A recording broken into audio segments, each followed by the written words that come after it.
భారత సంవిధానము భాగము 3 మౌలిక హక్కులు స్వాతంత్రమునకు హక్కు ఆర్టికల్ 22 కొన్ని సందర్భములలో అరెస్టు మరియు నిరోధము నుండి రక్షణ. అరెస్టు చేయబడిన ఏ వ్యక్తియు అట్టి అరెస్టుకు గల కారణములను గూర్చి వీలైనంత త్వరితముగా తెలియజేయబడకుండా అభిరక్షణలో నిరోధించబడరాదు మరియు తాను కోరిన న్యాయవాది సలహా పొందుటకు అట్టి న్యాయవాదిచే ప్రతివాదన చేయించుకొనుటకు గల హక్కు అతనికి నిరాకరించబడరాదు. అరెస్టు చేయబడి అభిరక్షణలో నిరోధించబడిన ప్రతి వ్యక్తి అట్లు అరెస్టు చేయబడిన తరువాత అరెస్టు చేయబడిన స్థలము నుండి అక్కడికి అత్యంత సమీపమున గల మెజిస్ట్రేటు న్యాయస్థానమునకు అతనిని తీసుకొని పోవుటకు ఆవశ్యకమైన కాలమును మినహాయించి 24 గంటల లోపల అట్టి మెజిస్ట్రేటు సమక్షమున హాజరుపరచబడవలెను. మరియు అట్టి ఏ వ్యక్తియు మెజిస్ట్రేట్ యొక్క ప్రాధికారం లేకుండా సదరు కాలావధికి మించి అభిరక్షణలో నిరోధించబడరాదు. ఖండములు 1 మరియు 2లో ఉన్నదేదియు ఈ క్రింది వ్యక్తికి వర్తించదు. తత్సమయమున శత్రుదేశీయుడైన ఎవరేని వ్యక్తి లేక నివారక నిరోధమును నిబంధించు ఏదేని శాసనము క్రింద అరెస్టు చేయబడిన లేక నిరోధింపబడిన ఎవరేని వ్యక్తి నివారక నిరోధము కొరకు నిబంధించు శాసనము ఏదియు ఉన్నత న్యాయస్థానపు న్యాయాధీశునిగా నియమింపబడిన లేక నియమింపబడుటకు అర్హత కలిగిన వ్యక్తులతో కూడిన సలహా బోర్డు తన అభిప్రాయంలో సదరు 3 మాసములకు మించి నిరోధించుటకు తగినంత కారణము కలదని సదరు కాలావధి ముగియుటకు పూర్వము రిపోర్టు చేసిననే తప్ప.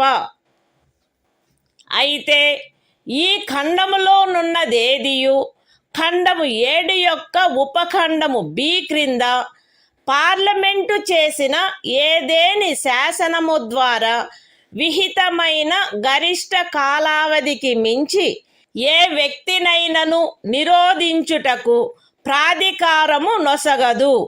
లేక అట్టి వ్యక్తి ఖండము 7 యొక్క ఉపఖండములు ఏ మరియు బిల క్రింద పార్లమెంటు చేయబడిన ఏదేని శాసనము యొక్క నిబంధనలను అనుసరించి నిరోధించబడిననే తప్ప ఒక వ్యక్తిని 3 మాసముల కంటే ఎక్కువ కాలావధికి నిరోధించుటకు ప్రాధికారము నొసగదు. నివారక నిరోధమును నిబంధించు ఏదేని శాసనము క్రింద చేయబడిన ఉత్తర్వును అనుసరించి ఎవరేని వ్యక్తి నిరోధించబడినప్పుడు అట్లు ఉత్తర్వు చేయు ప్రాధికారి అట్టి ఉత్తర్వును చేయుటకు గల కారణములను వీలైనంత త్వరితముగా ఆ వ్యక్తికి తెలియపరచవలెను. మరియు ఆ ఉత్తర్వుకు విరుద్ధముగా విన్నవించుకొనుటకు అతనికి శీఘ్రతమైన అవకాశమును కలిగించవలెను. ఖండము 5లో నిర్దేశింపబడిన ఉత్తర్వును చేయు ప్రాధికారి ఏ సంగతులను వెల్లడించుట ప్రజాహితమునకు విరుద్ధమని తలచునో అట్టి సంగతులను అతడు వెల్లడించవలెనని సదరు ఖండములోనిదేదియు అపేక్షించరాదు.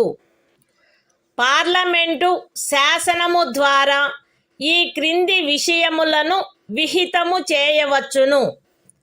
ఏ ఖండము 4 యొక్క ఉపఖండము ఏలోని నిబంధనలను అనుసరించి సలహా బోర్డు యొక్క అభిప్రాయమును పొందకుండా నివారక నిరోధమును నిబంధించు ఏదేని శాసనము క్రింద ఏదేని తరగతికి లేక తరగతులకు చెందిన కేసులలో ఒక వ్యక్తిని 3 మాసములకు మించిన కాలావధికి నిరోధించుటకైన పరిస్థితులను.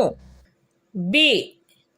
నివారక నిరోధమును నిబంధించు ఏదేని శాసనము క్రింద ఏదేని తరగతికి లేక తరగతులకు చెందిన కేసులలో ఎవరేని వ్యక్తి యొక్క నిరోధమునకు గరిష్ట కాలావధి. మరియు సి. ఖండము 4 యొక్క ఉపఖండము ఏ క్రింద పరిశీలనలో సలహా బోర్డు అనుసరించవలసిన ప్రక్రియ.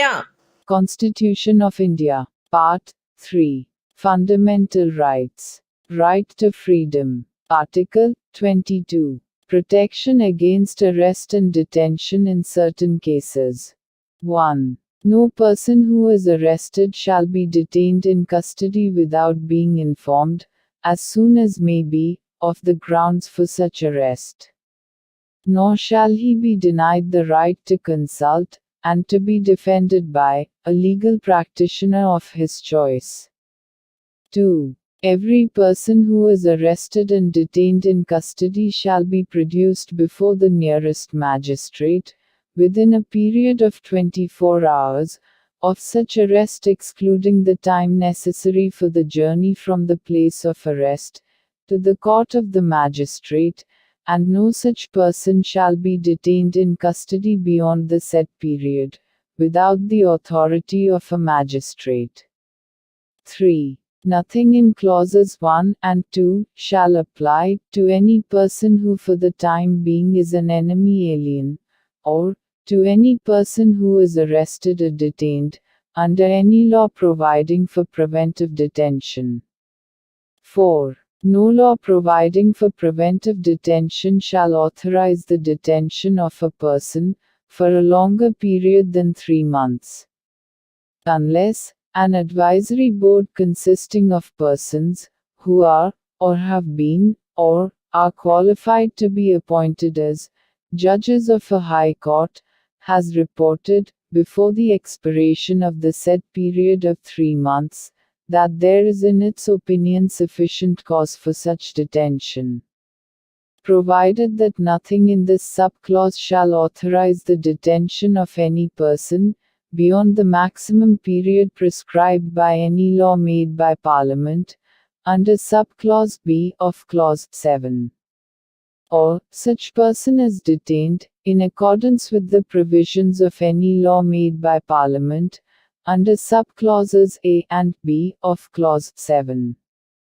5. When any person is detained in pursuance of an order made under any law, providing for preventive detention, the authority making the order shall, as soon as may be, communicate to such person the grounds on which the order has been made, and shall afford him the earliest opportunity of making a representation against the order.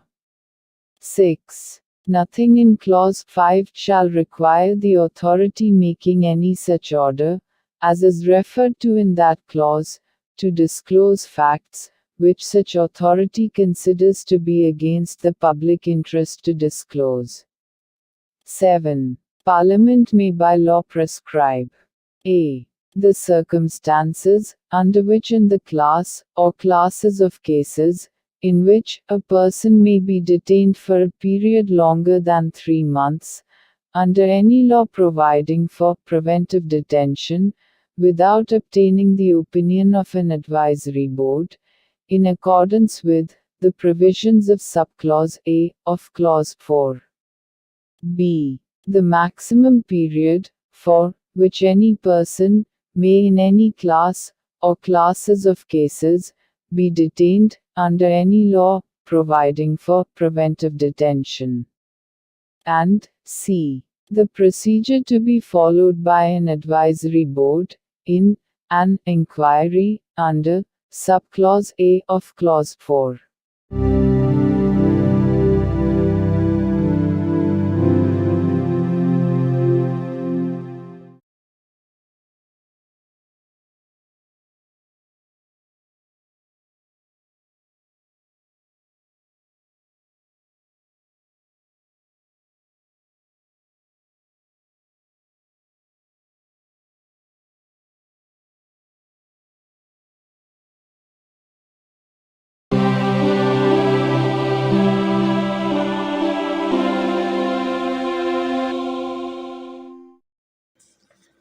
భారత సంవిధానము భాగము 3 మౌలిక హక్కులు.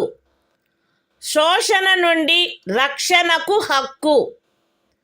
Article 23 మనుష్యుల క్రయ విక్రయములపై మరియు బలవంతపు చాకిరీలపై నిషేధము. మనుష్యుల క్రయ విక్రయము, వెట్టి మరియు తాదృశ్యమైన బలవంతపు చాకిరీలు నిషేధింపబడినవి. ఈ నిబంధన యొక్క ఉల్లంఘన శాసనరీత్యా శిక్షింపదగు అపరాధమగును. అయితే ఈ అనుచ్ఛేదములో ఉన్నదేదియు సార్వజనిక ప్రయోజనముల కొరకు నిర్బంధ సేవను విధించుట నుండి రాజ్యమును నివారించదు. మరియు అట్టి సేవను విధించుటలో రాజ్యము కేవలము మతము, జాతి, కులము లేక వర్గ కారణములను బట్టి కానీ వాటిలో వేనిని బట్టి కానీ విచక్షణ చేయరాదు. The Constitution of India, Part 3, Fundamental Rights, Right Against Exploitation, Article 23, Prohibition of Traffic in Human Beings and Forced Labor. 1. Traffic in human beings, and beggar, and other similar forms of forced labor, are prohibited. And any contravention of this provision shall be an offense, punishable, in accordance with law. 2. Nothing in this article shall prevent the state from imposing compulsory service for public purposes. And in imposing such service, the state shall not make any discrimination on grounds only of religion, race, caste or class or any of them.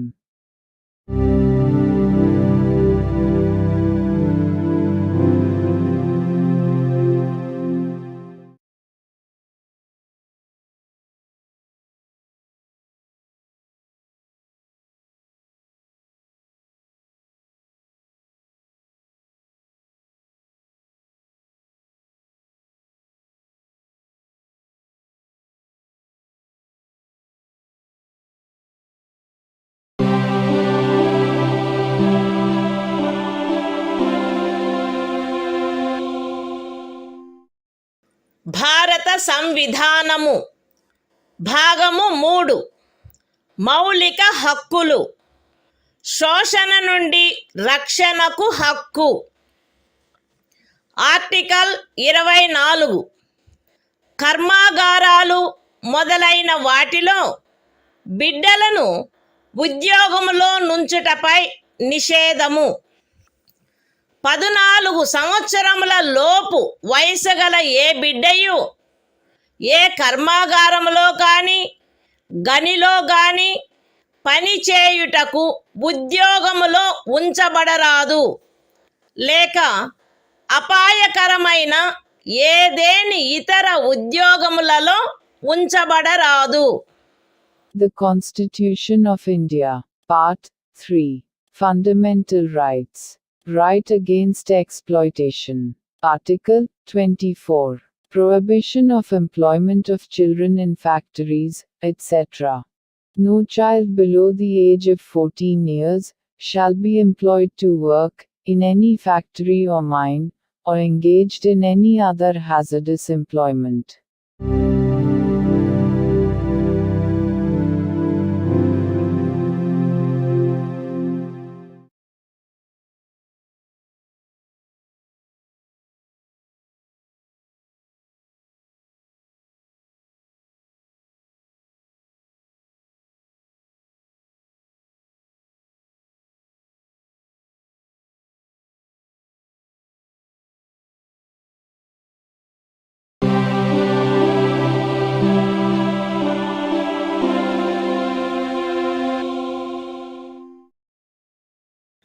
భారత సంవిధానము భాగము 3 మౌలిక హక్కులు.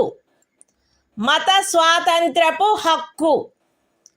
Article 25 అంతరాత్మను అనుసరించి స్వాతంత్ర్యము, స్వేచ్ఛాయుత మతావలంబన, ఆచరణ, ప్రచారములు ప్రజాశాంతికి, నైతికతకు, ఆరోగ్యమునకు మరియు ఈ భాగము యొక్క ఇతర నిబంధనలకు అత్యధీనమై అంతరాత్మను అనుసరించి స్వాతంత్రమునకును, స్వేచ్ఛగా మతమును అవలంబించుటకును, ఆచరించుటకును, ప్రచారము చేయుటకును జనులందరూ సమానముగా హక్కు కలిగియుందురు.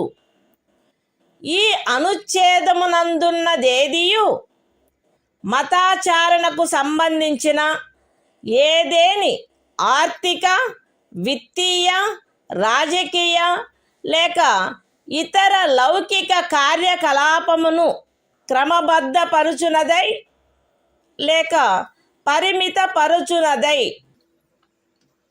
సాంఘిక సంక్షేమమునకును, సంస్కరణకును లేక సార్వజనిక స్వభావము గల హిందూ మత సంస్థలలో హిందువులలోని అన్ని వర్గములకును, శాఖలకును ప్రవేశము కలగచేయు నిబంధన చేయునదై అస్తిత్వంలోనున్న ఏదేని శాసనము యొక్క అమలుకు భంగము కలిగించదు లేక అట్టి ఏ శాసనమునైనను చేయుట నుండి రాజ్యమును నివారించదు.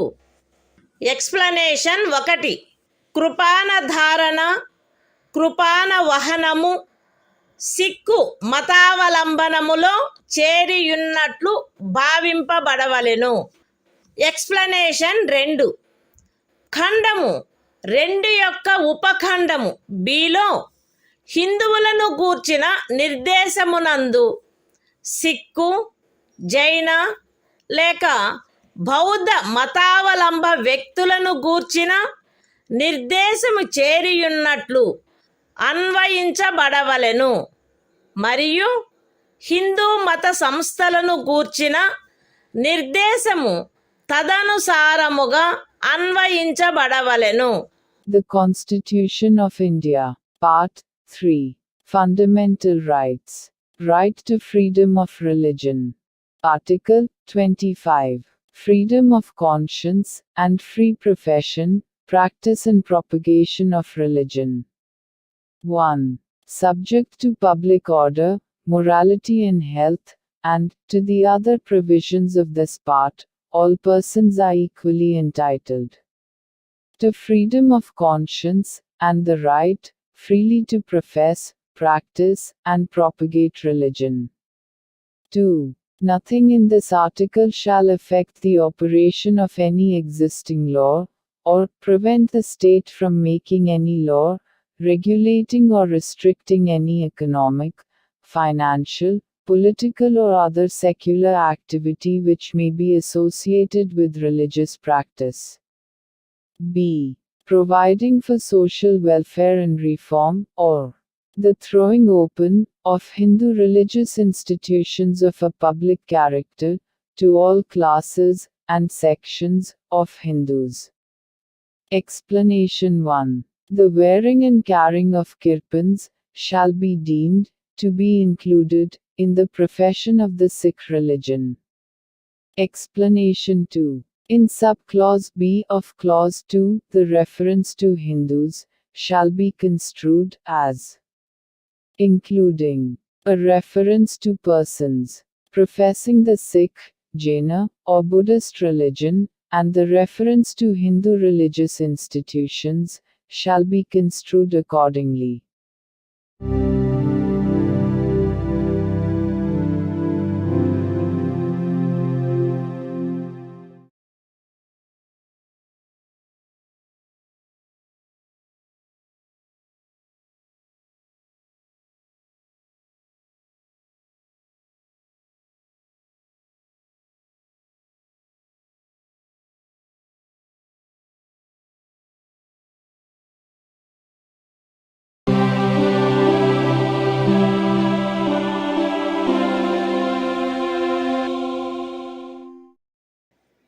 భారత సంవిధానము భాగము 3 మౌలిక హక్కులు. మత స్వాతంత్ర్యపు హక్కు. ఆర్టికల్ 26 మత వ్యవహార నిర్వహణ స్వాతంత్ర్యము. ప్రజాశాంతికి, నైతికతకు మరియు ఆరోగ్యమునకు అత్యధీనమై ప్రతి మత శాఖ లేక అందలి ఏ ఉపశాఖైనను ఈ క్రింది హక్కును కలిగియుండును: మత మరియు ధార్మిక ప్రయోజనముల కొరకు సంస్థలను స్థాపించుట మరియు పోషించుట, మత విషయములలో స్వీయ వ్యవహారములను నిర్వహించుకొనుట, స్థిరాస్తిని మరియు చరాస్తిని కలిగియుండుట మరియు ఆర్జించుట, మరియు అట్టి ఆస్తిని శాసనమును అనుసరించి నిర్వహించుట. The Constitution of India, Part 3. Fundamental Rights. Right to freedom of religion. Article 26. Freedom to manage religious affairs. Subject to public order, morality and health, every religious denomination, or any section thereof, shall have the right a. to establish and maintain institutions for religious and charitable purposes. b. to manage its own affairs, in matters of religion. c. to own, and acquire, movable and immovable property, and d. to administer such property in accordance with law.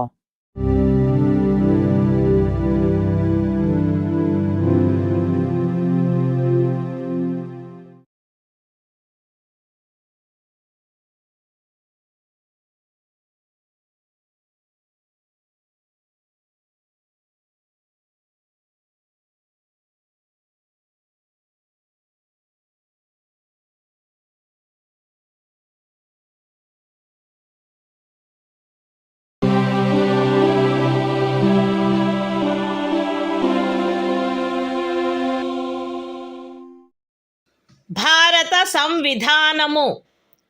భాగము 3 మౌలిక హక్కులు. మత స్వాతంత్ర్యపు హక్కు. Article 27 ఏదేని ప్రత్యేకమైన మతమును అభివృద్ధి చేయుటకు పన్నుల చెల్లింపును గూర్చిన స్వాతంత్ర్యము. ఏదేని ప్రత్యేకమైన మతమును లేక మత శాఖను అభివృద్ధి చేయుటకు లేక పోషించుటకు అగు ఖర్చులను భరించుటకై ఏ పన్నుల వలన రాబడి నిర్దిష్టముగా కేటాయించబడునో ఆ పన్నులను చెల్లించుటకు ఏ వ్యక్తిని బలవంత పెట్టరాదు. The Constitution of India, Part 3. Fundamental Rights. Right to freedom of religion. Article 27. Freedom as to payment of taxes for promotion of any particular religion. No person shall be compelled to pay any taxes, the proceeds of which are specifically appropriated in payment of expenses for the promotion or maintenance of any particular religion or religious denomination.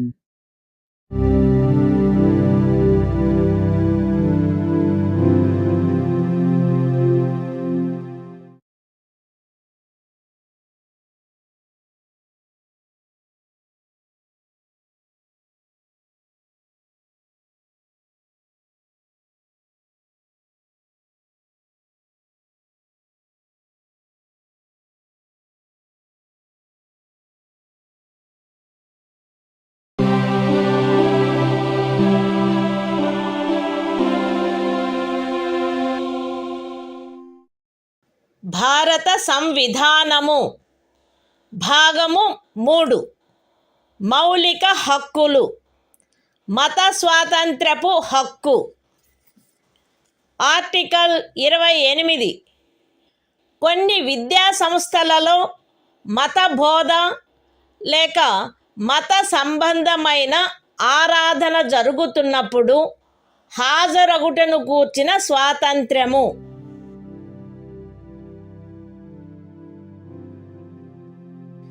రాజ్య నిధుల నుండి సంపూర్ణముగా పోషింపబడుచున్న ఏ విద్యా సంస్థలోనూ ఎట్టి మత బోధనకైనను ఏర్పాటు చేయరాదు.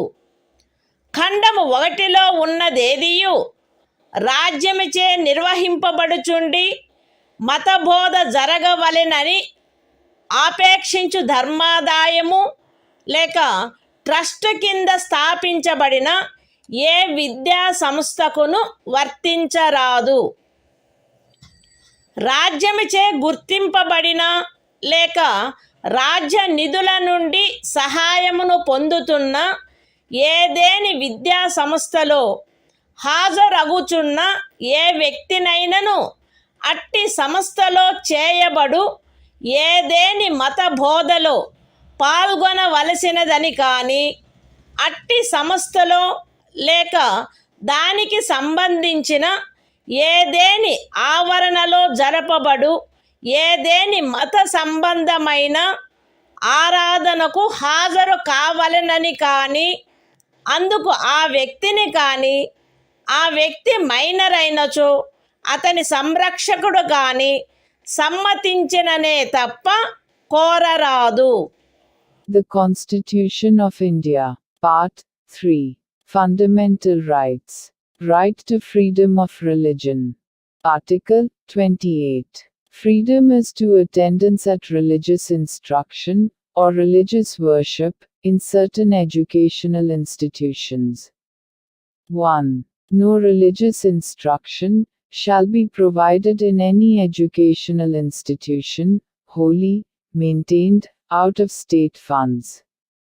2. Nothing in Clause 1 shall apply to an educational institution, which is administered by the state, but has been established under any endowment or trust, which requires that religious instruction shall be imparted in such institution.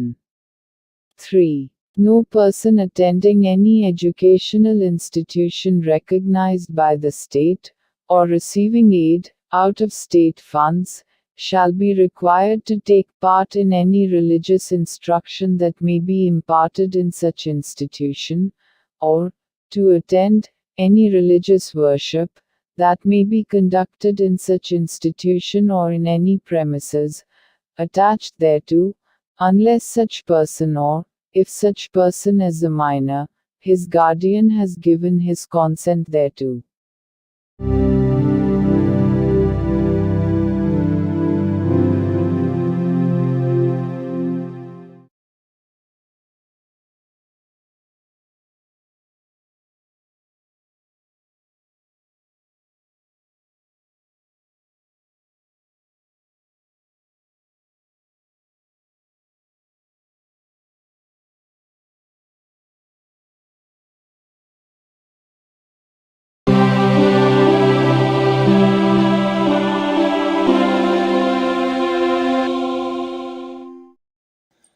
భారత సంవిధానము భాగము 3 మౌలిక హక్కులు. సాంస్కృతిక మరియు విద్యా విషయక హక్కులు. Article 29 అల్పసంఖ్యాక వర్గముల యొక్క హితముల రక్షణ. భారతదేశ రాజ్య క్షేత్రములో లేక అందలి ఏ భాగములో నివసించుచున్న పౌరులలోని ఏదేని వర్గము వారు తమ విశిష్ట భాష, లిపి లేక సంస్కృతిని కలిగి ఉండినచో వారు దానిని కాపాడుకొనుటకు హక్కు కలిగి ఉందురు. రాజ్యముచే పోషింపబడుచున్న లేక రాజ్య నిధుల నుండి సహాయము పొందుచున్న ఏ విద్యా సంస్థలోనైనను కేవలము మతము, జాతి, కులము, భాష కారణములను బట్టి కానీ, వాటిలో దేనిని బట్టి కానీ ఏ పౌరునికైనను ప్రవేశము నిరాకరించబడరాదు. The Constitution of India. Part 3. Fundamental Rights. Cultural and Educational Rights. Article 29. Protection of Interests of Minorities. 1. Any section of the citizens residing in the territory of India, or any part thereof having a distinct language, script, or culture of its own, shall have the right to conserve the same.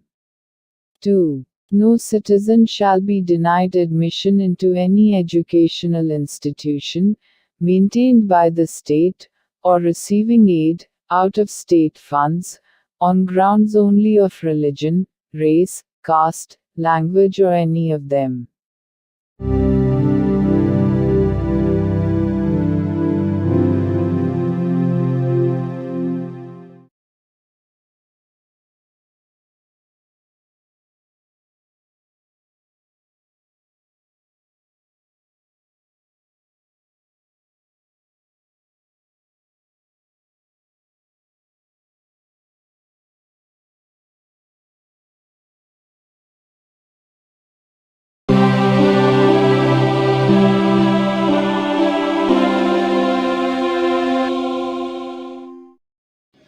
భారత సంవిధానము భాగము 3 మౌలిక హక్కులు సాంస్కృతిక మరియు విద్యా విషయక హక్కులు article 30 విద్యా సంస్థలను స్థాపించుటకు మరియు నిర్వహించుటకు అల్పసంఖ్యాక వర్గములకు గల హక్కు మత ప్రాతిపదికపై కానీ భాషా ప్రాతిపదికపై కానీ ఏర్పడిన అల్పసంఖ్యాక వర్గముల వారందరూ తమకు అభీష్టమైన విద్యా సంస్థలను స్థాపించుకొనుటకును నిర్వహించుకొనుటకును హక్కు కలిగియుందురు. ఖండము 1లో నిర్దేశింపబడిన అల్పసంఖ్యాక వర్గముచే స్థాపింపబడి నిర్వహింపబడుతున్న ఒక విద్యా సంస్థ యొక్క ఏదేని ఆస్తిని నిర్బంధముగా అధ్యార్థించుటను నిబంధించు ఏదేని శాసనము చేయుటలో అట్టి ఆస్తి అధ్యార్జన కొరకు అట్టి శాసనము ద్వారా నియతము చేయబడిన లేక దాని కింద నిర్ధారించబడిన మొత్తము ఆ ఖండము క్రింద హామీ ఇవ్వబడిన హక్కును పరిమితపరచకుండునట్లు లేక రద్దుపరచకుండునట్లు రాజ్యము కట్టుదిట్టము చేయవలెను. విద్యా సంస్థలకు సహాయము చేయు సందర్భములలో మత ప్రాతిపదికపై లేక భాషా ప్రాతిపదికపై ఏర్పడిన అల్పసంఖ్యాక వర్గము యొక్క నిర్వహణలో ఉన్నదను కారణమును బట్టి ఏ విద్యా సంస్థకు విరుద్ధముగాను రాజ్యము విచక్షణ చేయరాదు. The Constitution of India. Part 3. Fundamental Rights. Cultural and Educational Rights. Article 30. Right of minorities to establish and administer educational institutions. 1. All minorities, whether based on religion or language, shall have the right to establish and administer educational institutions of their choice. In making any law, providing for the compulsory acquisition of any property of an educational institution, established and administered by a minority, referred to in Clause 1. The state shall ensure that the amount fixed by or determined under such law, for the acquisition of such property, is such, as would not restrict or abrogate, the right guaranteed under that clause. 2. The state shall not, in granting aid to educational institutions, discriminate against any educational institution, on the ground that it is under the management of a minority, whether based on religion or language.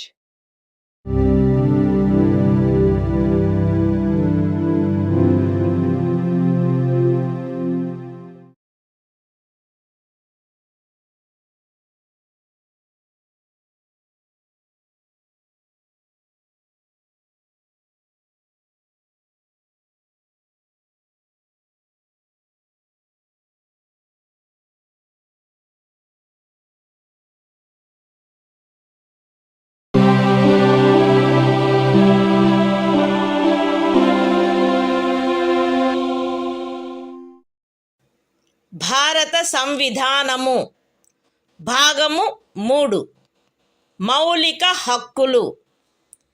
కొన్ని శాసనముల వ్యావృత్తి. Article 31A estate మొదలగు వాటి అధ్యార్జన కొరకు నిబంధించు శాసనము వ్యావృత్తి. 13వ అనుచ్ఛేదంలో ఏమి ఉన్నప్పటికీ రాజ్యమిచే ఏదేని estate యొక్క లేక అందలి ఏవేని హక్కుల యొక్క గాని అధ్యార్జన కొరకు లేక అట్టి హక్కుల నిర్వాపన లేక మార్పు కొరకు లేక ప్రజాహితమునకు లేక ఆస్తి యొక్క సముచిత నిర్వహణను చేకూర్చుటకు గాని రాజ్యము ఏదేని ఆస్తి యొక్క నిర్వహణను పరిమిత కాలము వరకు చేపట్టుట కొరకు లేక ప్రజాహితమునకు లేక ఏదేని కార్పొరేషనుల సముచిత నిర్వహణను చేకూర్చుటకు 2 లేక అంతకు మించిన కార్పొరేషనుల యొక్క విలీనీకరణ కొరకు లేక కార్పొరేషన్ల యొక్క నిర్వాహక ఏజెంట్ల, కార్యదర్శుల మరియు కోశాధికారుల, మేనేజింగ్ డైరెక్టర్ల, ఆదేశకుల లేక నిర్వాహకుల హక్కులను లేక కార్పొరేషన్ల యొక్క వాటాదారుల ఓటింగు హక్కులను నిర్వాపన చేయుట కొరకు లేక మార్పు చేయుట కొరకు లేక ఏదేని ఖనిజముకైన కౌలు లేక ఖనిజ తైలమును వెతుకుటకైనా లేక వెలికి తీయుటకైనా ఖరారు, కౌలు లేక లైసెన్సును బట్టి ప్రాప్తించు ఏవేని హక్కులను నిర్వాపన చేయుట కొరకు లేక మార్పు చేయుట కొరకు లేక అట్టి ఖరారు, కౌలు లేక లైసెన్సును సమయాత్పూర్వమే సమాప్తము చేయుట కొరకు లేక రద్దు చేయుట కొరకు నిబంధించునట్టి శాసనము దేనిని గాని 14వ అనుచ్ఛేదము లేక 19వ అనుచ్ఛేదము ద్వారా ప్రదత్తమైన హక్కులలో దేనికైనను అసంగతమగునున్నదను లేక అట్టి హక్కులలో దేనినైనను తీసివేయునను లేక కుంచించునను కారణమును బట్టి ప్రభావ శూన్యమగునవి భావించరాదు. అయితే అట్టి శాసనము ఒక రాజ్య శాసన మండలిచే చేయబడినదైన ఎడల రాష్ట్రపతి పర్యాలోచన కొరకై ప్రత్యేకింపబడి ఆయన అనుమతిని పొందిననే తప్ప ఈ అనుచ్ఛేదము యొక్క నిబంధనలు దానికి వర్తించవు. అంతేకాక రాజ్యముచే ఏదేని ఎస్టేటు అధ్యార్జింపబడుటకు ఏదేని శాసనము నిబంధన చేయునెడల మరియు ఆ ఎస్టేటులో చేరిన ఏదేని భూమి ఒక వ్యక్తి యొక్క స్వంత సేద్యము క్రిందయున్న ఎడల అట్టి అధ్యార్జనకు సంబంధించిన శాసనములో మార్కెట్ విలువకు తగ్గని రేటు చొప్పున నష్టపరిహారము చెల్లించుటకు నిబంధనలున్ననే తప్ప తత్సమయమున అమలులోనున్న ఏదేని శాసనము క్రింద అతడికి వర్తించడి గరిష్ట పరిమితి లోపు ఉన్న భూమిలోని ఏదేని భూభాగము కానీ దానిపై గల లేక దానికి చెందియున్న ఏదేని భవనము కానీ కట్టడము కానీ రాజ్యముచే అధ్యార్జింపబడుట శాసన సమ్మతము కాదు. ఈ అనుచ్ఛేదములో ఏదేని స్థానిక ప్రాంతము విషయమున ఎస్టేటు అను పదము ఆ ప్రాంతమునందు అమలులోనున్న భూమి కౌళ్లకు సంబంధించి అస్తిత్వంలోనున్న శాసనములో ఆ పదమునకు గాని స్థానీయ తుల్య పదమునకు గాని ఏ అర్థము కలదో ఆ అర్థమునే కలిగియుండును మరియు అందు ఈ క్రిందివి కూడా చేరియుండును.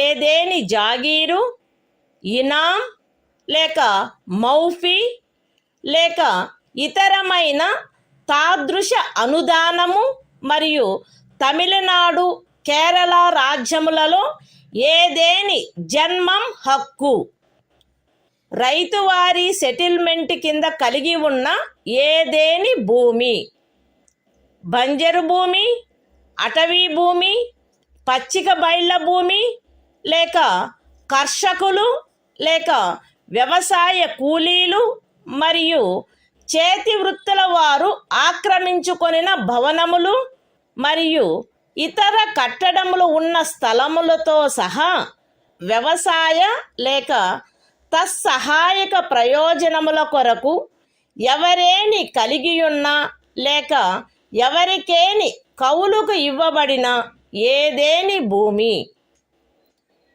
ఎస్టేట్ విషయమున హక్కులు అను పదమునందు ప్రొప్రైటరు, సబ్ ప్రొప్రైటరు, అపర ప్రొప్రైటరు, ధారణాధికారి, రైతు లేక రైతు కింది రైతు లేక ఇతర మధ్యస్థుని యందు నిహితమయ్యుండు ఏవైనా హక్కులు మరియు భూమి శిస్తును గూర్చిన ఏవైనా హక్కులు లేక విశేషాధికారములు చేరియుండును.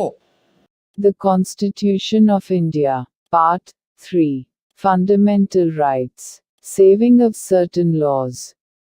Article 31A. Saving of laws providing for acquisition of estates, etc. Notwithstanding anything contained in Article 13, no law providing for the acquisition by the state of any estate or of any rights therein, or the extinguishment or modification of any such rights, or the taking over of the management of any property by the state, for a limited period, either in the public interest, or in order to secure the proper management of the property, or the amalgamation of two or more corporations, either in the public interest, or in order to secure the proper management of any of the corporations, or the extinguishment or modification of any rights of managing agents, secretaries and treasurers, managing directors, or managers of corporations, or of any voting rights of shareholders thereof, or the extinguishment or modification of any rights accruing by virtue of any agreement, lease or license for the purpose of searching for, or winning, any mineral or mineral oil, or the premature termination or cancellation of any such agreement, lease or license, shall be deemed to be void on the ground that it is inconsistent with, or takes away or abridges, any of the rights conferred by Article 14 or Article 19. Provided that, where such law is a law, made by the legislature of a state, the provisions of this article shall not apply thereto, unless such law, having been reserved for the consideration of the President, has received his assent. Provided further, that, where any law makes any provision for the acquisition by the state of any estate and where any land comprised therein is held by a person under his personal cultivation, it shall not be lawful for the state to acquire any portion of such land, as is within the ceiling limit, applicable to him under any law for the time being in force, or any building or structure standing thereon or tenant thereto, unless the law relating to the acquisition of such land, building or structure, provides for payment of compensation, at a rate, which shall not be less than the market value thereof. In this article, the expression estate shall, in relation to any local area, have the same meaning as that expression, or its local equivalent has in the existing law, relating to land tenures in force, in that area, and shall also include any jagir, inam, or mu fee, or other similar grant. And, in the states of Tamil Nadu and Kerala, any Janmam right. Any land held under Ryotwari settlement. Any land held, or let for purposes of agriculture, or for purposes ancillary thereto, including waste land, forest land, land for pasture, or sites of buildings, and other structures occupied by cultivators of land, agricultural laborers, and village artisans. The expression, rights, in relation to an estate, shall include any rights vesting in a proprietor, sub-proprietor, under-proprietor, tenure-holder, rayat, under-rayat, or other intermediary, and any rights, or privileges in respect of land revenue.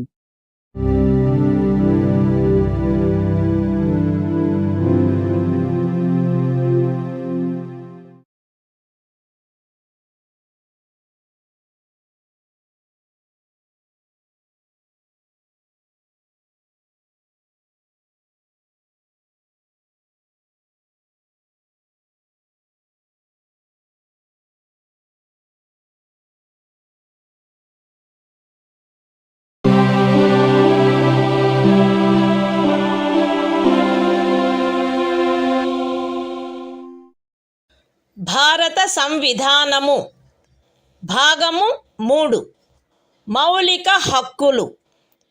కొన్ని శాసనముల వ్యావృత్తి. Article 31 కొన్ని చట్టములకు మరియు వినిమయములకు శాసనిక మాన్యత కలగజేయుట.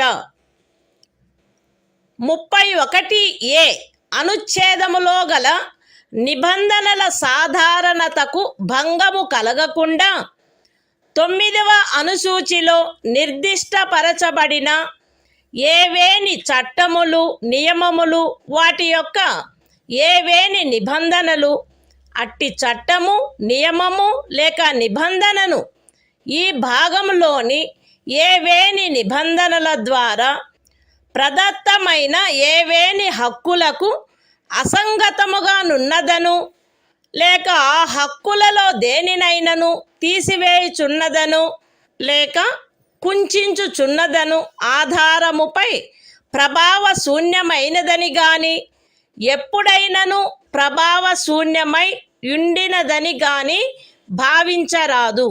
మరియు ఏదేని న్యాయస్థానము లేక tribunal యొక్క ఏదేని తీర్పు, decree లేక ఉత్తర్వు దానికి విరుద్ధముగా నున్నప్పటికీ సదరు ప్రతి చట్టము మరియు నియమము దాని రద్దు లేక సవరణ చేయుటకు ఏదేని సమర్థ శాసన మండలికి గల అధికారమునకు అత్యధీనమై అమలునందు కొనసాగవలెను. The Constitution of India, Part 3. Fundamental Rights. Saving of certain laws. Article 31b. Validation of certain acts and regulations. Without prejudice to the generality of the provisions contained in Article 31a. None of the acts and regulations specified in the 9th schedule, nor any of the provisions thereof shall be deemed to be void, or ever to have become void on the ground that such act, regulation or provision is inconsistent with, or takes away or abridges any of the rights conferred by any provisions of this part. And, notwithstanding any judgment, decree or order of any court or tribunal, to the contrary, each of the said acts and regulations shall, subject to the power of any competent legislature to repeal, or amend it, continue in force.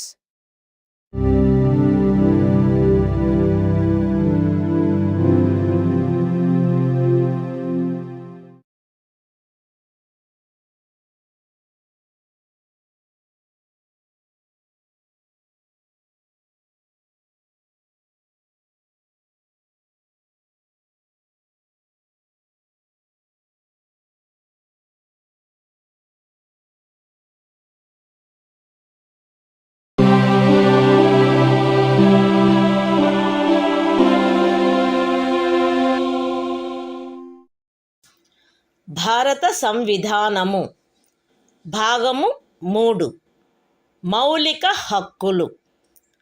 కొన్ని శాసనముల వ్యావృత్తి. Article 31(c) కొన్ని ఆదేశిక సూత్రములను అమలుపరచు శాసనముల వ్యావృత్తి.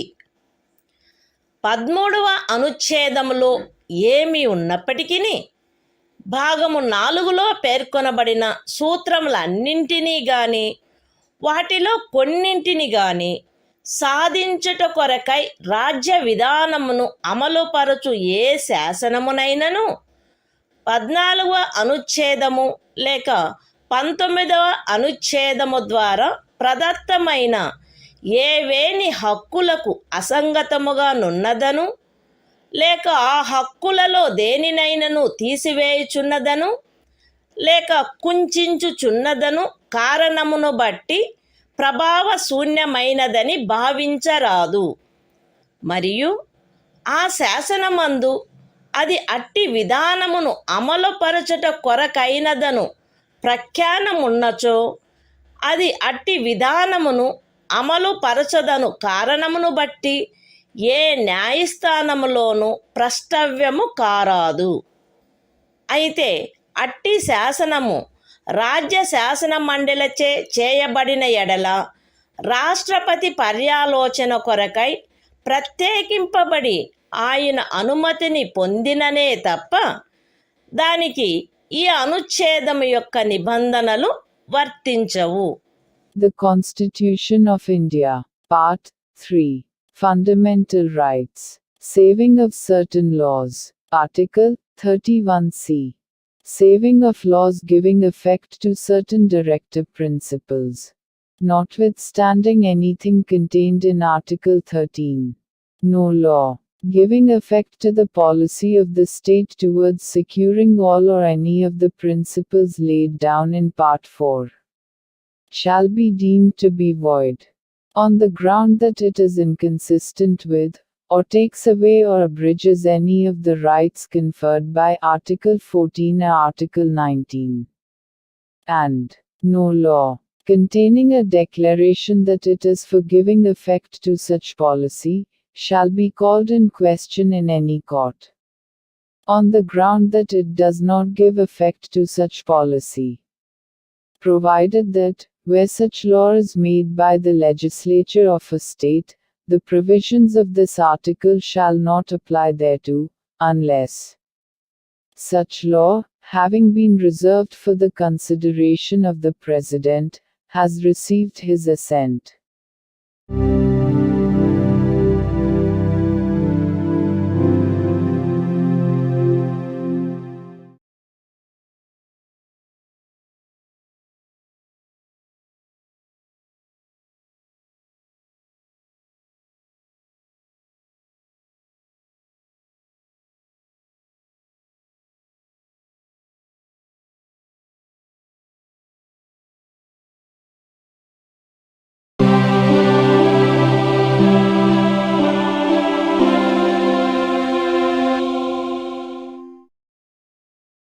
భారత సంవిధానము భాగము 3 మౌలిక హక్కులు.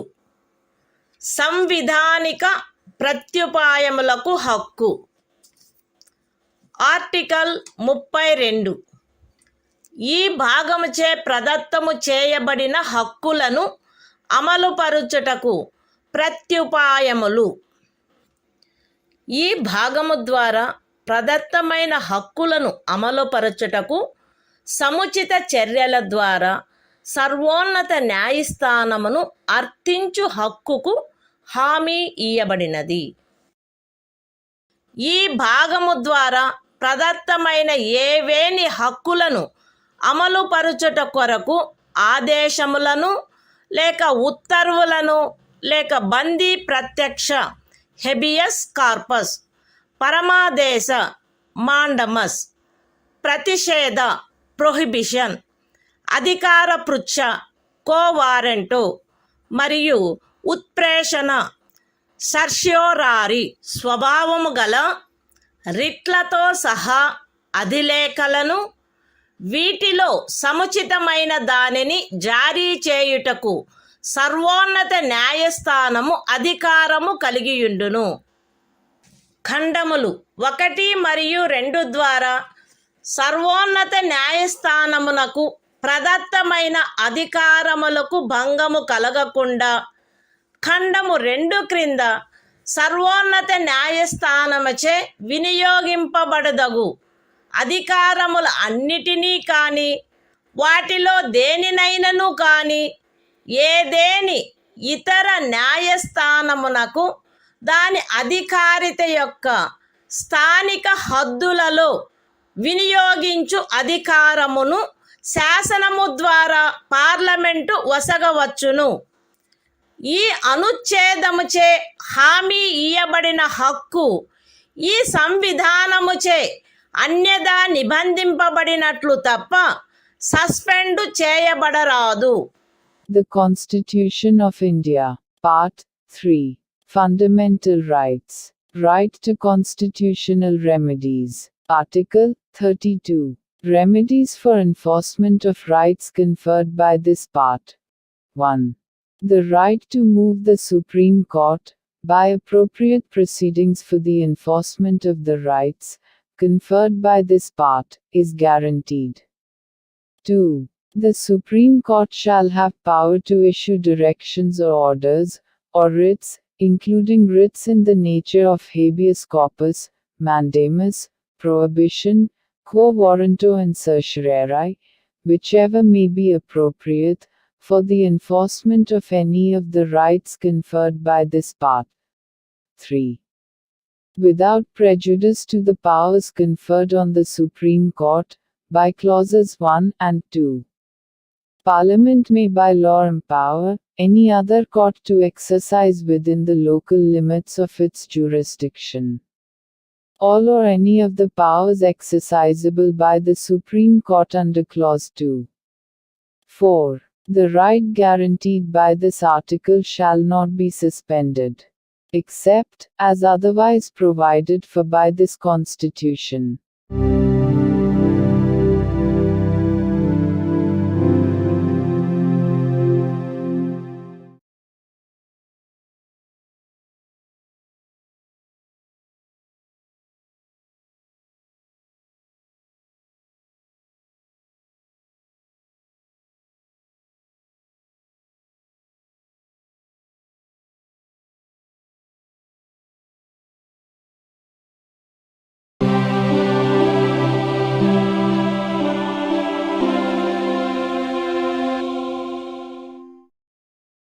భారత సంవిధానము భాగము 3 మౌలిక హక్కులు సంవిధానిక ప్రత్యుపాయములకు హక్కు.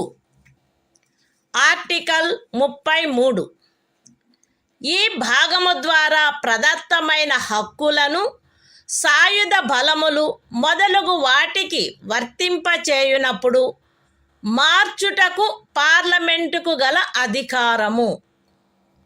ఈ భాగము ద్వారా ప్రదత్తమైన హక్కులలో వేటినైనను సాయుధ బలములకు చెందిన సభ్యులకు లేక ప్రజాశాంతిని కాపాడు భారము వహించిన సాయుధ బలములకు చెందిన సభ్యులకు లేక గుప్త సమాచారము కొరకు లేక ఎదురు గుప్త సమాచారము కొరకు రాజ్యముచే స్థాపించబడిన ఏదేని బ్యూరోలో లేదా ఇతర వ్యవస్థలో నియమించబడిన వ్యక్తులకు లేక ఏ నుండి సి వరకు గల ఖండములలో నిర్దేశింపబడిన ఏదేని సాయుధ బలము బ్యూరో లేక వ్యవస్థ కొరకై ఏర్పాటు చేసిన టెలికమ్యూనికేషన్ వ్యవస్థలలో నియమించబడిన లేదా వాటికి సంబంధించిన వ్యక్తులకు వర్తింపచేయుటలో వారి సముచిత కర్తవ్య నిర్వహణను వారి మధ్య క్రమశిక్షణను కట్టుదిట్టము చేయుటకై ఆ హక్కులు ఎంత మేరకు పరిమితపరచబడవలెనో లేక రద్దు చేయబడవలెనో పార్లమెంటు శాసనము ద్వారా నిర్ధారణ చేయవచ్చును. The Constitution of India. Part 3. Fundamental Rights. Right to constitutional remedies. Article 33. Power of Parliament to modify the rights conferred by this part in their application to forces, etc. Parliament may by law determine to what extent any of the rights conferred by this part shall, in their application to the members of the armed forces, or the members of the forces charged with the maintenance of public order, or persons employed in any bureau or other organization established by the state for purposes of intelligence or counterintelligence, or person employed in or in connection with the telecommunication systems set up for the purposes of any force, bureau, or organization referred to in clauses A to C, be restricted or abrogated so as to ensure the proper discharge of their duties and the maintenance of discipline among them.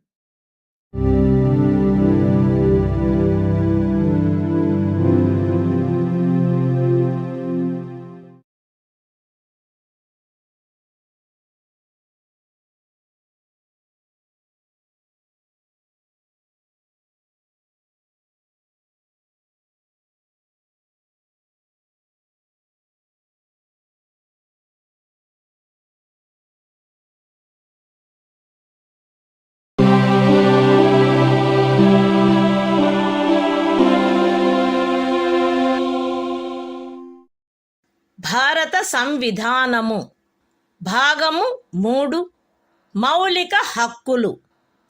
సంవిధానిక ప్రత్యుపాయములకు హక్కు. Article 34. ఏదేని ప్రాంతములో సైనిక శాసనము అమలులోనున్నప్పుడు ఈ భాగము ద్వారా ప్రదత్తమైన హక్కులపై నిర్బంధన.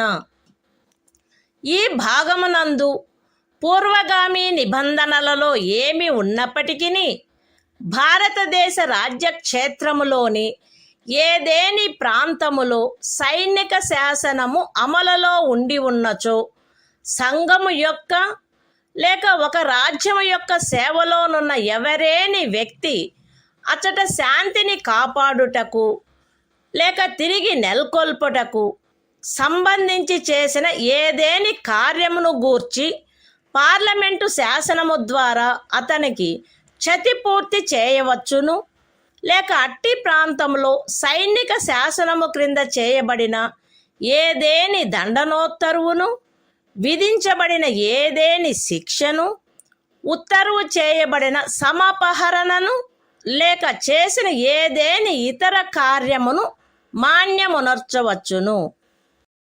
The Constitution of India. Part 3. Fundamental Rights.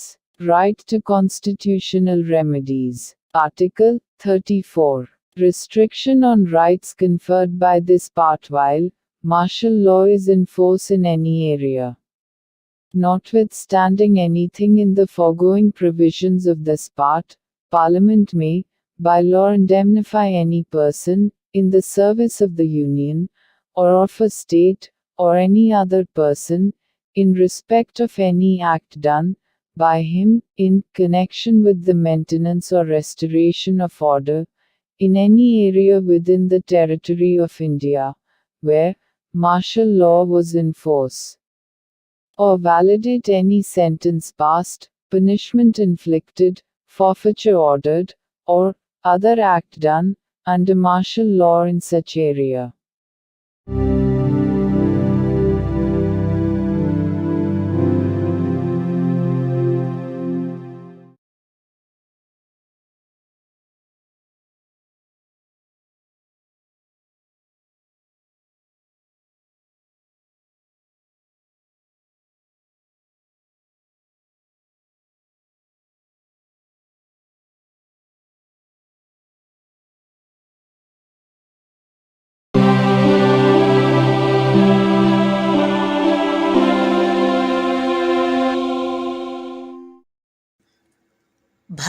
సంవిధానము.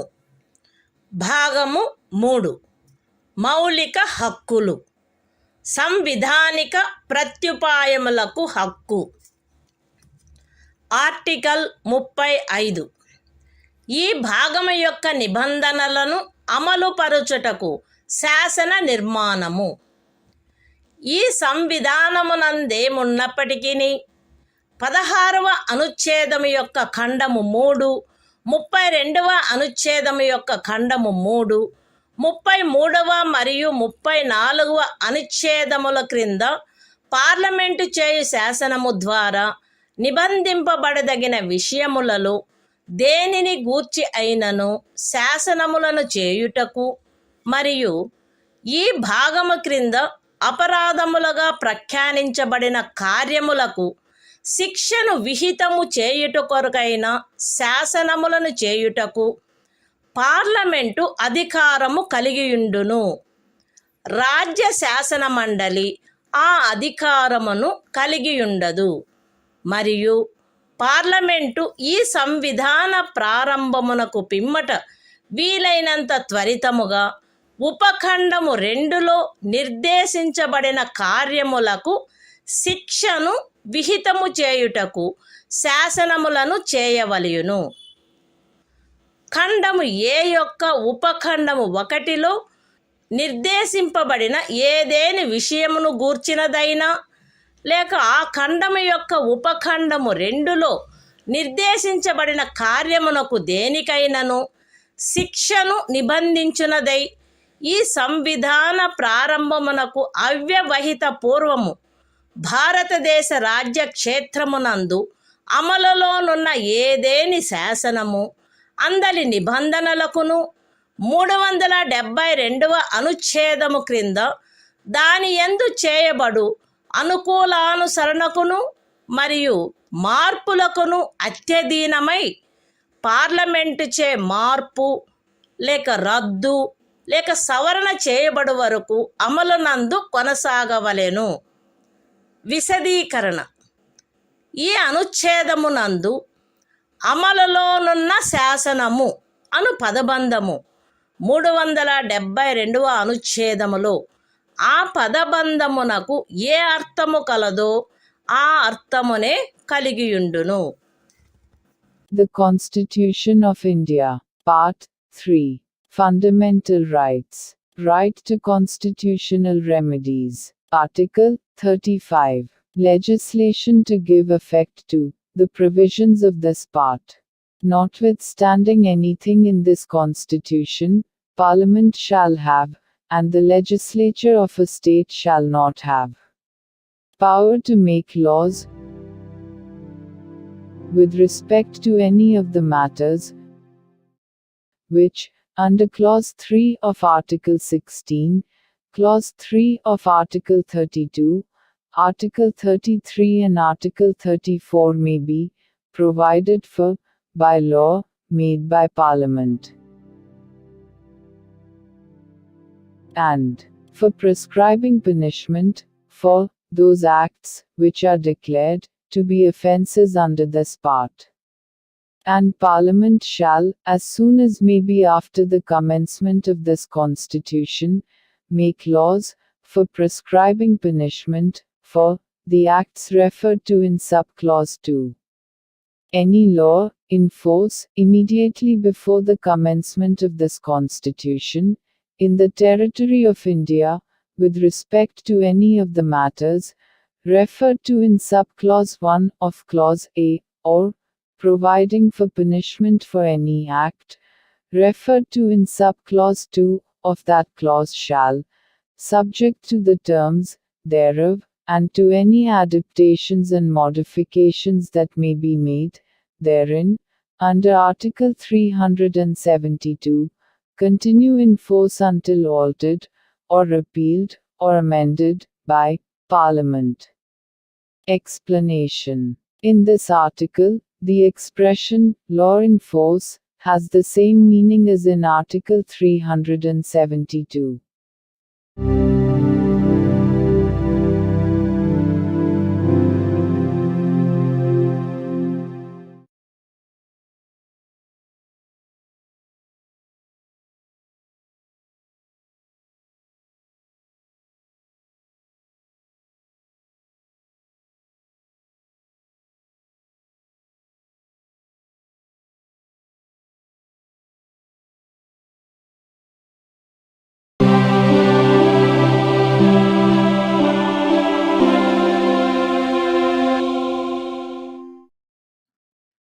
భారత సంవిధానము భాగము 4 రాజ్య విధానము యొక్క ఆదేశిక సూత్రములు.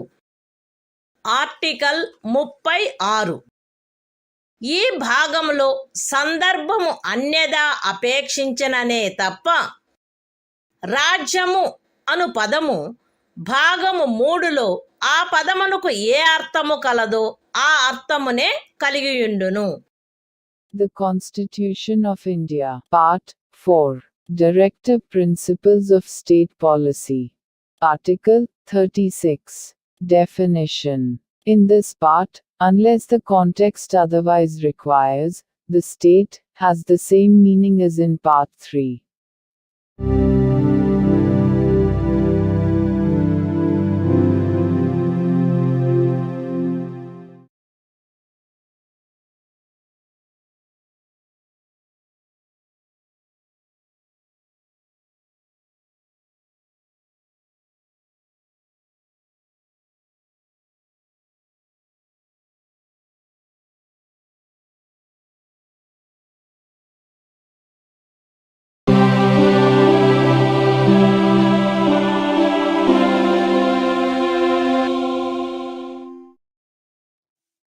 భారత సంవిధానము భాగము 4 రాజ్య విధానము యొక్క ఆదేశిక సూత్రములు. ఆర్టికల్ 37. ఈ భాగములో గల సూత్రముల వర్తింపు. ఈ భాగంలోని నిబంధనలు ఏ న్యాయస్థానముచే కాని అమలు జరపదగినవి కావు. కానీ ఇందు పేర్కొనబడిన సూత్రములు దేశ పరిపాలనకు మూలాధారములుగాను మరియు శాసనములను చేయుటలో వాటిని వర్తింపచేయుట రాజ్యము యొక్క కర్తవ్యమై ఉండవలెను. The Constitution of India, Part 4, Directive Principles of State Policy. Article 37. Application of the principles contained in this part. The provisions contained in this part shall not be enforceable by any court. But the principles therein laid down are, nevertheless, fundamental in the governance of the country, and it shall be the duty of the state to apply these principles in making laws.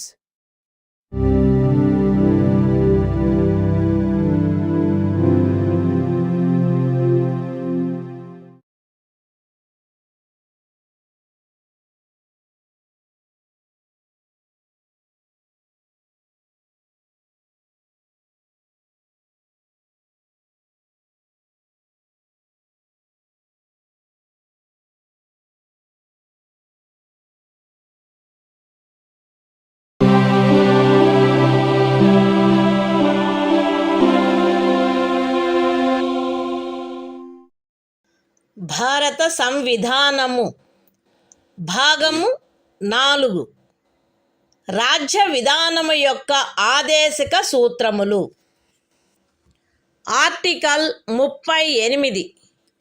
రాజ్యము ప్రజల శ్రేయస్సును పెంపొందించు సాంఘిక వ్యవస్థను చేకూర్చుట.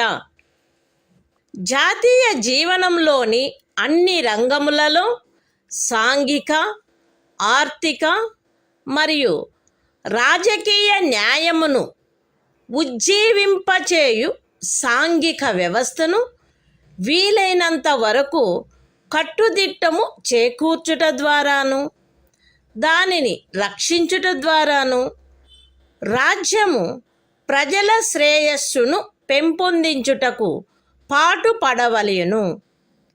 రాజ్యము ప్రత్యేకించి రాబడిలో అసమానతలను తగ్గించుటకు పాటుపడవలెను మరియు విభిన్న ప్రాంతములందు నివసించుచున్న లేక విభిన్న వృత్తులను చేపట్టిన వ్యక్తుల మధ్య మాత్రమే కాకుండా ప్రజావర్గముల మధ్య కూడా హోదా, సౌకర్యములు మరియు అవకాశములందు అసమానతలను తొలగించుటకు ప్రయత్నించవలెను. The Constitution of India, Part 4, Directive Principles of State Policy. Article 38. State to secure social order, for the promotion of welfare of the people.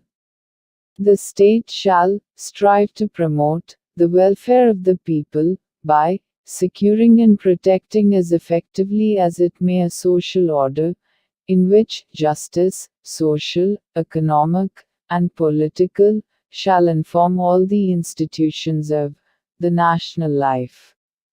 The state shall, in particular, strive to minimize the inequalities in income, and endeavor to eliminate inequalities in status, facilities and opportunities, not only amongst individuals, but also amongst groups of people, residing in different areas, or engaged in different vocations.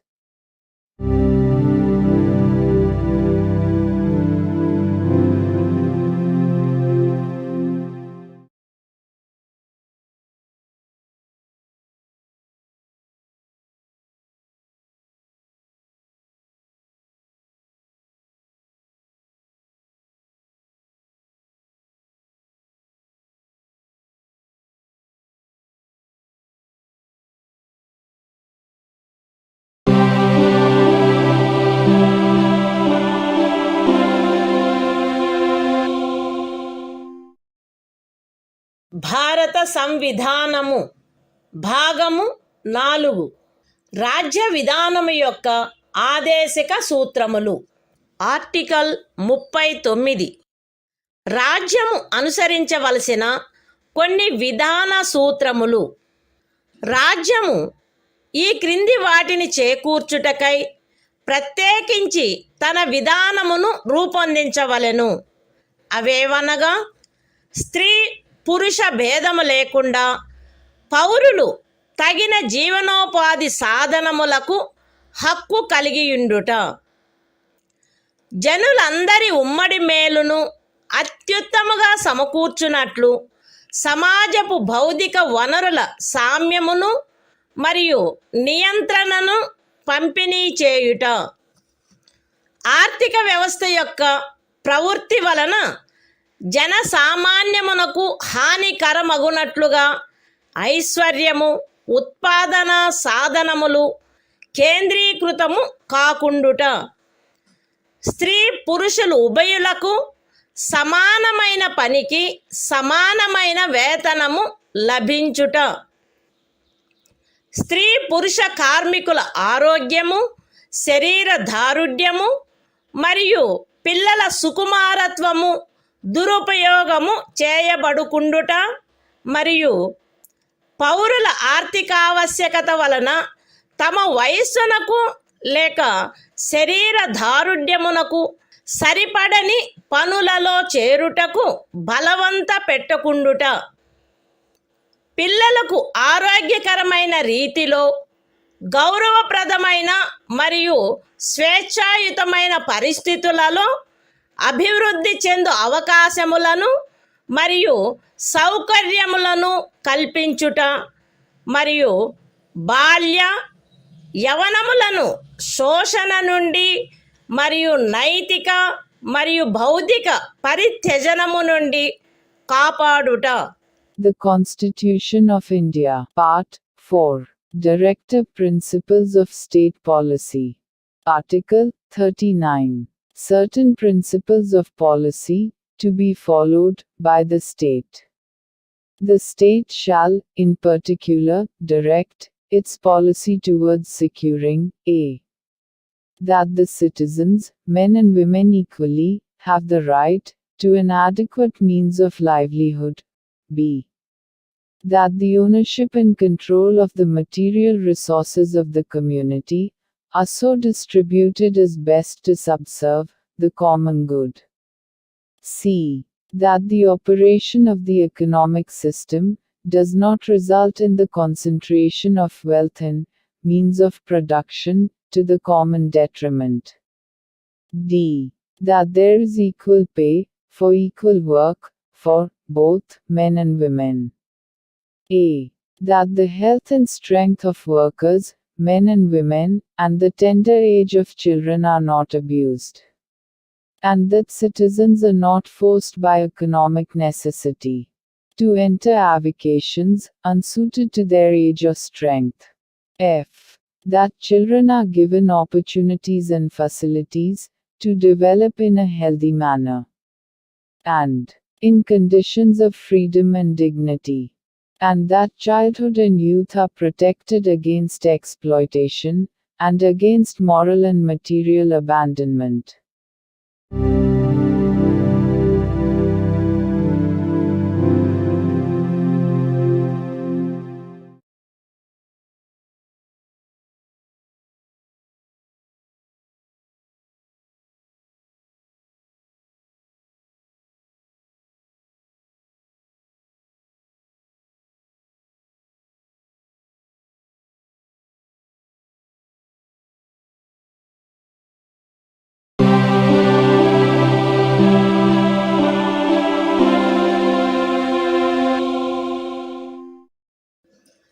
భారత సంవిధానము భాగము 4 రాజ్య విధానము యొక్క ఆదేశక సూత్రములు. Article 39A సమాన న్యాయము, ఉచిత న్యాయవాద సహాయము. శాసన వ్యవస్థ ప్రవృత్తి సమానావకాశ ప్రాతిపదికపై న్యాయమును చేకూర్చు రీతిలో నిర్వహించబడినట్లు రాజ్యము కట్టుదిట్టము చేయవలెను. మరియు ప్రత్యేకముగా ఏ పౌరునికైనను ఆర్థిక లేక ఇతర అసక్తతల కారణమున న్యాయమును పొందు అవకాశములు అలభ్యము కాకుండునట్లు కట్టుదిట్టము చేయుటకై తగిన శాసన నిర్మాణమును లేక పథకముల ద్వారా గాని ఏదేని ఇతర విధముగా గాని ఉచిత న్యాయవాద సహాయమును సమకూర్చవలెను. The Constitution of India, Part 4, Directive Principles of State Policy. Article 39A. Equal justice and free legal aid.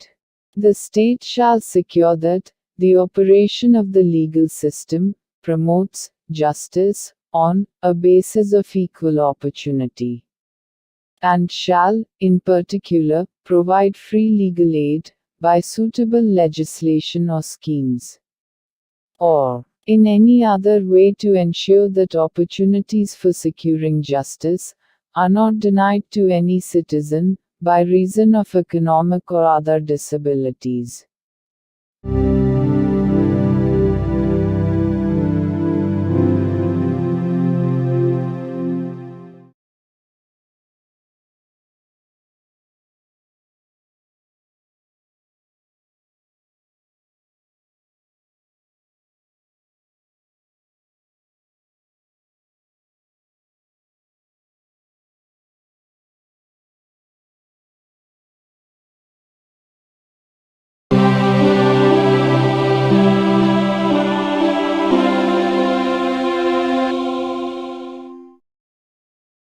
భారత సంవిధానము భాగము 4 రాజ్య విధానము యొక్క ఆదేశక సూత్రములు. ఆర్టికల్ 40 గ్రామ పంచాయతీల వ్యవస్థీకరణ.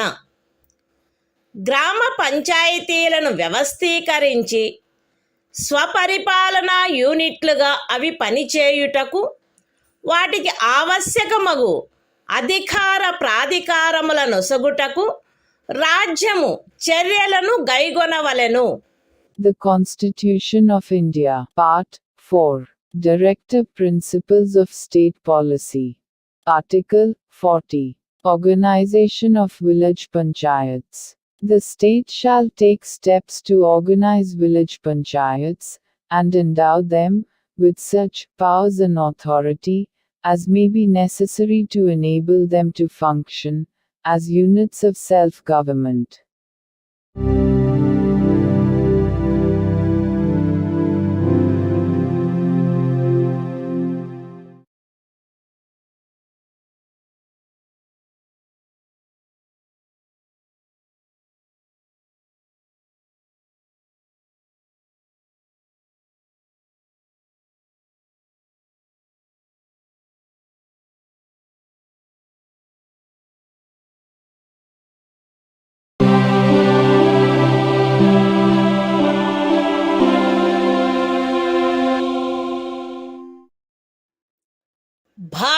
సంవిధానము భాగము 4 రాజ్య విధానము యొక్క ఆదేశక సూత్రములు. ఆర్టికల్ 41 పనికి విద్యకు కొన్ని సందర్భములలో ప్రజా సహాయమునకు హక్కు. రాజ్యము దాని ఆర్థిక స్తోమత మరియు అభివృద్ధి పరిమితుల మేరకు పనిచేయు హక్కును, విద్య నేర్చుకొను హక్కును మరియు నిరుద్యోగము, వృద్ధాప్యము, అనారోగ్యము, అంగవైకల్యము మరియు ఇతర విధములైన అకారణ దారిద్ర్యము కలిగిన సందర్భములలో ప్రజా సహాయమును పొందు హక్కును చేకూర్చుటకై కట్టుదిట్టమైన ఏర్పాటు చేయవలెను. The Constitution of India, Part 4, Directive Principles of State Policy. Article 41, Right to work, to education, and to public assistance, in certain cases. The state shall, within the limits of its economic capacity and development, make effective provision for securing the right to work, to education, and to public assistance, in cases of unemployment, old age, sickness, and disablement, and in other cases of undeserved want.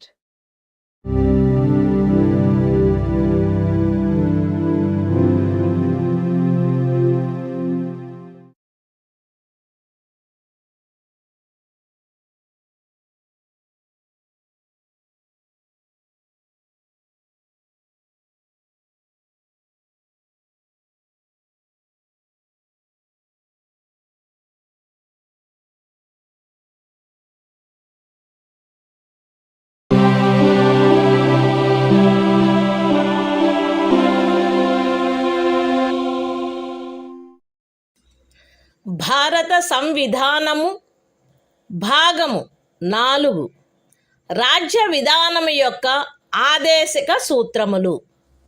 Article 42 పని విషయమున న్యాయమైన మరియు మానవోచితమైన పరిస్థితులకు మరియు ప్రసూతి సహాయమునకు ఏర్పాటు.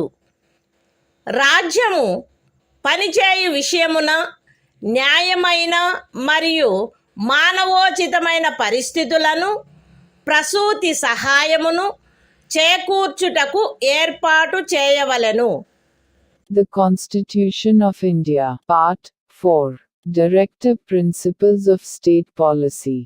Article 42, Provision for just and humane conditions of work, and maternity relief.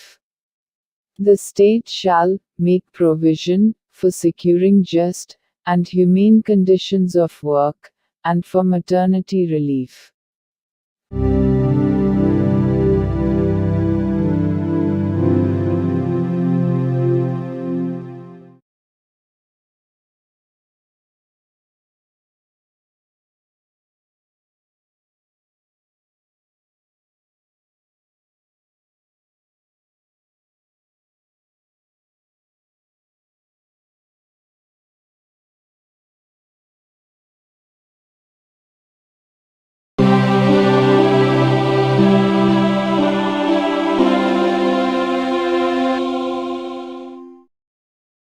భారత సంవిధానము భాగము 4 రాజ్య విధానము యొక్క ఆదేశక సూత్రములు.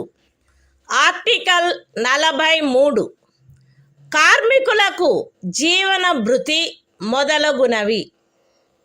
రాజ్యము తగిన శాసన నిర్మాణము ద్వారా లేక ఆర్థిక వ్యవస్థాపన ద్వారా లేక మరే విధముగానైనా వ్యవసాయ, పారిశ్రామిక లేక ఇతర కార్మికులందరికీ పనిని, జీవన భృతిని మరియు సముచిత జీవన స్థాయిని, విశ్రాంతి మరియు సాంఘిక సాంస్కృతిక అవకాశముల పూర్తి వినియోగమును చేకూర్చునట్టి పని పరిస్థితులను కల్పించుటకు ప్రయత్నించవలెను.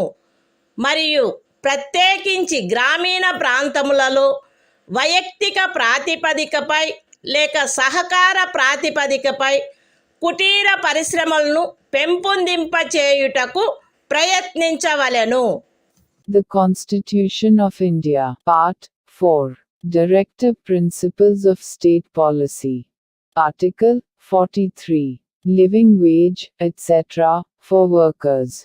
The state shall endeavor to secure, by suitable legislation, or economic organization or in any other way, to all workers, agricultural, industrial or otherwise, work, a living wage, conditions of work ensuring a decent standard of life, and full enjoyment of leisure, and social and cultural opportunities, and, in particular, the state shall endeavor to promote cottage industries, on an individual or cooperative basis, in rural areas.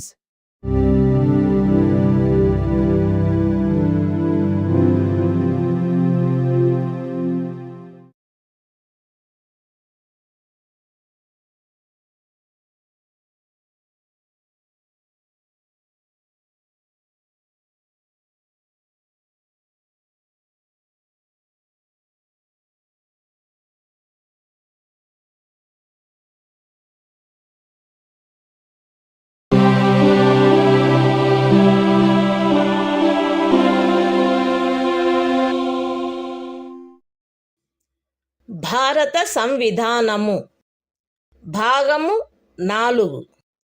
రాజ్య విధానము యొక్క ఆదేశిక సూత్రములు. Article 43A. పరిశ్రమల నిర్వహణలో కార్మికులు పాల్గొనుట. రాజ్యము తగిన శాసన నిర్మాణము ద్వారా లేక ఏదేని ఇతర విధముగా ఏదేని పరిశ్రమలో నిమగ్నమైన సంస్థల వ్యవస్థాపన లేక ఇతర వ్యవస్థల నిర్వహణలో కార్మికులు పాల్గొనున్నట్లు చర్యలు తీసుకొనవలెను. The Constitution of India, Part 4. Directive Principles of State Policy. Article 43A. Participation of workers in management of industries. The state shall take steps, by suitable legislation or in any other way, to secure the participation of workers in the management of undertakings, establishments, or other organizations engaged in any industry.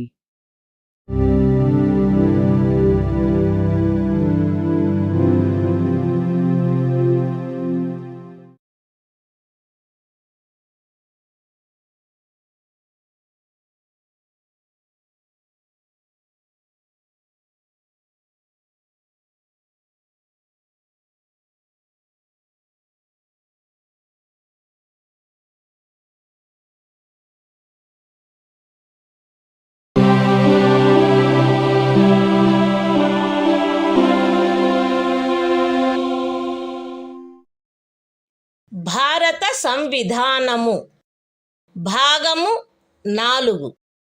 రాజ్య విధానము యొక్క ఆదేశక సూత్రములు. Article 43B.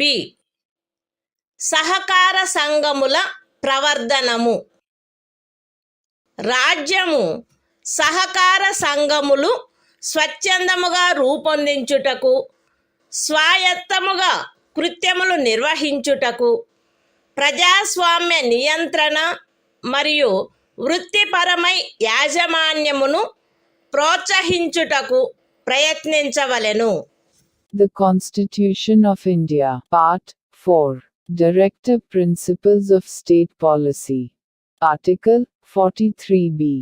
Promotion of cooperative societies. The state shall endeavor to promote voluntary formation, autonomous functioning, democratic control and professional management of cooperative societies.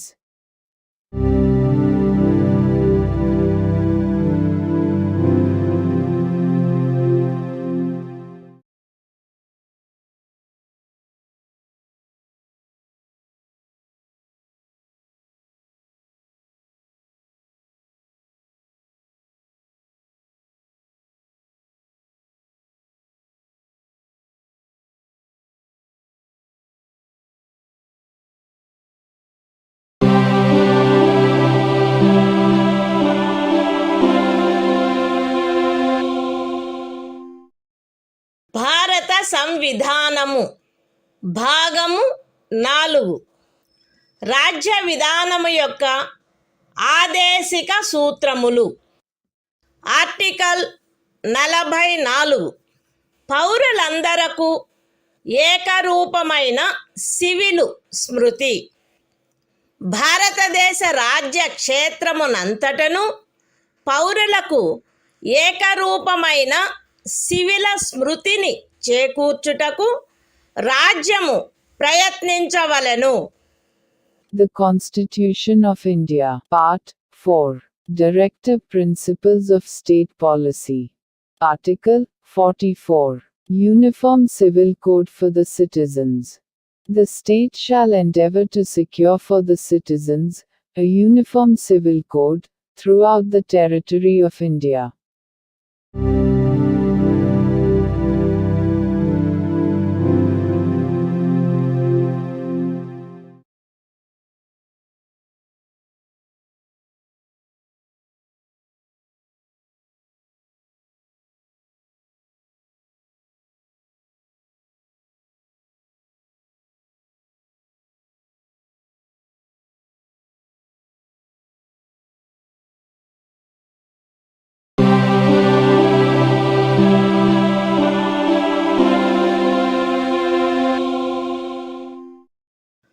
భారత సంవిధానము భాగము 4 రాజ్య విధానము యొక్క ఆదేశిక సూత్రములు.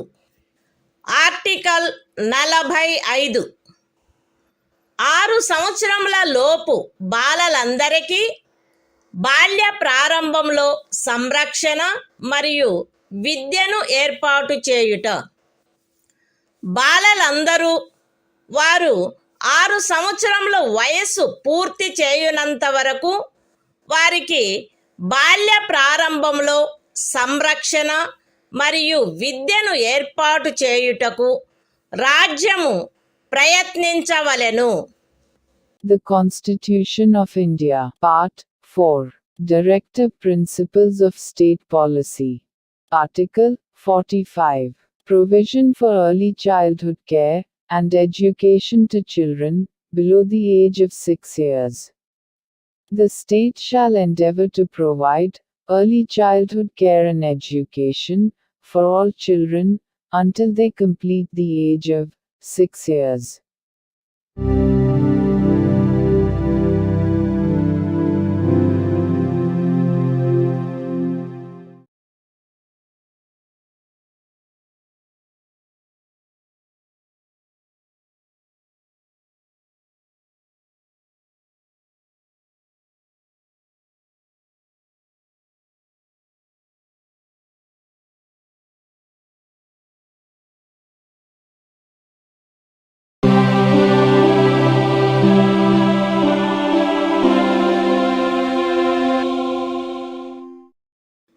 భారత సంవిధానము భాగము 4 రాజ్య విధానము యొక్క ఆదేశిక సూత్రములు. ఆర్టికల్ 46 అనుసూచిత కులముల, అనుసూచిత జనజాతుల మరియు ఇతర బలహీన వర్గముల యొక్క విద్యా విషయక మరియు ఆర్థిక హితములను పెంపొందించుట. ప్రజలలో బలహీన వర్గముల, ప్రత్యేకించి అనుసూచిత కులముల మరియు అనుసూచిత జనజాతుల విద్యా విషయక మరియు ఆర్థిక హితమును రాజ్యము విశేష శ్రద్ధతో పెంపొందించవలెను మరియు సాంఘిక అన్యాయము నుండి సకల విధములగు శోషణల నుండి వారిని రక్షించవలెను. The Constitution of India, Part 4, Directive Principles of State Policy. Article 46, Promotion of educational and economic interests of scheduled castes, scheduled tribes, and other weaker sections. The state shall promote with special care the educational and economic interests of the weaker sections of the people, and, in particular, of the scheduled castes and the scheduled tribes, and shall protect them from social injustice and all forms of exploitation.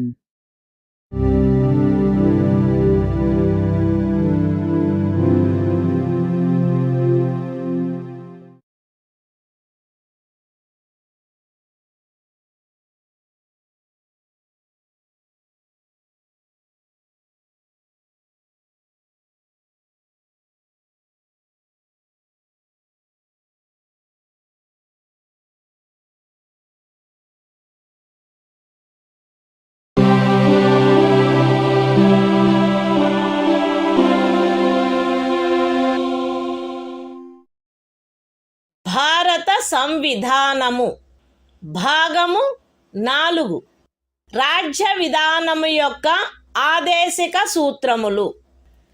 Article 47 ఆహార పుష్టి స్థాయిని, జీవన స్థాయిని పెంచుటలో మరియు ప్రజారోగ్యమును మెరుగుపరచుటలో రాజ్యము యొక్క కర్తవ్యము. రాజ్యము ప్రజల ఆహార పుష్టి యొక్క స్థాయిని, జీవన స్థాయిని పెంచుట మరియు ప్రజారోగ్యమును మెరుగుపరుచుట తన ప్రాథమిక కర్తవ్యములలోనివిగా పరిగణించవలెను మరియు ప్రత్యేకించి వైద్య ప్రయోజనములకై తప్ప మద్యపానీయములను మరియు ఆరోగ్యమునకు భంగము కలిగించు ఔషధములను సేవించుటను నిషేధించుటకు రాజ్యము ప్రయత్నించవలెను. The Constitution of India, Part 4, Directive Principles of State Policy. Article 47. Duty of the state to raise the level of nutrition and the standard of living, and to improve public health. The state shall regard the raising of the level of nutrition and the standard of living of its people, and the improvement of public health, as among its primary duties, and, in particular, the state shall endeavor to bring about prohibition of the consumption, except for medicinal purposes, of intoxicating drinks and of drugs, which are injurious to health.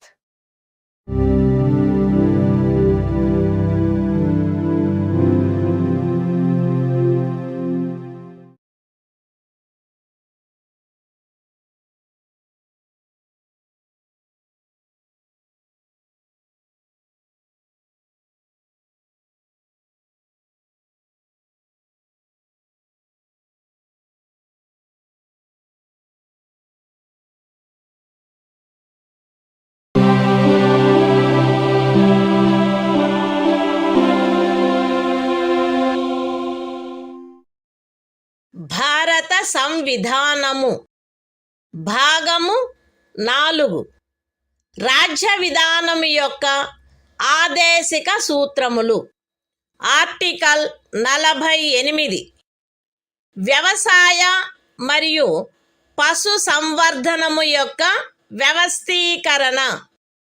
రాజ్యము ఆధునిక మరియు శాస్త్రీయ పద్ధతులను అనుసరించి వ్యవసాయమును, పశు సంవర్ధనమును వ్యవస్థీకరించవలెను మరియు ప్రత్యేకించి ఆవుల, దూడల, ఇతర పాడి పశువుల, భారవాహక పశువుల జాతులను పరిరక్షించి మెరుగుపరచుటకును వాటి వధను నిషేధించుటకును రాజ్యము చర్యలను గైగొనవలెను.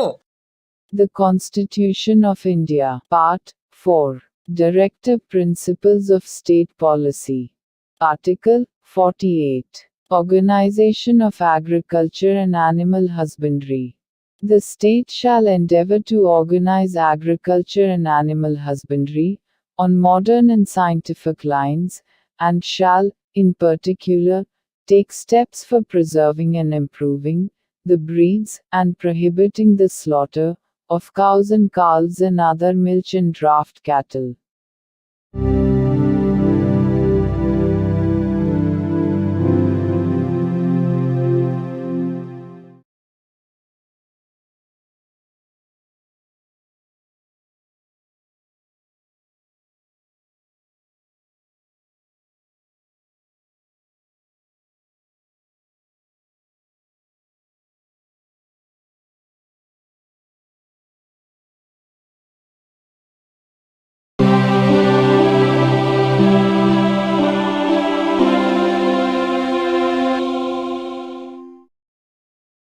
భారత సంవిధానము భాగము 4 రాజ్య విధానము యొక్క ఆదేశిక సూత్రములు.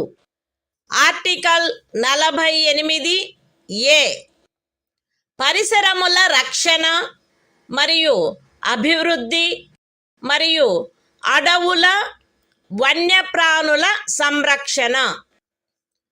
రాజ్యము పరిసరములను కాపాడి అభివృద్ధి చేయుటకును దేశములోని అడవులను వన్యప్రాణులను సంరక్షించుటకును ప్రయత్నించవలెను. The Constitution of India, Part 4, Directive Principles of State Policy. Article 48A. Protection and improvement of environment, and safeguarding of forests and wildlife. The state shall endeavor to protect and improve the environment, and to safeguard the forests and wildlife of the country.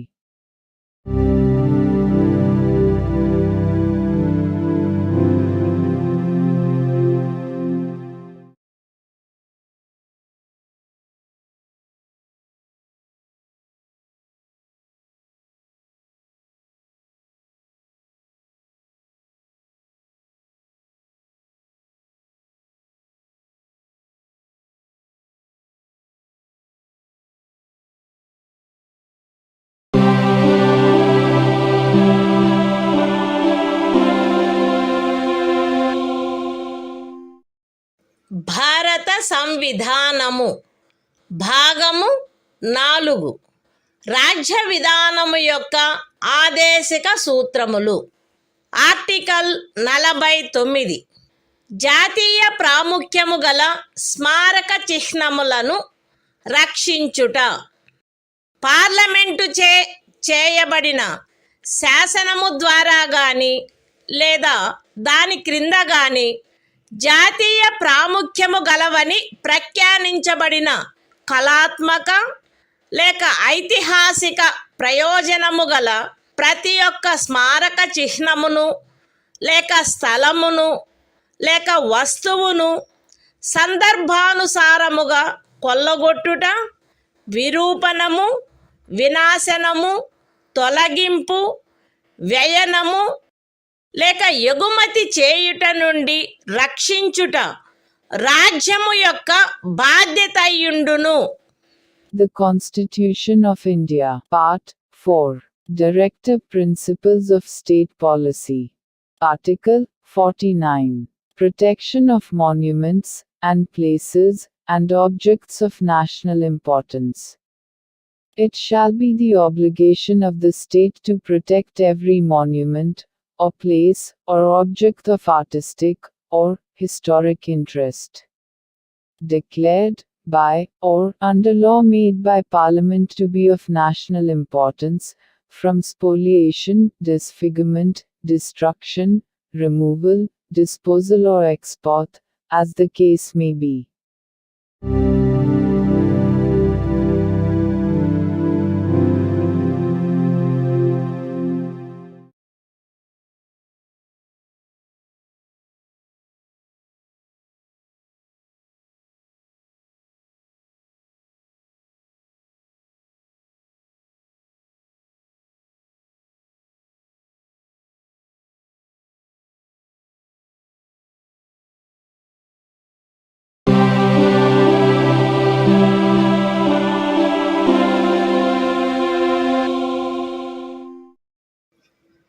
భారత సంవిధానము భాగము 4 రాజ్య విధానము యొక్క ఆదేశిక సూత్రములు.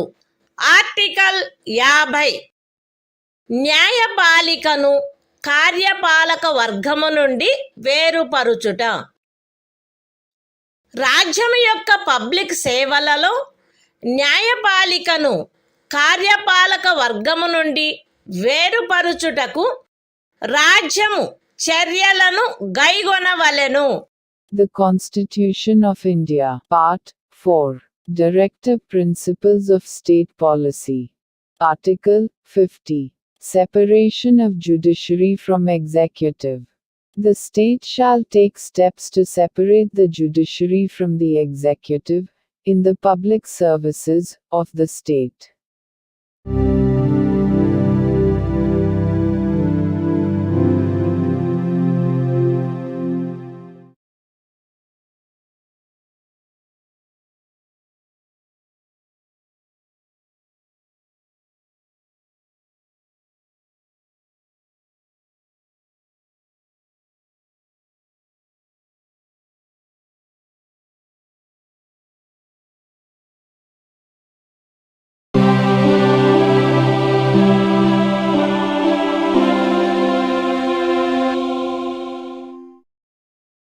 భారత సంవిధానము భాగము 4 రాజ్య విధానము యొక్క ఆదేశిక సూత్రములు. ఆర్టికల్ 51 అంతర్జాతీయ శాంతి భద్రతలను పెంపొందించుట.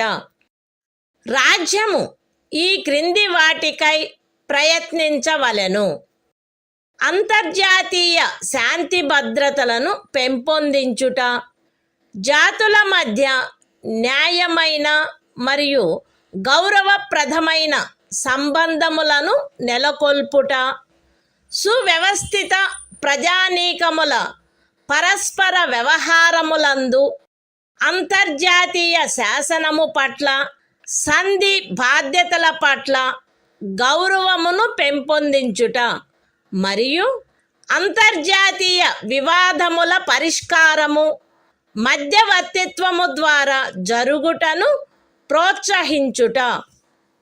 The Constitution of India, Part 4, Directive Principles of State Policy. Article 51, Promotion of International Peace and Security. The state shall endeavor to a. Promote international peace and security. b. Maintain just and honorable relations between nations. c. Foster respect for international law and treaty obligations in the dealings of organized peoples with one another. And d. Encourage settlement of international disputes by arbitration.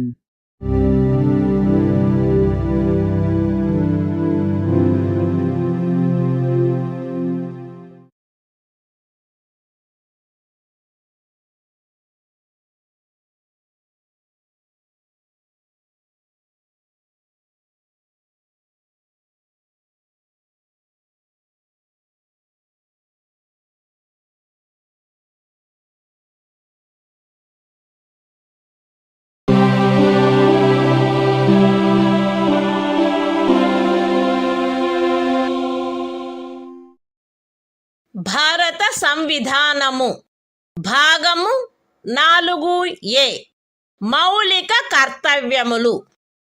Article 51A ప్రతి భారత పౌరునికి సంవిధానమునకు కట్టుబడి ఉండుట మరియు దాని ఆదర్శములను, సంస్థలను, జాతీయ పతాకమును, జాతీయ గీతమును గౌరవించుట, జాతీయ స్వాతంత్ర పోరాటమునకు స్ఫూర్తినిచ్చిన ఉన్నతాదర్శములను జ్ఞప్తి అందించుకొని వాటిని పాటించుట, భారతదేశ సార్వభౌమతను, ఐక్యతను మరియు అఖండతను సమర్థించి కాపాడుట, దేశమును రక్షించుట మరియు కోరినప్పుడు జాతీయ సేవ చేయుట, భారత ప్రజలందరి మధ్య మత, భాష మరియు ప్రాంతము లేక వర్గ వైవిధ్యముల అధిగమించి సామరస్యమును, సోదర భావమును పెంపొందించుట మరియు స్త్రీల గౌరవమును న్యూనపరచు ఆచారములను విడనాడుట, మన సమ్మిశ్ర సంస్కృతి యొక్క సుసంపన్న సాంప్రదాయమును గౌరవించి పరిరక్షించుట, అడవులు, సరస్సులు, నదులు మరియు వన్యప్రాణులతో సహా ప్రకృతి సిద్ధమైన పరిసరములను కాపాడి అభివృద్ధి చేయుట, మరియు ప్రాణికోటి పట్ల కరుణను కలిగియుండుట, వైజ్ఞానిక దృక్పథమును, మానవతావాదమును, జిజ్ఞాసను మరియు సంస్కరణా శక్తిని పెంపొందించుకొనుట, పబ్లిక్ ఆస్తిని సంరక్షించుట మరియు హింసను విడనాడుట, దేశ ప్రజల కృషి మరియు సాధనముల ఉన్నత స్థాయిలను నిరంతరం అందుకొనున్నట్లుగా వ్యష్టి మరియు సమష్టి కార్యరంగములన్నింటిలో శ్రేష్టతకై పాటుపడుట, తల్లి, తండ్రి లేక సంరక్షకుడు 6 మరియు 14 సంవత్సరముల మధ్య వయసు కలిగిన తమ పిల్లలకు లేక పోషితునికి విద్యావకాశములను కలగచేయుట కర్తవ్యమై ఉండవలెను. The Constitution of India, Part 4A. Fundamental Duties. Article 51A. Fundamental Duties. It shall be the duty of every citizen of India to abide by the Constitution and respect its ideals and institutions, the national flag and the national anthem. B. To cherish and follow the noble ideals which inspired our national struggle for freedom. C. To uphold and protect the sovereignty, unity and integrity of India. D. To defend the country and render national service when called upon to do so. A. To promote harmony and the spirit of common brotherhood amongst all the people of India, transcending religious, linguistic and regional or sectional diversities. To renounce practices derogatory to the dignity of women. F. To value and preserve the rich heritage of our composite culture. G. To protect and improve the natural environment, including forests, lakes, rivers and wildlife, and to have compassion for living creatures. H. To develop the scientific temper, humanism, and the spirit of inquiry and reform. I. To safeguard public property and to abjure violence. J. To strive towards excellence in all spheres of individual and collective activity, so that the nation constantly rises to higher levels of endeavor and achievement. K. Who is a parent or guardian, to provide opportunities for education to his child, or, as the case may be, what between the age of 6 and 14 years.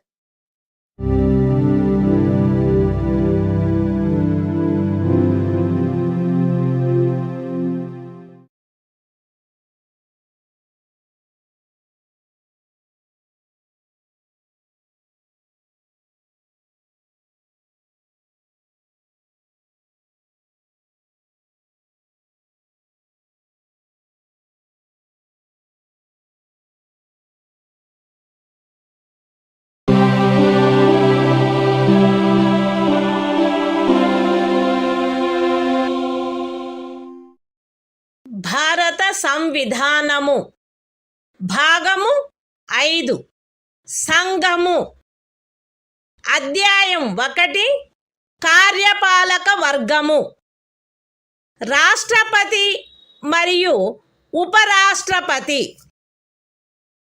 Article 52 భారత రాష్ట్రపతి భారతదేశమునకు ఒక రాష్ట్రపతి ఉండవలెను.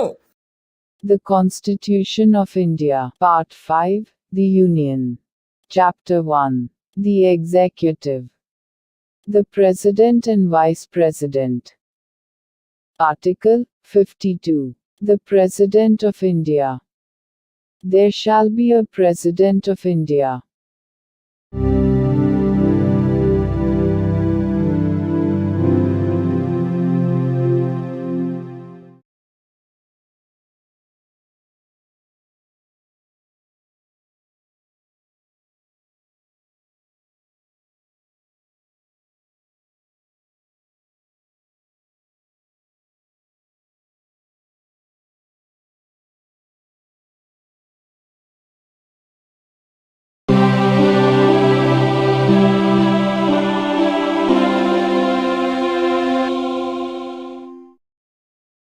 భారత సంవిధానము భాగము 5 సంఘము అధ్యాయము 1 కార్యపాలక వర్గము రాష్ట్రపతి మరియు ఉపరాష్ట్రపతి ఆర్టికల్ 53 సంఘము యొక్క కార్యపాలకాధికారము సంఘము యొక్క కార్యపాలకాధికారము రాష్ట్రపతి యందు నిహితమై ఉండవలెను.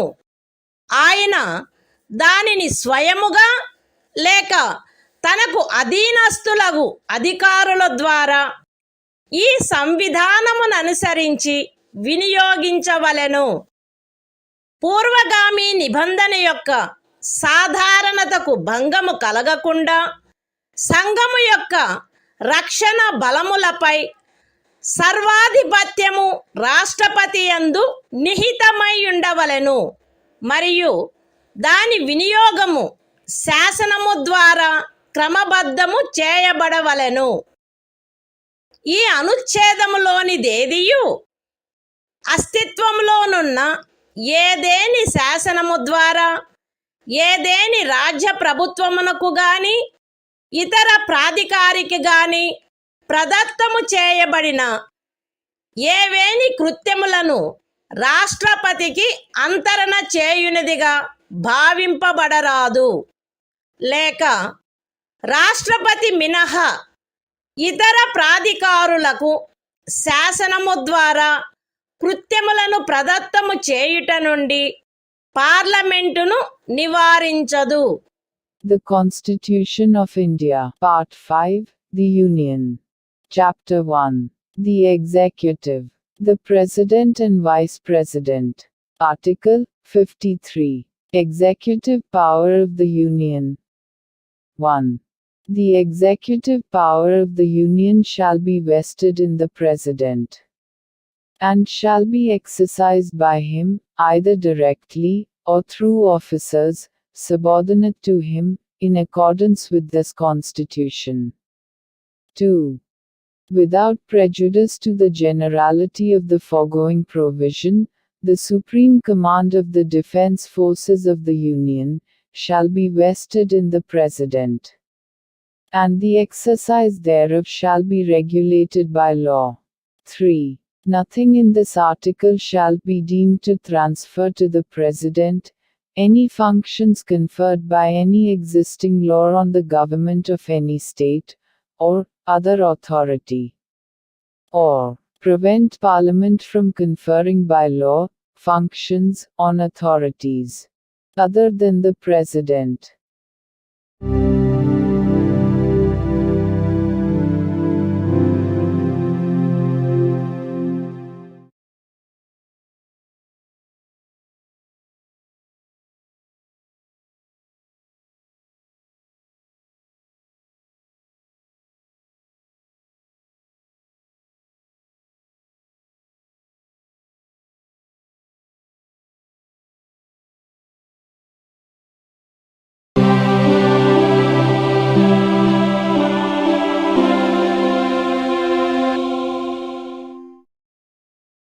భారత సంవిధానము భాగము 5 సంఘము అధ్యాయము 1 కార్యపాలక వర్గము రాష్ట్రపతి మరియు ఉపరాష్ట్రపతి ఆర్టికల్ 54 రాష్ట్రపతి ఎన్నిక రాష్ట్రపతి ఈ క్రింది వారితో కూడిన నిర్వాచక గణము యొక్క సభ్యులచే ఎన్నుకొనబడవలెను.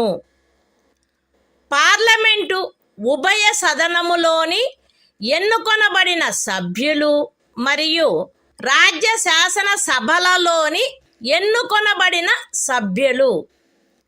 విశదీకరణ ఈ అనుచ్ఛేదము మరియు అనుచ్ఛేదము 55లోని రాజ్యము అను పదములో ఢిల్లీ జాతీయ రాజధాని రాజ్యక్షేత్రము మరియు పాండిచ్చేరి సంఘ రాజ్యక్షేత్రము చేరియుండును. The Constitution of India, Part 5, The Union. Chapter 1. The Executive. The President and Vice President. Article 54. Election of President. The President shall be elected by the members of an electoral college, consisting of a. the elected members of both houses of Parliament, and b. the elected members of the legislative assemblies of the states. Explanation. In this article, and in Article 55, state includes the National Capital Territory of Delhi and the Union Territory of Pondicherry.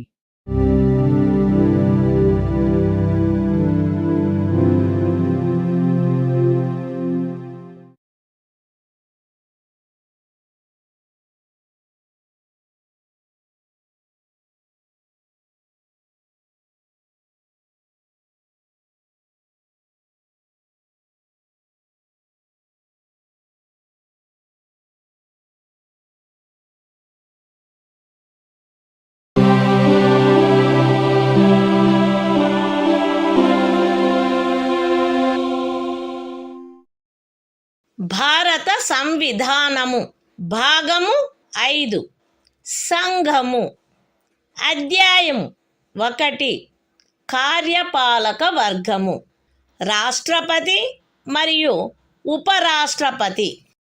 Article 55 రాష్ట్రపతిని ఎన్నుకొను రీతి.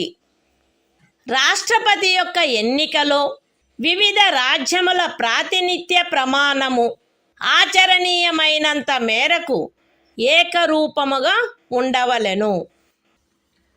రాజ్యముల మధ్య అట్టి ఏకరూపతను చేకూర్చుటకుగాను మరియు మొత్తము రాజ్యములకును సంఘమునకును మధ్య సమత్వమును చేకూర్చుటకుగాను అట్టి ఎన్నికలో పార్లమెంటులోని మరియు ప్రతి రాజ్య శాసనసభలోని ఎన్నుకొనబడిన ప్రతి సభ్యుడు ఇచ్చుటకు హక్కు కలిగియున్న ఓట్ల సంఖ్యను ఈ క్రింది రీతిగా నిర్ధారణ చేయవలెను. ఏ. రాజ్యం యొక్క జనసంఖ్యను ఆ రాజ్య శాసనసభలోని ఎన్నుకొనబడిన మొత్తము సభ్యుల సంఖ్యతో భాగించగా వచ్చు భాగఫలములో 1000 యొక్క గుణిజములు ఎన్నియుండునో అన్ని ఓట్లను రాజ్య శాసనసభకు ఎన్నుకొనబడిన ప్రతి సభ్యుడు కలిగి ఉండవలెను. బి. 1000 యొక్క సదరు గుణిజములను లెక్కించిన పిమ్మట శేషము 500కు తగ్గనిచో ఉపఖండము ఏలో నిర్దేశింపబడిన ప్రతి సభ్యునకు గల ఓట్ల సంఖ్యకు అదనముగా 1 ఓటును చేర్చవలెను. C.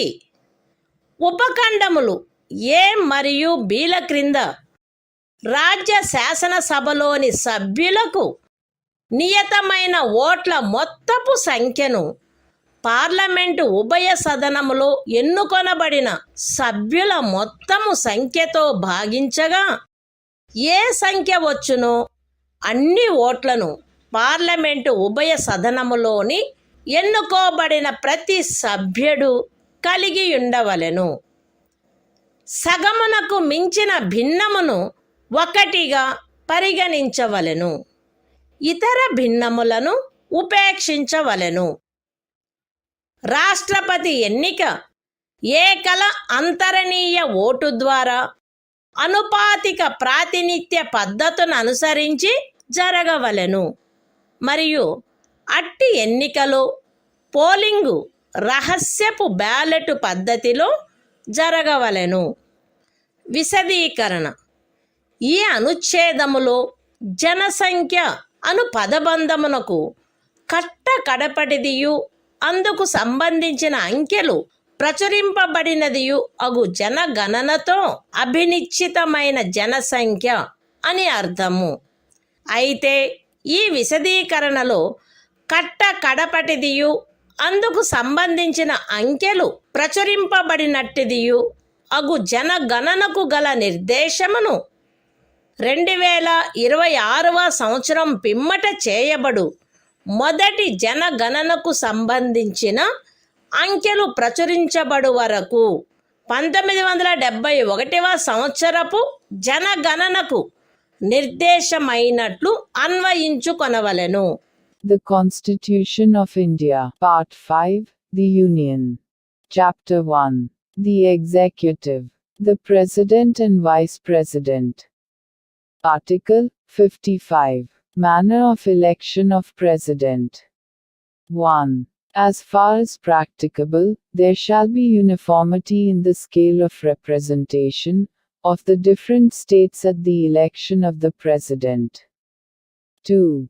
For the purpose of securing such uniformity among the states, inter se, as well as parity between the states as a whole and the Union, the number of votes, which each elected member of Parliament, and of the Legislative Assembly of each state, is entitled to cast at such election, shall be determined in the following manner.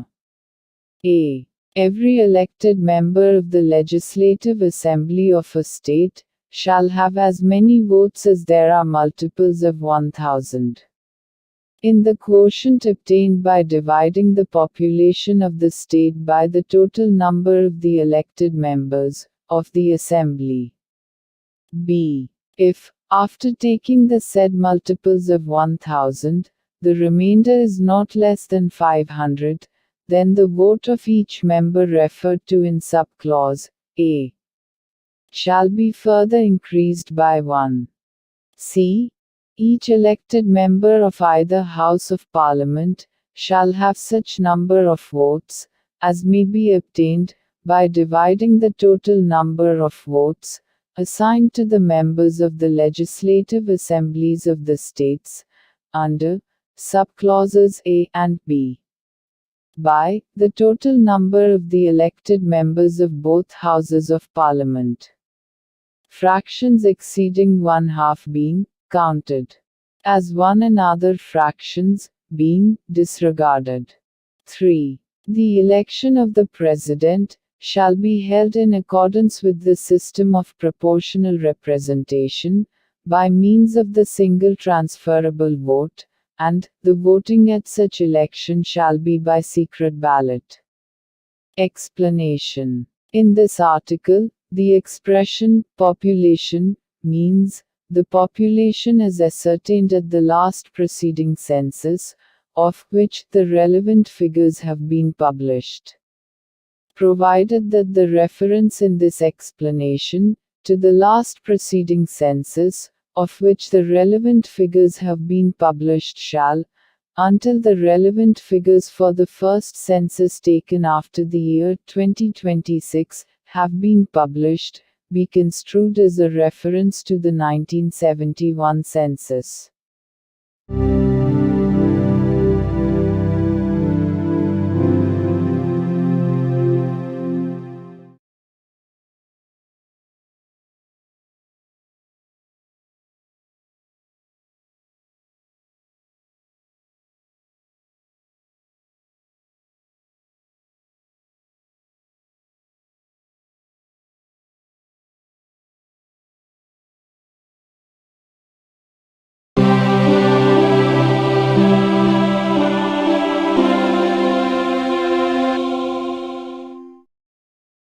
భారత సంవిధానము భాగము 5 సంఘము అధ్యాయము 1 కార్యపాలక వర్గము రాష్ట్రపతి మరియు ఉపరాష్ట్రపతి article 56 రాష్ట్రపతి పదావధి రాష్ట్రపతి తన పదవిలో ప్రవేశించిన తేదీ నుండి 5 సంవత్సరముల కాలావధి వరకు పదవి యందుండవలెను. అయితే రాష్ట్రపతి తన చేవ్రాలుతో ఉపరాష్ట్రపతికి లేఖ రాయుట ద్వారా తన పదవికి రాజీనామా ఇవ్వవచ్చును. రాష్ట్రపతిని సంవిధానాతిక్రమణము కావించినందుకు 61వ అనుచ్ఛేదములో నిబంధించబడిన రీతిగా మహాభియోగము ద్వారా పదవి నుండి తొలగించవచ్చును. రాష్ట్రపతి తన పదావధి ముగిసినప్పటికీ తన ఉత్తరాధికారి ఆ పదవిలో ప్రవేశించు వరకు పదవిలో కొనసాగవలెను. ఖండము 1 యొక్క వినాయింపులోని ఖండము ఏ క్రింద ఉపరాష్ట్రపతికి పంపబడిన రాజీనామా పత్రమును ఆయన లోక్సభ అధ్యక్షునికి తక్షణమే పంపవలెను. The Constitution of India, Part 5, The Union. Chapter 1. The Executive. The President and Vice President. Article 56. Term of Office of President. 1. The President shall hold office for a term of 5 years, from the date on which he enters upon his office. Provided that a. The President may, by writing under his hand addressed to the Vice President, resign his office. b. The President may, for violation of the Constitution, be removed from office by impeachment in the manner provided in Article 61. c. The President shall, notwithstanding the expiration of his term, continue to hold office, until his successor enters upon his office. 2. Any resignation addressed to the Vice President under Clause A of the proviso to Clause 1 shall forthwith be communicated by him to the Speaker of the House of the People.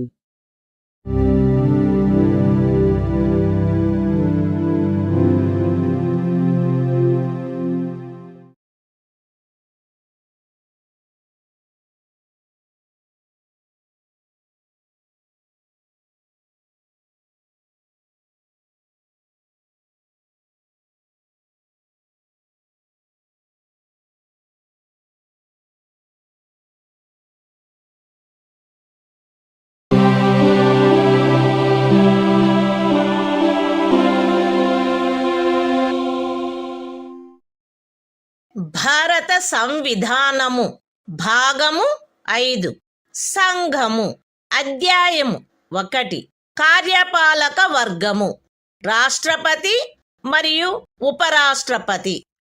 Article 57 తిరిగి ఎన్నికకు పాత్రత.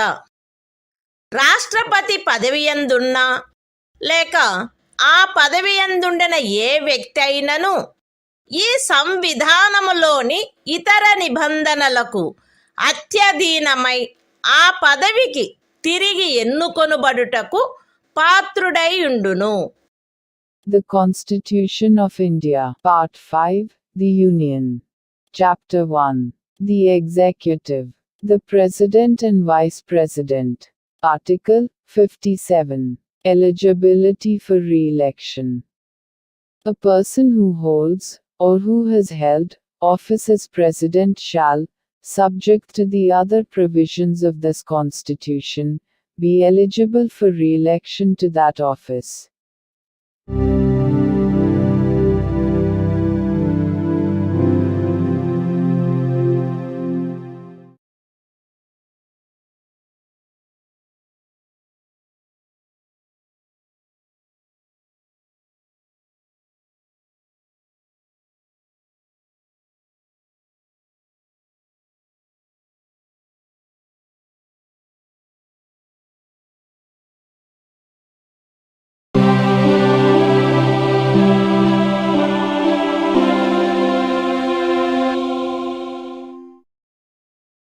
భారత సంవిధానము భాగము 5 సంఘము అధ్యాయము 1 కార్యపాలక వర్గము రాష్ట్రపతి మరియు ఉపరాష్ట్రపతి. ఆర్టికల్ 58 రాష్ట్రపతిగా ఎన్నికకు అర్హతలు. ఏ వ్యక్తి గాని భారతదేశ పౌరుడై ఉన్ననే తప్ప 35 సంవత్సరముల వయస్సు పూర్తి అయిననే తప్ప మరియు లోక్సభ సభ్యుడుగా ఎన్నుకొనబడుటకు అర్హుడై ఉన్ననే తప్ప రాష్ట్రపతిగా ఎన్నుకోబడుటకు పాత్రుడు కాడు. ఏ వ్యక్తి అయినను భారత ప్రభుత్వము క్రింద లేక ఏదేని రాజ్య ప్రభుత్వము క్రింద లేక సదరు ప్రభుత్వములోని దేని యొక్క నియంత్రణకైనను అత్యధీనమై ఉన్న ఏదేని స్థానిక లేక ఇతర ప్రాధికారి క్రింద గాని లాభాయుతమైన ఏదేని పదవి యందున్నచో ఆ వ్యక్తి రాష్ట్రపతిగా ఎన్నుకొనబడుటకు పాత్రుడు కాడు. విశదీకరణ: ఈ అనుచ్ఛేదపు నిమిత్తము ఎవరేని వ్యక్తి సంఘము యొక్క రాష్ట్రపతిగా లేక ఉపరాష్ట్రపతిగా లేక ఏదేని రాజ్యము యొక్క గవర్నరుగా లేక సంఘము యొక్క లేక ఏదేని రాజ్యము యొక్క మంత్రిగానున్న కారణమును బట్టి మాత్రమే లాభాయుతమైన పదవి యందున్నట్లు భావించబడరాదు. The Constitution of India, Part 5, The Union. Chapter 1. The Executive. The President and Vice President. Article 58. Qualifications for election as President. 1. No person shall be eligible for election as President, unless he is a citizen of India, has completed the age of 35 years, and is qualified for election, as a member of the House of the People.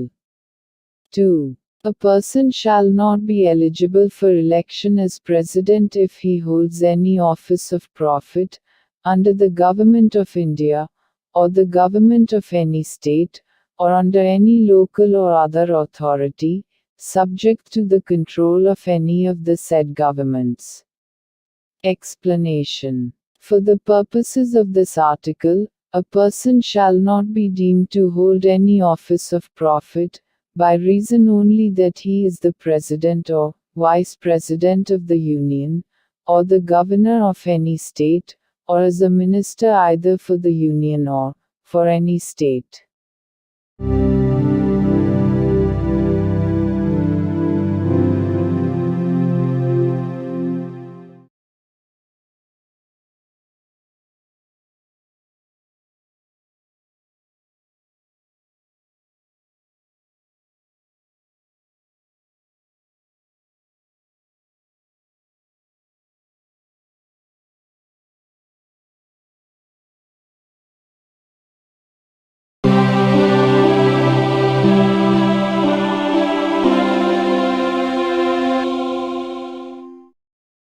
భారత సంవిధానము భాగము 5 సంఘము అధ్యాయము 1 కార్యపాలక వర్గము రాష్ట్రపతి మరియు ఉపరాష్ట్రపతి.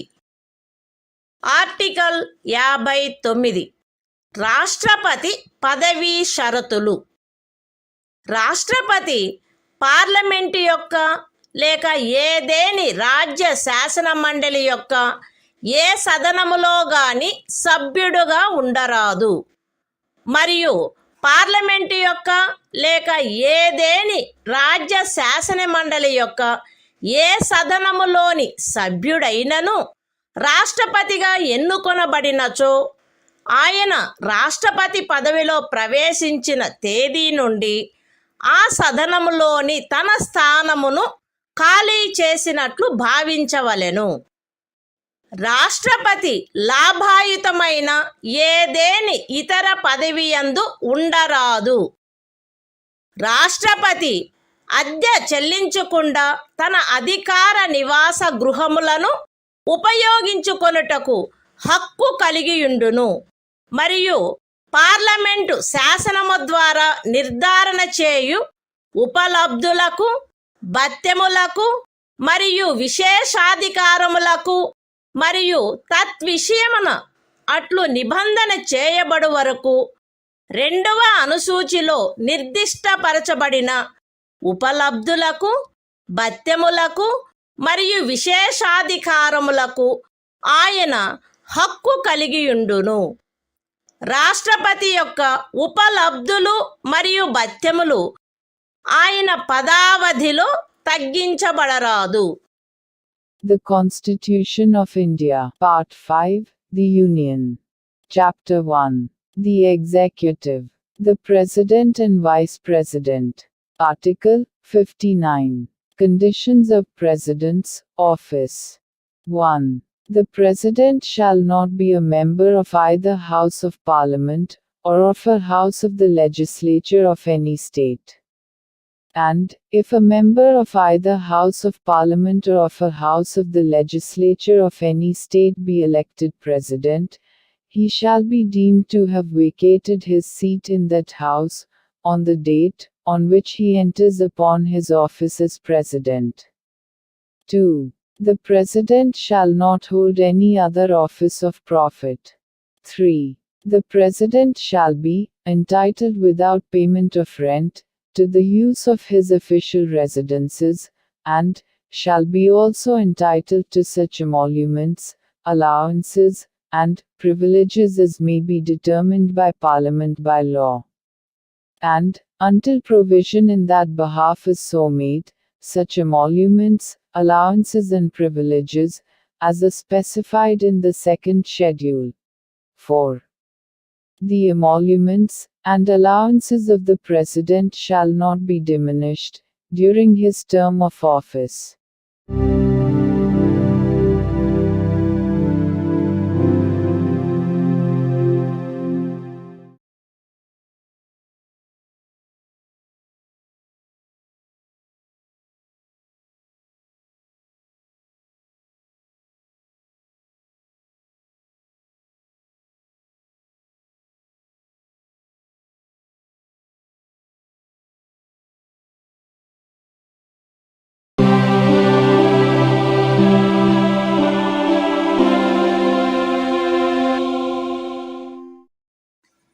భారత సంవిధానము.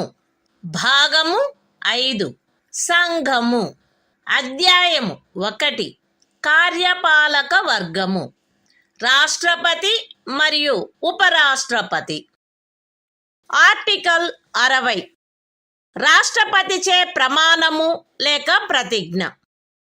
ప్రతి రాష్ట్రపతి మరియు రాష్ట్రపతిగా వ్యవహరించు లేక రాష్ట్రపతి కృత్యములను నిర్వహించు ప్రతి వ్యక్తి తన పదవిలో ప్రవేశించుటకు పూర్వము భారతదేశ ముఖ్య న్యాయమూర్తి సమక్షమున లేక ఆయన హాజరు లేనప్పుడు సర్వోన్నత న్యాయస్థాన న్యాయాధీశులలో అందుబాటులో ఉన్న వారిలో అందరికంటే సీనియర్ న్యాయాధీశుని సమక్షమున గాని ఈ క్రింది రూపములో ప్రమాణము లేక ప్రతిజ్ఞ చేసి దానిపై చేవ్రాలు చేయవలెను. ఏబి అను నేను భారతదేశ రాష్ట్రపతి పదవిని శ్రద్ధాపూర్వకముగా నిర్వహింతుననియు లేక రాష్ట్రపతి యొక్క కృత్యములను శ్రద్ధాపూర్వకముగా నిర్వహింతుననియు నా సంపూర్ణ సామర్థ్యము మేరకు సంవిధానమును మరియు శాసనమును పరిరక్షించి సంరక్షించి రక్షింతుననియు భారతదేశ ప్రజల సేవయందును వారి క్షేమమునందును నిరతుడునయ్యదననియు దైవ సాక్షిగా ప్రమాణము చేయుచున్నాను. సత్యనిష్టతో ప్రతిజ్ఞ చేయుచున్నాను. The Constitution of India. Part 5. The Union. Chapter 1. The Executive. The President and Vice President. Article 60. Oath or affirmation by the President.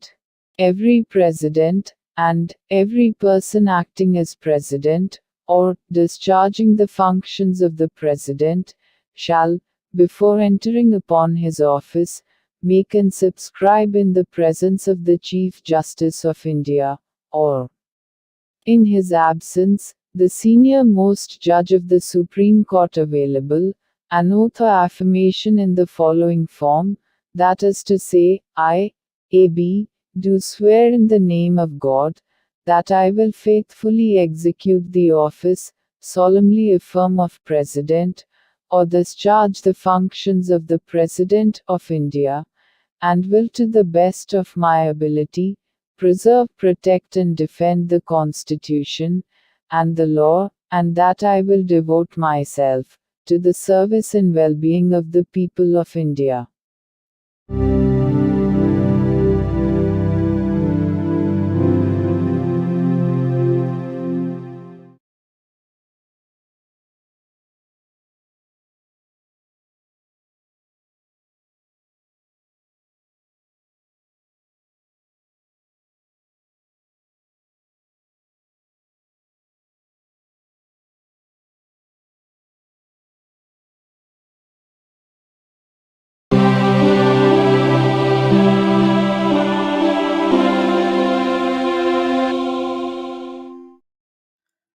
భారత సంవిధానము భాగము 5 సంఘము అధ్యాయము 1 కార్యపాలక వర్గము రాష్ట్రపతి మరియు ఉపరాష్ట్రపతి ఆర్టికల్ 61 రాష్ట్రపతిపై మహాభియోగము తెచ్చుటకు ప్రక్రియ సంవిధానాతిక్రమణము కావించినాడని రాష్ట్రపతిపై మహాభియోగం జరపబడవలసినప్పుడు పార్లమెంటు యొక్క ఏ సదనము చేనైనను ఆరోపణ చేయబడవలెను. అట్టి ఆరోపణ ఏదియు అట్టి ఆరోపణ చేయు ప్రతిపాదన గల తీర్మానమును ప్రస్తావించవలెనను ఉద్దేశము తమకు కలదని ఆ సదనము యొక్క మొత్తము సభ్యుల సంఖ్యలో 4వ వంతుకు తక్కువగాని మంది చేవ్రాలు చేసి వ్రాతపూర్వకముగా నోటీసు ఇచ్చిన పిమ్మట కనీసం 14 దినములు గడిచిన తర్వాత ప్రస్తావించననే తప్ప మరియు అట్టి తీర్మానము ఆ సదనము యొక్క మొత్తము సభ్యుల సంఖ్యలో 3/2 తక్కువ కాని అధిక సంఖ్యాకులచే పాస్ చేయబడిననే తప్ప చేయబడరాదు. పార్లమెంటు యొక్క ఏ సదనమైనను అట్లు ఆరోపణ చేసినప్పుడు 2వ సదనము ఆ ఆరోపణను దర్యాప్తు చేయవలెను లేక దర్యాప్తు చేయించవలెను. మరియు అట్టి దర్యాప్తు జరుగునప్పుడు హాజరగుటకును ప్రతినిధిని పంపుటకును రాష్ట్రపతికి హక్కు ఉండును. దర్యాప్తు ఫలితముగా రాష్ట్రపతిపై చేయబడిన ఆరోపణ స్థిరపడినదని ప్రఖ్యానించు తీర్మానము ఆ ఆరోపణను దర్యాప్తు చేసిన లేక చేయించిన సదనము యొక్క సభ్యుల మొత్తము సంఖ్యలో 3/2 తక్కువ కాని అధిక సంఖ్యాకులచే ఆమోదించబడినచో అట్లు ఆమోదించబడిన తేదీ నుండి ఆ తీర్మానము రాష్ట్రపతిని పదవి నుండి తొలగించు ప్రభావము కలిగియుండును. The Constitution of India, Part 5, The Union. Chapter 1. The Executive. The President and Vice President. Article 61. Procedure for impeachment of the President. 1. When a President is to be impeached for violation of the Constitution, the charge shall be preferred by either House of Parliament.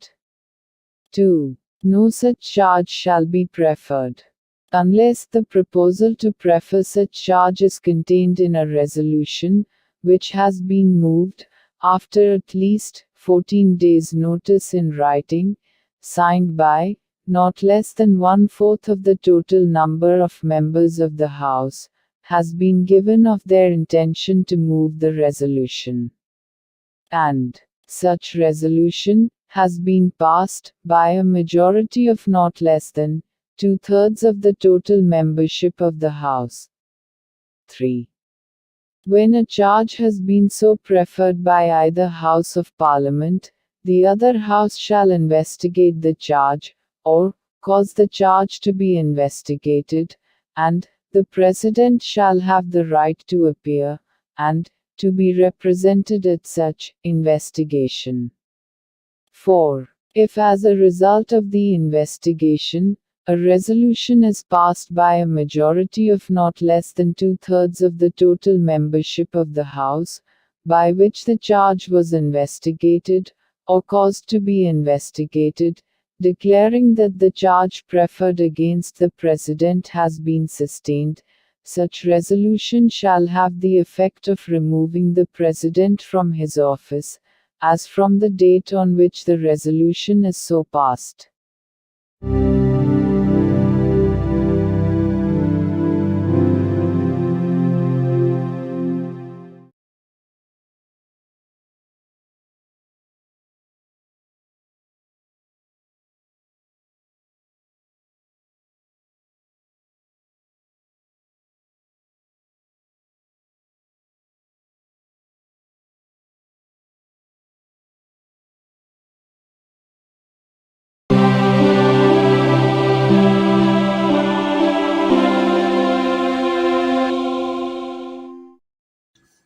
భారత సంవిధానము భాగము 5 సంఘము అధ్యాయము 1 కార్యపాలక వర్గము రాష్ట్రపతి మరియు ఉపరాష్ట్రపతి article 62 రాష్ట్రపతి పదవి ఖాళీ అయినప్పుడు దానిని పూరించుటకు ఎన్నిక జరపవలసిన కాలము మరియు ఆకస్మికముగా ఏర్పడిన ఖాళీని పూరించుటకు ఎన్నుకొనబడు వ్యక్తి యొక్క పదావధి.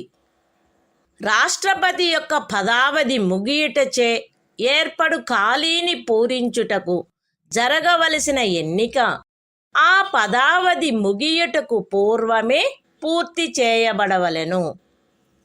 మరణము, రాజీనామా లేక తొలగింపు కారణముగా లేక అన్యదా రాష్ట్రపతి పదవియందు ఏర్పడిన ఖాళీని పూరించుటకు జరగవలసిన ఎన్నిక ఆ ఖాళీ ఏర్పడిన తర్వాత సాధ్యమైనంత త్వరితముగాను ఎట్టి సందర్భంలోనూ ఖాళీ ఏర్పడిన తేదీ నుండి 6 మాసములు దాటకుండగను జరపబడవలెను.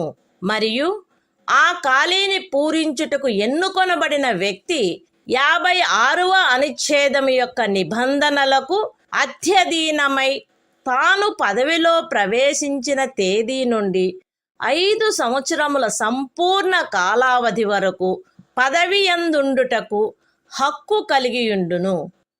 The Constitution of India, Part 5, The Union. Chapter 1. The Executive. The President and Vice President.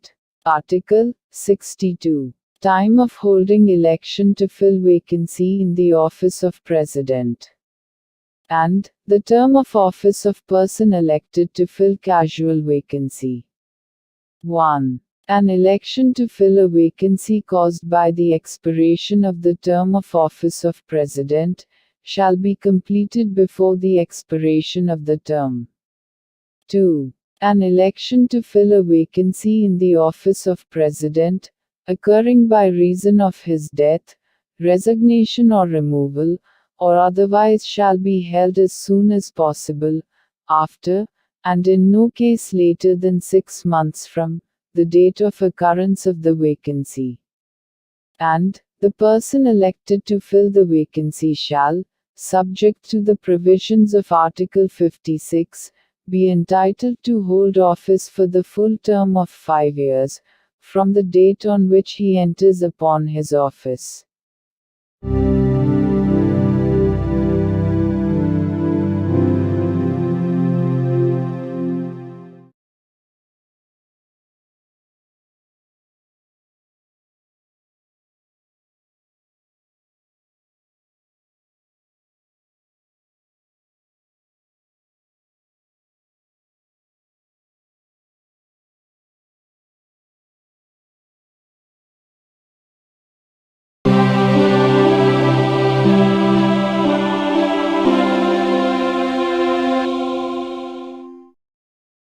భారత సంవిధానము భాగము 5 సంఘము అధ్యాయము 1 కార్యపాలక వర్గము రాష్ట్రపతి మరియు ఉపరాష్ట్రపతి ఆర్టికల్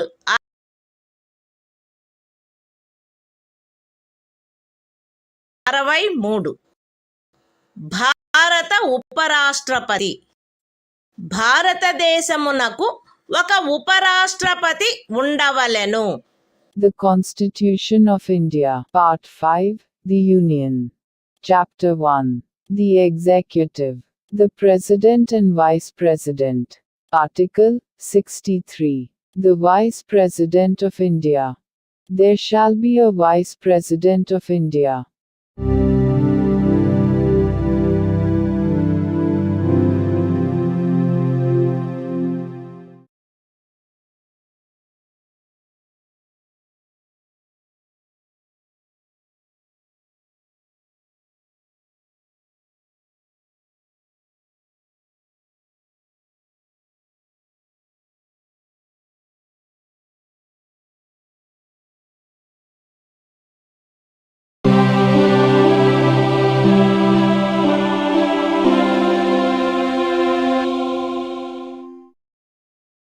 భారత సంవిధానము భాగము 5 సంఘము అధ్యాయము 1 కార్యపాలక వర్గము రాష్ట్రపతి మరియు ఉపరాష్ట్రపతి.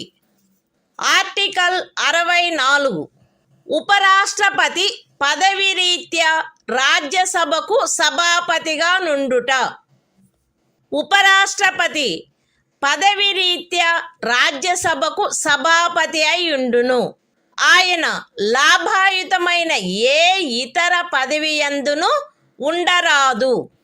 అయితే ఉపరాష్ట్రపతి 65వ అనుచ్ఛేదము క్రింద రాష్ట్రపతిగా వ్యవహరించు లేక రాష్ట్రపతి యొక్క కృత్యములను నిర్వహించు ఏ కాలావధిలోనైనను ఆయన రాజ్యసభ యొక్క సభాపతి పదవికి చెందిన కర్తవ్యములను నిర్వర్తించరాదు. మరియు 97వ అనుచ్ఛేదము క్రింద రాజ్యసభ యొక్క సభాపతికి చెల్లించబడదగు ఎట్టి జీతమునకు లేక భత్యమునకు ఆయన హక్కు కలిగియుండడు. The Constitution of India, Part 5, The Union. Chapter 1. The Executive. The President and Vice President. Article 64. The Vice President, to be, ex officio Chairman of the Council of States. The Vice President shall be, ex officio Chairman of the Council of the States, and shall not hold any other office of profit, provided that, during any period, when the Vice President acts as President, or discharges the functions of the President under Article 65, he shall not perform the duties of the office of Chairman of the Council of States, and shall not be entitled to any salary or allowance payable to the Chairman of the Council of States, under Article 97.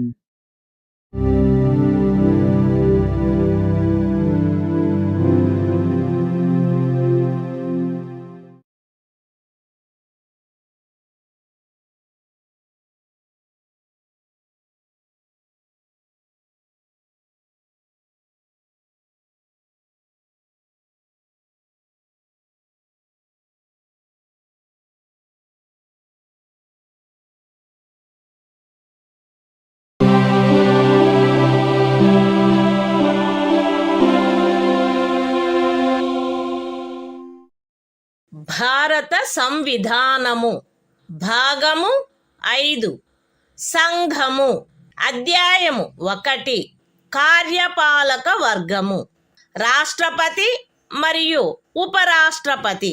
Article 65 రాష్ట్రపతి పదవిలో ఆకస్మిక ఖాళీ ఏర్పడినప్పుడు, రాష్ట్రపతి హాజరు లేనప్పుడును ఉపరాష్ట్రపతి రాష్ట్రపతిగా వ్యవహరించుట లేక ఆయన కృత్యములను నిర్వహించుట, మరణము, రాజీనామా లేక తొలగింపు కారణముగా లేక అన్యదా రాష్ట్రపతి పదవిలో ఖాళీ ఏర్పడినప్పుడు అట్టి ఖాళీని పూరించుటకు ఈ అధ్యాయము యొక్క నిబంధనలను అనుసరించి ఎన్నుకొనబడిన కొత్త రాష్ట్రపతి తన పదవిలో ప్రవేశించు తేదీ వరకు ఉపరాష్ట్రపతి రాష్ట్రపతిగా వ్యవహరించవలెను. రాష్ట్రపతి హాజరులో లేకుండుట, అస్వస్థత లేక మరేదేని కారణము వలన తన కృత్యములను నిర్వహించజాలని ఎడల ఆయన తన కర్తవ్యములను తిరిగి చేపట్టు తేదీ వరకు ఉపరాష్ట్రపతి రాష్ట్రపతి కృత్యములను నిర్వహించవలెను. ఉపరాష్ట్రపతి అట్లు రాష్ట్రపతిగా వ్యవహరించు లేక రాష్ట్రపతి యొక్క కృత్యములను నిర్వహించు కాలావధిలోనూ ఆ కాలావధికి సంబంధించి రాష్ట్రపతికి గల సర్వాధికారములను ఉన్ముక్తతాధికారములను కలిగియుండును. పార్లమెంటు శాసనము ద్వారా నిర్ధారణ చేయు ఉపలబ్ధులకు, భత్యములకు మరియు విశేషాధికారములకు మరియు అట్లు నిబంధన చేయబడు వరకు 2వ అనుసూచిలో నిర్దిష్టపరచబడిన ఉపలబ్ధులకు, భత్యములకు మరియు విశేషాధికారములకు ఆయన హక్కు కలిగియుండును. The Constitution of India, Part 5, The Union. Chapter 1. The Executive. The President and Vice President. Article 65. The Vice President, to act as President, or to discharge his functions, during casual vacancies in the office, or during the absence of President.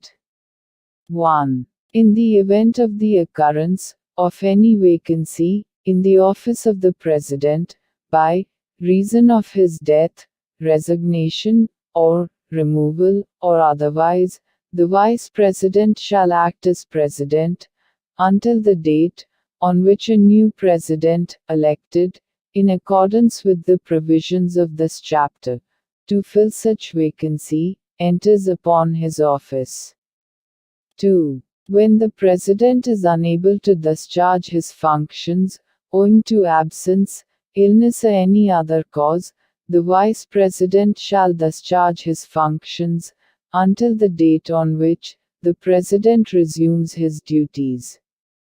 3. The Vice President shall, during, and in respect of, the period while he is so acting as, or discharging the functions of President, have all the powers and immunities of the President, and be entitled to such emoluments, allowances and privileges, as may be determined by Parliament, by law. And, until provision in that behalf is so made, such emoluments, allowances and privileges, as are specified in the second schedule.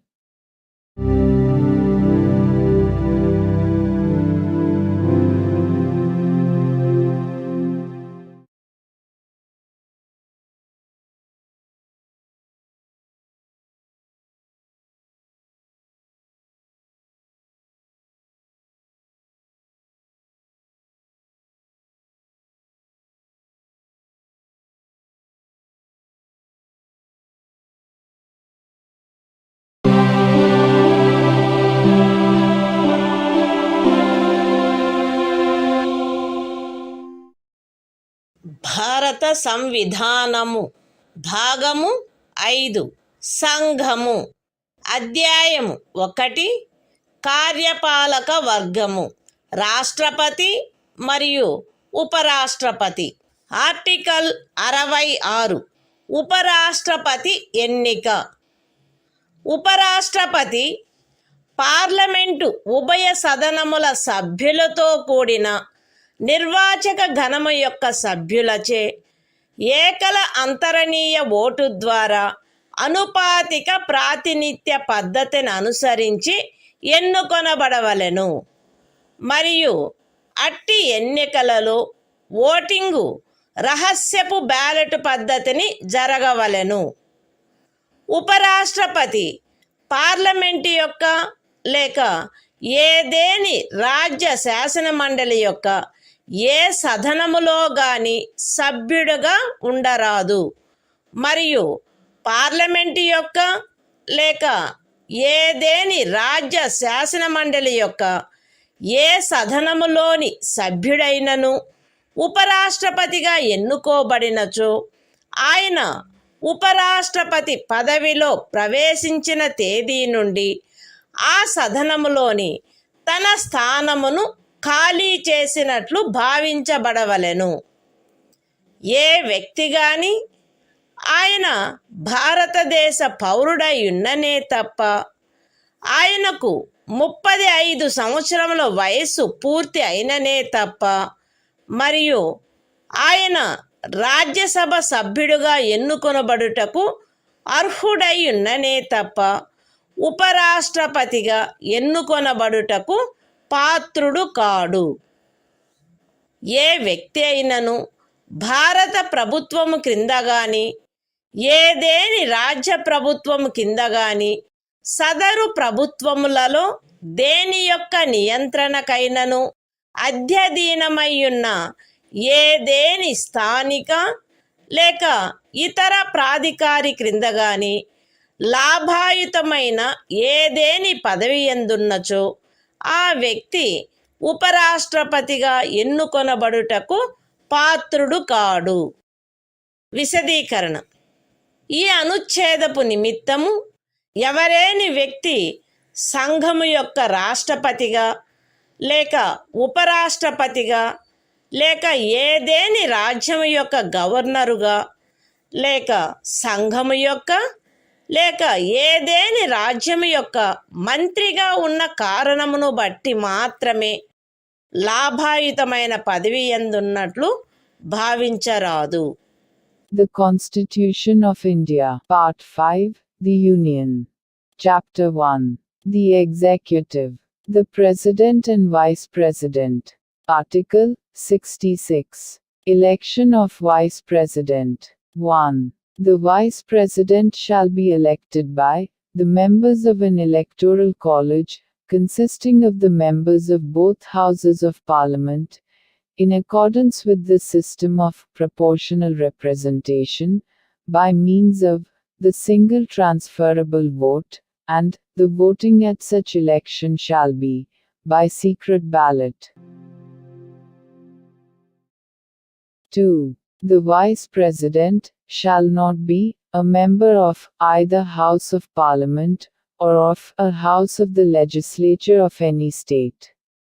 And, if a member of either House of Parliament or of a House of the Legislature of any state be elected Vice President, he shall be deemed to have vacated his seat in that House, on the date on which he enters upon his office, as Vice President. 3. No person shall be eligible for election as Vice President, unless he is a citizen of India. B. Has completed the age of 35 years, and C. Is qualified for election as a member of the Council of States. 4. A person shall not be eligible for election as Vice President if he holds any office of profit under the Government of India, or the Government of any state, or under any local or other authority, subject to the control of any of the said governments. Explanation. For the purposes of this article, a person shall not be deemed to hold any office of profit, by reason only that he is the President or Vice President of the Union, or the Governor of any state, or is a minister either for the Union, or for any state.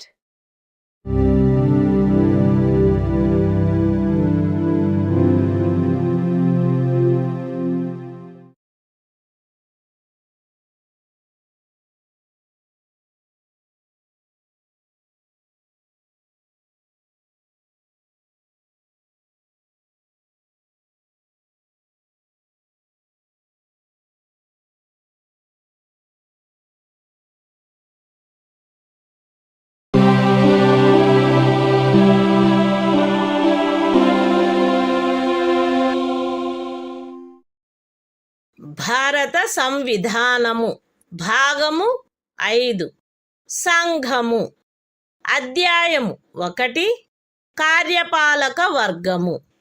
రాష్ట్రపతి మరియు ఉపరాష్ట్రపతి. Article 67. ఉపరాష్ట్రపతి పదావధి. ఉపరాష్ట్రపతి తన పదవిలో ప్రవేశించిన తేదీ నుండి 5 సంవత్సరముల కాలావధి వరకు పదవియందుండును. అయితే ఉపరాష్ట్రపతి తన చేవ్రాలుతో రాష్ట్రపతికి లేఖ వ్రాయుట ద్వారా తన పదవికి రాజీనామా ఇవ్వవచ్చును. ఉపరాష్ట్రపతి రాజ్యసభలో అప్పుడు సభ్యులుగానున్న వారందరిలో అధిక సంఖ్యాకులచే ఆమోదించబడి లోక్సభచే అంగీకరించబడిన తీర్మానము ద్వారా పదవి నుండి తొలగించబడవచ్చును. కానీ ఈ ఖండము నిమిత్తము తీర్మానమేదియు దానిని ప్రస్తావించవలెనను ఉద్దేశము కలదను నోటీసు ఇచ్చి కనీసము 14 దినములు గడిచిననే తప్ప ప్రస్తావించబడరాదు. ఉపరాష్ట్రపతి తన పదావధి ముగిసినప్పటికీ తన ఉత్తరాధికారి ఆ పదవిలో ప్రవేశించు వరకు పదవిలో కొనసాగవలెను. The Constitution of India, Part 5, The Union. Chapter 1. The Executive. The President and Vice President. Article 67. Term of office of Vice President. The Vice President shall hold office for a term of 5 years from the date on which he enters upon his office, provided that a. A Vice President may, by writing under his hand addressed to the President, resign his office. b. A Vice President may be removed from his office by a resolution of the Council of States, passed by a majority of all the then members of the Council and agreed to by the House of the People. But no resolution for the purpose of this clause shall be moved, unless at least 14 days' notice has been given of the intention to move the resolution. c. A Vice President shall, notwithstanding the expiration of his term, continue to hold office until his successor enters upon his office.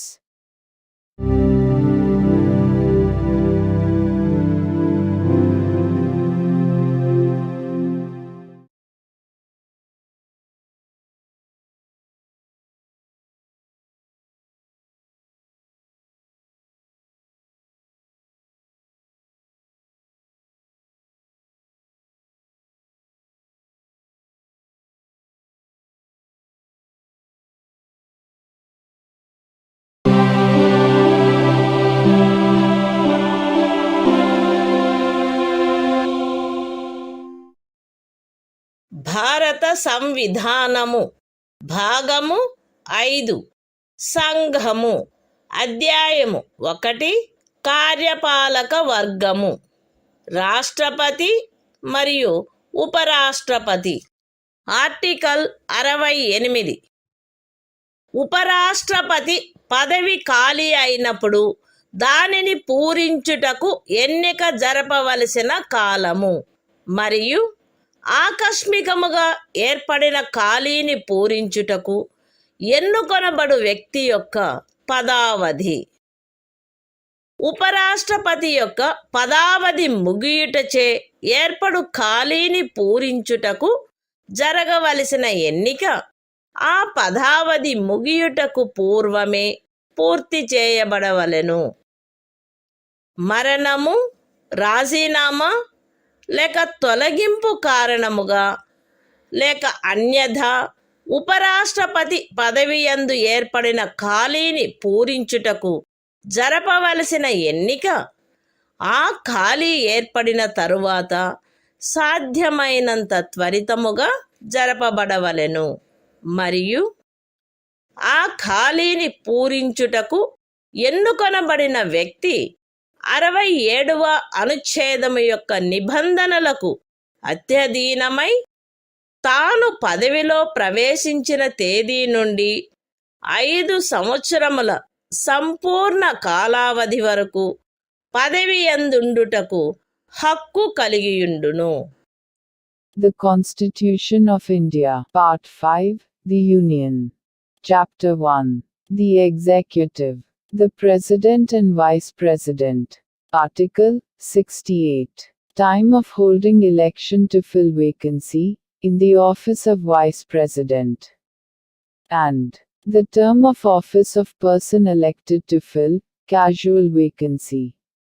1. An election to fill a vacancy caused by the expiration of the term of office of Vice President shall be completed before the expiration of the term. 2. An election to fill a vacancy in the office of Vice President occurring by reason of his death, resignation or removal, or otherwise shall be held as soon as possible after the occurrence of the vacancy.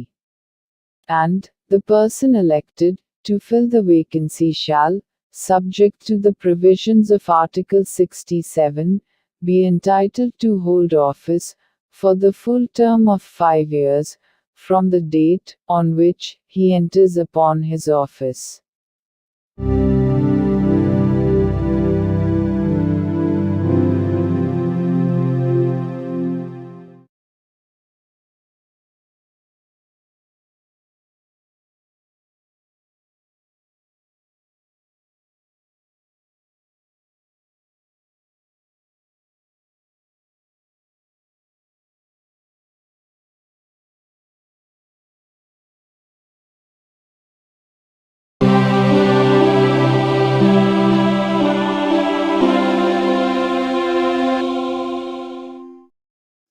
భారత సంవిధానము భాగము 5 సంఘము అధ్యాయము 1 కార్యపాలక వర్గము రాష్ట్రపతి మరియు ఉపరాష్ట్రపతి.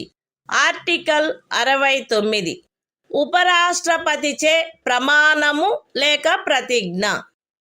ప్రతి ఉపరాష్ట్రపతి తన పదవిలో ప్రవేశించుటకు పూర్వము రాష్ట్రపతి సమక్షమున గాని తద్విషయమున ఆయనచే నియమింపబడిన వ్యక్తి సమక్షమున గాని ఈ క్రింది ప్రరూపములో ప్రమాణము లేక ప్రతిజ్ఞ చేసి దానిపై చేవ్రాలు చేయవలెను. ఏబి అను నేను శాసనము ద్వారా స్థాపితమైన భారత సంవిధానము పట్ల యథార్థమైన శ్రద్ధానిష్టలను కలిగియుందుననియు మరియు నేను వహింపనున్న కర్తవ్యములను శ్రద్ధాపూర్వకముగా నిర్వహింతుననియు దైవ సాక్షిగా ప్రమాణం చేయుచున్నాను. సత్యనిష్టతో ప్రతిజ్ఞ చేయుచున్నాను. The Constitution of India, Part 5, The Union. Chapter 1. The Executive. The President and Vice President. Article 69. Oath or affirmation by the Vice President. Every Vice President shall, before entering upon his office, make and subscribe before the President or some person appointed in that behalf by him an oath or affirmation in the following form, that is to say, I, A.B., do swear in the name of God, that I will bear true faith and solemnly affirm allegiance to the Constitution of India, as by law established, and that I will faithfully discharge the duty upon which I am about to enter.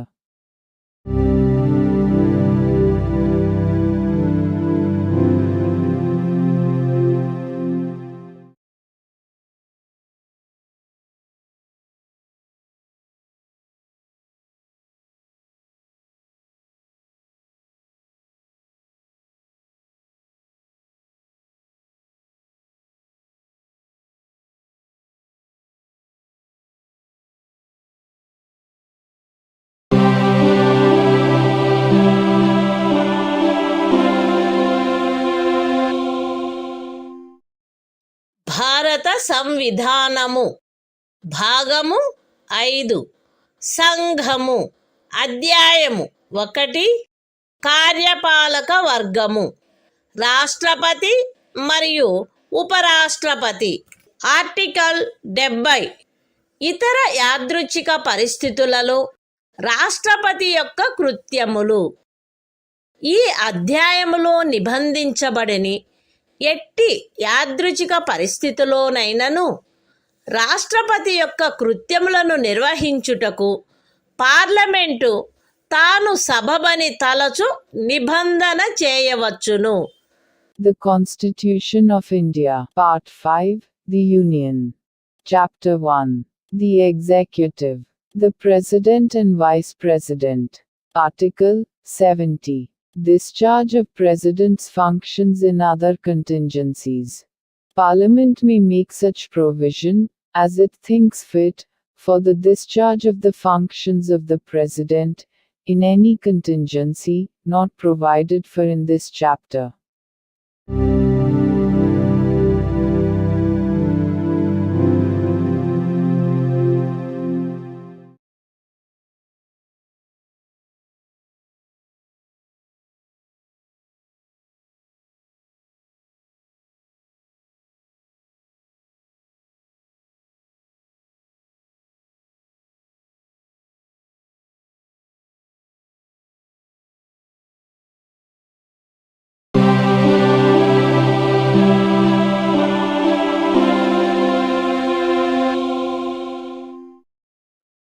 భారత సంవిధానము భాగము 5 సంఘము అధ్యాయము 1 కార్యపాలక వర్గము రాష్ట్రపతి మరియు ఉపరాష్ట్రపతి. Article 71 రాష్ట్రపతి లేక ఉపరాష్ట్రపతి యొక్క ఎన్నికకు చెందిన లేక సంబంధించిన విషయములు. రాష్ట్రపతి లేక ఉపరాష్ట్రపతి యొక్క ఎన్నిక నుండి ఉత్పన్నమైన లేక ఎన్నికకు సంబంధించిన అన్ని సందేహములు మరియు వివాదములు సర్వోన్నత న్యాయస్థానముచే పరిశీలించబడి నిర్ణయించబడవలెను. అట్టి నిర్ణయము అంతిమమైనదై ఉండును.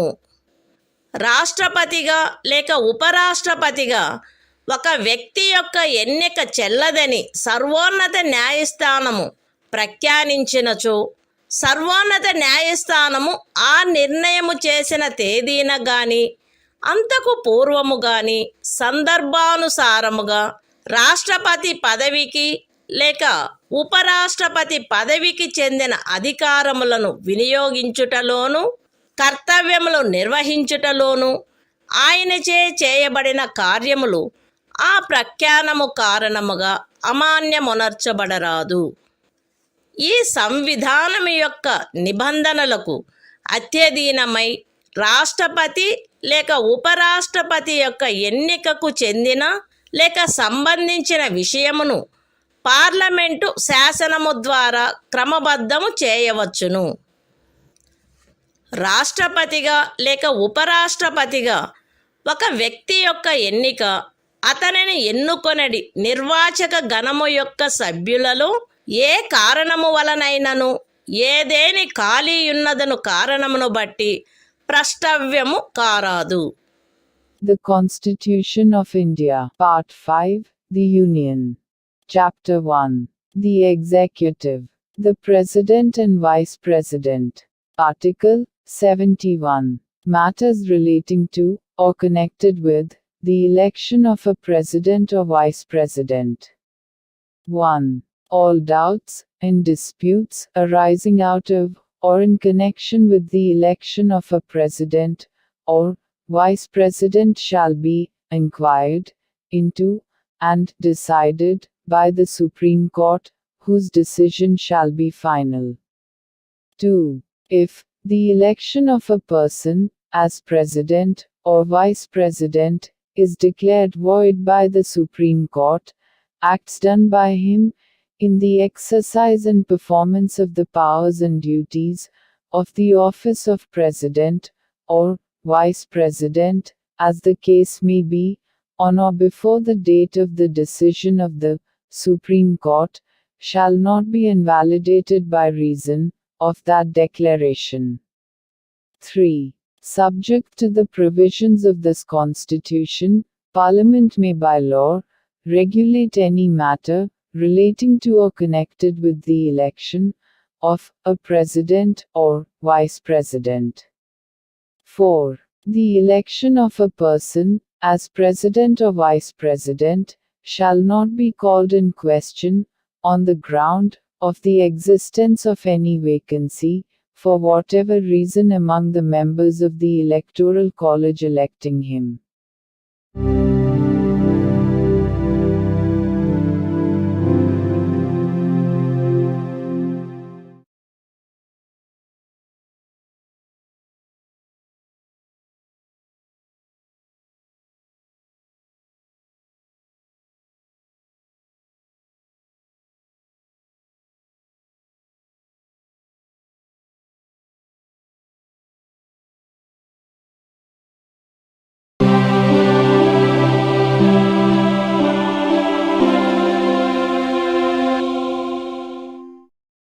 భారత సంవిధానము భాగము 5 సంఘము అధ్యాయము 1 కార్యపాలక వర్గము రాష్ట్రపతి మరియు ఉపరాష్ట్రపతి ఆర్టికల్ 72 కొన్ని సందర్భములలో క్షమాపణలు మొదలైన వాటిని మంజూరు చేయుటకు మరియు దండనోత్తర్వును సస్పెండ్ చేయుటకు పరిహరించుటకు లేక లఘూకరించుటకు రాష్ట్రపతి యొక్క అధికారము.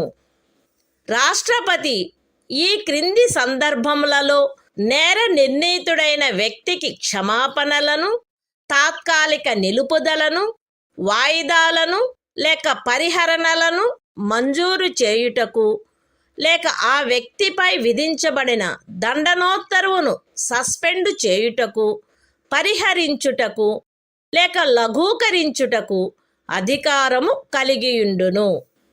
శిక్ష లేక దండనోత్తరువు సైనిక న్యాయస్థానముచే విధించబడిన అన్ని సందర్భములలో సంఘము యొక్క కార్యపాలనాధికారంలో చేరియున్న విషయమునకు సంబంధించిన ఏదేని శాసనమునకు విరుద్ధమగు అపరాధమునకై శిక్ష లేక దండనోత్తరు విధించబడిన అన్ని సందర్భములలో దండనోత్తరు మరణ దండనోత్తరు అయిన అన్ని సందర్భములలో ఏదేని సైనిక న్యాయస్థానముచే ఇవ్వబడిన దండనోత్తరువును సస్పెండ్ చేయుటకు, పరిహరించుటకు లేక లఘూకరించుటకు సంఘమునకు చెందిన సాయుధ బలముల యొక్క ఎవరేని అధికారికి శాసనము ద్వారా ప్రదత్తము చేయబడిన అధికారమునకు ఖండము 1 యొక్క ఉపఖండము ఏలో ఉన్నదేదియు భంగము కలిగించదు. మరణ దండనోత్తరువును సస్పెండ్ చేయుటకు, పరిహరించుటకు లేక లఘూకరించుటకు తత్సమయమున అమలులోనున్న ఏదేని శాసనము క్రింద ఒక రాజ్య గవర్నరుచే వినియోగించబడదగు అధికారమునకు ఖండము 1 యొక్క ఉపఖండము సిలో ఉన్నదేదియు భంగము కలిగించదు. The Constitution of India, Part 5, The Union. Chapter 1. The Executive. The President and Vice President. Article 72. Power of President to grant pardons, etc. and to suspend, remit, or commute sentences in certain cases. 1. The President shall have the power to grant pardons, reprieves, respites, or remissions of punishment, or to suspend, remit, or commute the sentence of any person convicted of any offense, in all cases where the punishment or sentence is by a court-martial. B. In all cases where the punishment or sentence is for an offense against any law relating to a matter to which the executive power of the Union extends. C. In all cases where the sentence is a sentence of death. 2. Nothing in subclause A of Clause 1 shall affect the power conferred by law on any officer of the armed forces of the Union, to suspend, remit, or commute a sentence passed by a court-martial. 3. Nothing in subclause C of clause 1 shall affect the power to suspend, remit, or commute a sentence of death exercisable by the governor of a state under any law for the time being in force.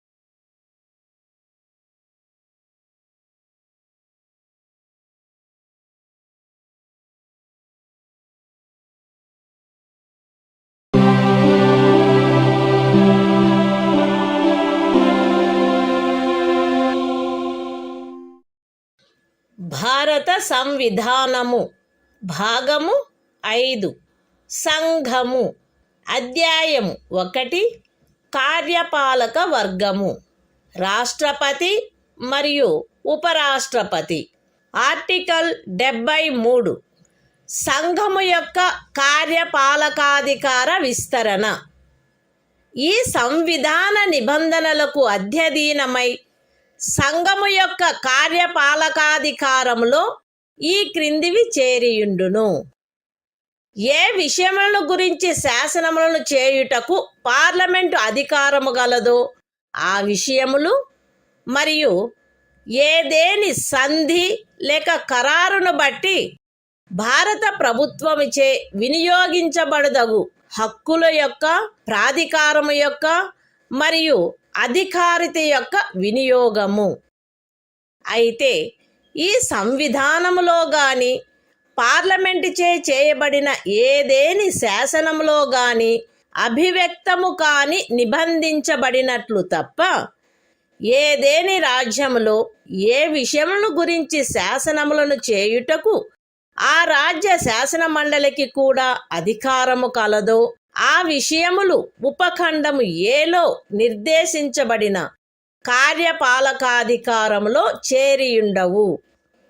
ఏ విషయముల గురించి ఒక రాజ్యము కొరకు శాసనములు చేయుటకు పార్లమెంటుకు అధికారము కలదో ఆ విషయములలో ఆ రాజ్యము మరియు ఆ రాజ్యపు ఎవరేని అధికారి లేక ప్రాధికారి ఈ సంవిధానము యొక్క ప్రారంభమునకు అవ్యవహిత పూర్వము చలాయించగలిగి ఉండినట్టి కార్యపాలకాధికారమును లేక కృత్యములను ఈ అనుచ్ఛేదములో ఏమి ఉన్నప్పటికీ పార్లమెంటుచే అన్యథా నిబంధించబడినంత వరకు ఆ రాజ్యము మరియు ఆ రాజ్యపు ఎవరేని అధికారి లేక ప్రాధికారి చలాయించుచుండుట కొనసాగించవచ్చును.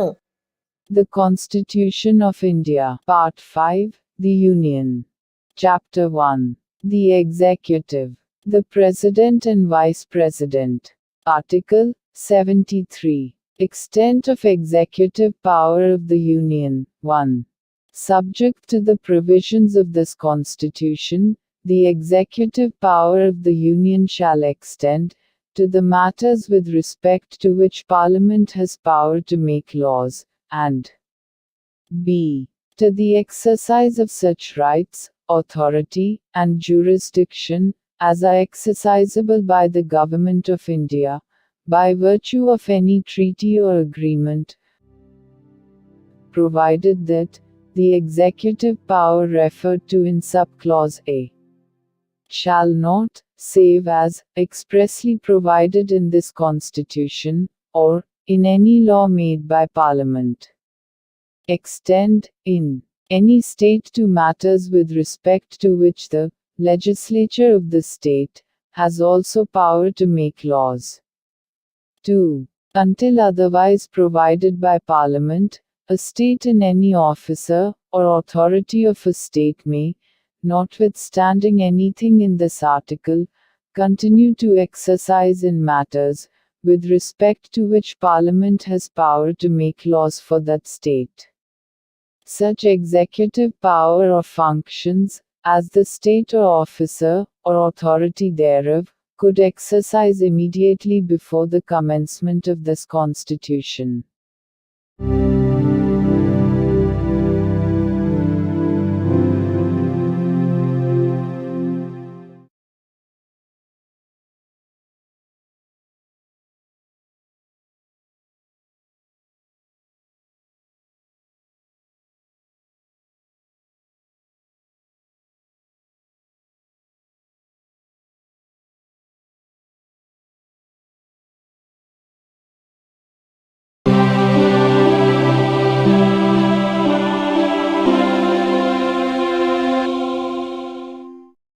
భారత సంవిధానము భాగము 5 సంఘము అధ్యాయము 1 కార్యపాలక వర్గము మంత్రి పరిషత్తు ఆర్టికల్ 74 రాష్ట్రపతికి సహాయపడుటకును సలహానిచ్చుటకును మంత్రి పరిషత్తు రాష్ట్రపతికి సహాయపడుటకును సలహానిచ్చుటకును ప్రధానమంత్రి ఆధిపత్యమున ఒక మంత్రి పరిషత్తు ఉండవలెను. రాష్ట్రపతి తన కృత్యములను నిర్వహించుటలో అట్టి సలహాననుసరించి వ్యవహరించవలెను. అయితే రాష్ట్రపతి సాధారణముగా గాని అన్యథా గాని అట్టి సలహాలను పునఃపర్యాలోచించవలసినదిగా మంత్రి పరిషత్తును కోరవచ్చును. మరియు రాష్ట్రపతి అట్టి పునఃపర్యాలోచన తర్వాత ఇవ్వబడిన సలహాననుసరించి వ్యవహరించవలెను. రాష్ట్రపతికి మంత్రులచే ఏదేని సలహా ఇయ్యబడినదా, అట్లయినచో అది ఏది అను ప్రశ్న ఏ న్యాయస్థానమందును పరిశీలించబడరాదు. The Constitution of India, Part 5, The Union. Chapter 1. The Executive. Council of Ministers. Article 74. Council of Ministers, to aid and advise President. 1. There shall be a Council of Ministers, with the Prime Minister at the head, to aid and advise the President, who shall, in the exercise of his functions, act in accordance with such advice. Provided that the President may require the Council of Ministers to reconsider such advice, either generally or otherwise, and the President shall act in accordance with the advice tendered after such reconsideration. 2. The question whether any, and if so what, advice was tendered by ministers to the President shall not be inquired into in any court.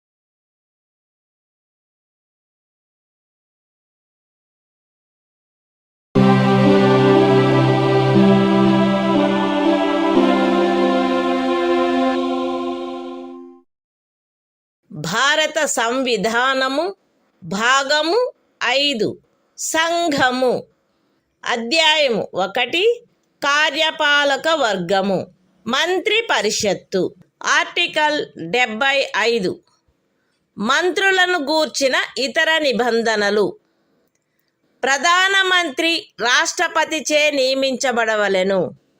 ఇతర మంత్రులు ప్రధానమంత్రి సలహాపై రాష్ట్రపతిచే నియమించబడవలెను. మంత్రి పరిషత్తులో ప్రధానమంత్రితో సహా మొత్తము మంత్రుల సంఖ్య లోక్సభలోని మొత్తము సభ్యుల సంఖ్యలో 15% మించరాదు.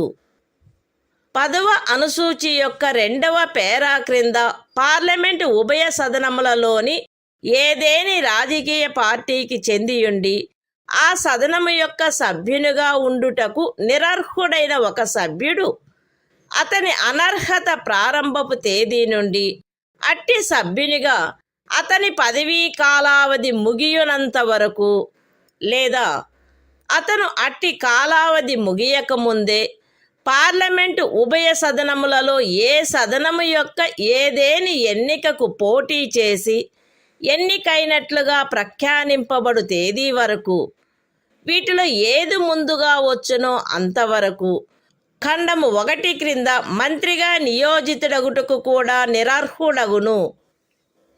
మంత్రులు రాష్ట్రపతి అభీష్టముండునంత వరకు పదవి యందుందురు. మంత్రి పరిషత్తు లోక్సభకు సమిష్టిగా ఉత్తరదాయి అయి ఉండును. ఒక మంత్రి తన పదవిలో ప్రవేశించుటకు పూర్వము పదవి యొక్క రహస్య గోపనమును గూర్చిన ప్రమాణములను 3వ అనుసూచిలో అందు నిమిత్తమై పొందుపరిచియున్న ప్రరూపములను అనుసరించి రాష్ట్రపతి అతనిచే చేయించవలెను. పార్లమెంటు యొక్క ఏ సదనములో గాని వరుసగా 6 మాసముల కాలావధి వరకు సభ్యుడిగా లేని మంత్రి ఆ కాలావధి ముగియగానే మంత్రి పదవిని కోల్పోవును. మంత్రుల జీతములు భత్యములు పార్లమెంటు ఆయా సమయములందు శాసనము ద్వారా నిర్ధారణ చేయునట్టువై ఉండును. పార్లమెంటు అట్లు నిర్ధారణ చేయ వరకు అవి 2వ అనుసూచిలో నిర్దిష్టపరచబడినట్లు ఉండును. The Constitution of India, Part 5, The Union. Chapter 1. The Executive. Council of Ministers.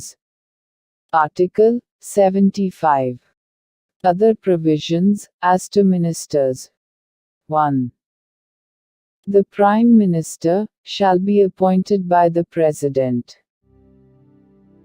and the other ministers shall be appointed by the President, on the advice of the Prime Minister. 1a. The total number of ministers, including the Prime Minister, in the Council of Ministers, shall not exceed 15% of the total number of members of the House of the People. 1b.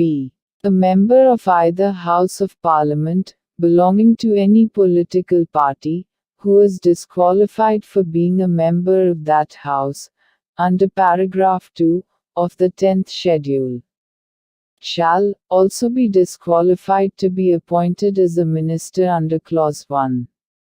For duration of the period commencing from the date of his disqualification, till the date on which the term of his office as such member would expire, or, where he contests any election to either House of Parliament before the expiry of such period, till the date on which he is declared elected, whichever is earlier. 2. The ministers shall hold office during the pleasure of the President. 3. The Council of Ministers shall be collectively responsible to the House of the People. 4. Before a minister enters upon his office, the President shall administer to him the oaths of office and of secrecy according to the forms set out for the purpose in the 3rd schedule. 5. A minister, who, for any period of 6 consecutive months, is not a member of either House of Parliament, shall at the expiration of that period, cease to be a minister.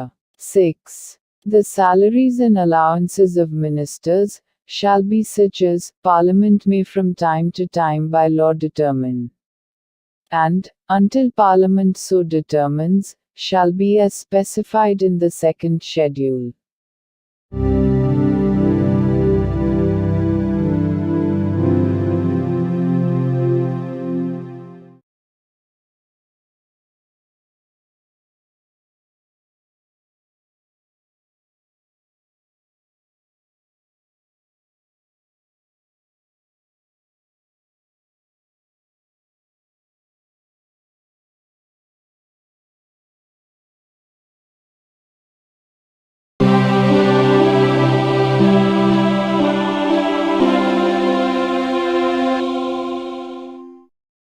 భారత సంవిధానము భాగము 5 సంఘము అధ్యాయము 1 కార్యపాలక వర్గము భారతదేశ attorney general. Article 76. సర్వోన్నత న్యాయస్థానము యొక్క న్యాయాధీశుడిగా నియమించబడుటకు అర్హుడైన వ్యక్తిని రాష్ట్రపతి భారతదేశపు అటార్నీ జనరలుగా నియమించవలెను. ఆయా సమయములందు శాసనిక విషయములలో రాష్ట్రపతిచే తనకు నిర్దేశించబడు వాటిపై భారత ప్రభుత్వమునకు సలహానిచ్చుటయు, రాష్ట్రపతిచే తనకు అప్పగించబడు శాసనిక స్వభావము గల ఇతర కర్తవ్యములను నిర్వర్తించుటయు ఈ సంవిధానము ద్వారా గాని దాని క్రింద గాని తత్సమయమున అమలులోనున్న ఏదేని ఇతర శాసనము ద్వారా గాని దాని క్రింద గాని తనకు ప్రదత్తము చేయబడిన కృత్యములను నిర్వహించుటయు అటార్నీ జనరల్ యొక్క కర్తవ్యమై ఉండును. అటార్నీ జనరలు తన కర్తవ్యములను నిర్వహించుటలో భారతదేశ రాజ్య క్షేత్రములోని న్యాయస్థానములన్నింటిలో వాదనాధికారమును కలిగియుండును. అటార్నీ జనరలు రాష్ట్రపతి అనుగ్రహముండునంత వరకు పదవియందుండును మరియు రాష్ట్రపతి నిర్ధారణ చేయు ప్రతి మూల్యమును పొందవలెను. The Constitution of India, Part 5, The Union. Chapter 1. The Executive. Article 76. Attorney General for India. 1. The President shall appoint a person who is qualified to be appointed a judge of the Supreme Court, to be Attorney General for India. 2. It shall be the duty of the Attorney General to give advice to the Government of India upon such legal matters, and to perform such other duties of a legal character as may from time to time be referred or assigned to him by the President, and to discharge the functions conferred on him by or under this Constitution or any other law for the time being in force. 3. In the performance of his duties, the Attorney General shall have right of audience in all courts in the territory of India. 4. The Attorney General shall hold office during the pleasure of the President, and shall receive such remuneration as the President may determine.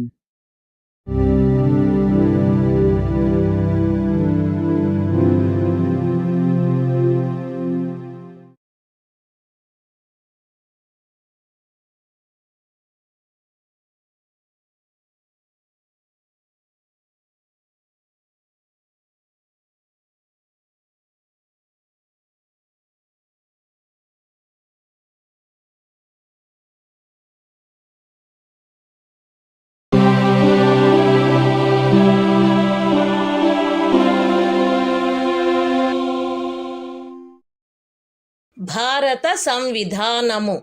భాగము 5. సంఘము. అధ్యాయం 1. కార్యపాలక వర్గము. ప్రభుత్వము యొక్క కార్యకలాప నిర్వహణ. Article 77.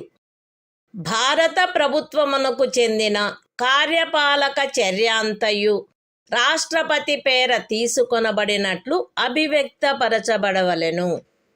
రాష్ట్రపతి పేర చేయబడిన మరియు వ్రాసి ఇయ్యబడిన ఉత్తర్వులు మరియు ఇతర పత్రములు రాష్ట్రపతి చేయు నియమావళిలో నిర్దిష్టపరచబడు రీతిగా అది ప్రమాణితము చేయబడవలెను. అట్లు అది ప్రమాణితము చేయబడిన ఉత్తర్వు యొక్క లేక పత్రము యొక్క మాన్యత అది రాష్ట్రపతిచే చేయబడినట్టి లేక వ్రాసి ఇయ్యబడినట్టి ఉత్తర్వు లేక పత్రము కాదనడి కారణమును బట్టి ప్రశ్నించబడరాదు. రాష్ట్రపతి భారత ప్రభుత్వమునకు చెందిన కార్యకలాపములను మిక్కిలి సుకరముగా జరుపుటకును ఆ కార్యకలాపములను మంత్రులకు కేటాయించుటకును నియమావళిని చేయవలెను. The Constitution of India, Part 5, The Union. Chapter 1. The Executive. Conduct of government business. Article 77. Conduct of business of the Government of India. 1. All executive action of the Government of India shall be expressed to be taken in the name of the President. 2. Orders, and other instruments, made, and executed, in the name of the President, shall be authenticated in such manner, as may be specified in rules to be made by the President. And, the validity of an order, or instrument, which is so authenticated, shall not be called in question, on the ground that it is not an order, or instrument made or executed, by the President. 3. The President shall make rules for the more convenient transaction of the business of the Government of India, and for the allocation among ministers of the said business.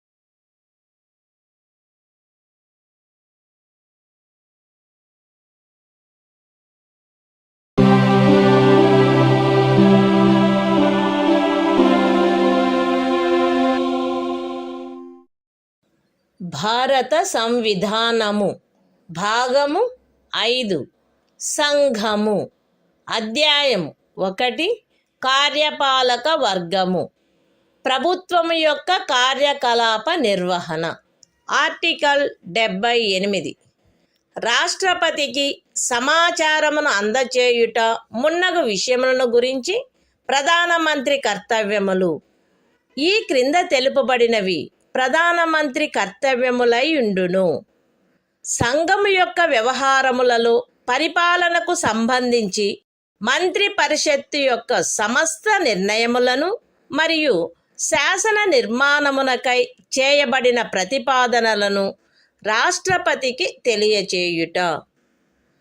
సంఘము యొక్క వ్యవహారముల పరిపాలనకును శాసన నిర్మాణమునకై చేయబడిన ప్రతిపాదనలకును సంబంధించిన విషయములలో రాష్ట్రపతి కోరు సమాచారమును అందజేయుట మరియు ఏ విషయమైనను ఒక మంత్రిచే నిర్ణయించబడి మంత్రి పరిషత్తుచే పర్యాలోచించబడి ఉండని ఎడల ఆ విషయమును మంత్రి పరిషత్తు యొక్క పర్యాలోచనకు సమర్పించవలసినదిగా రాష్ట్రపతి అపేక్షించినచో దానిని అట్లు సమర్పించుట. The Constitution of India. Part 5. The Union. Chapter 1. The Executive. Conduct of Government Business. Article 78. Duties of Prime Minister, as respects the furnishing of information to the President, etc. It shall be the duty of the Prime Minister to communicate to the President all decisions of the Council of Ministers relating to the administration of the affairs of the Union, and proposals for legislation. B. To furnish such information relating to the administration of the affairs of the Union, and proposals for legislation, as the President may call for. And C. If the President so requires, to submit for the consideration of the Council of Ministers any matter on which a decision has been taken by a minister, but which has not been considered by the Council.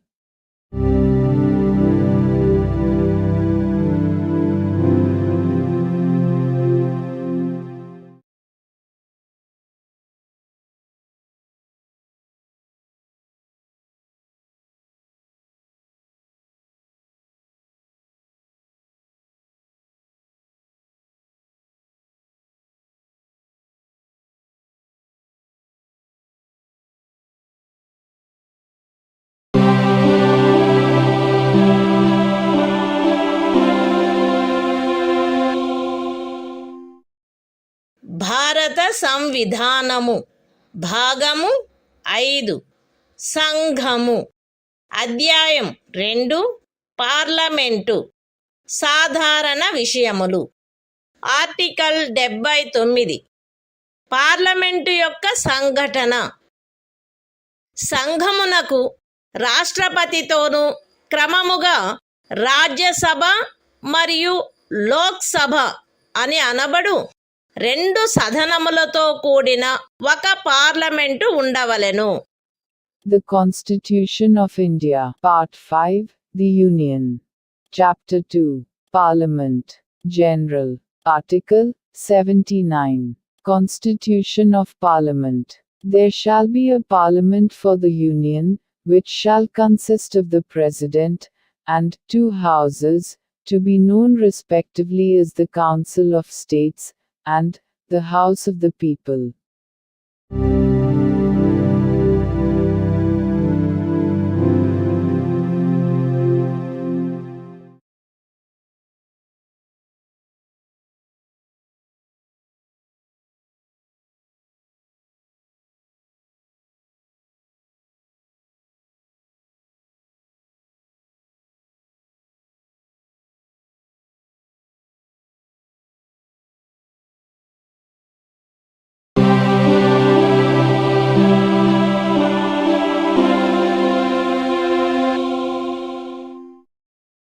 భారత సంవిధానము. భాగము 5 సంఘము. అధ్యాయం 2 parliament సాధారణ విషయములు. Article 80 Rajya Sabha సంరచన. Rajya Sabha ఈ క్రింది వారితో కూడి ఉండవలెను.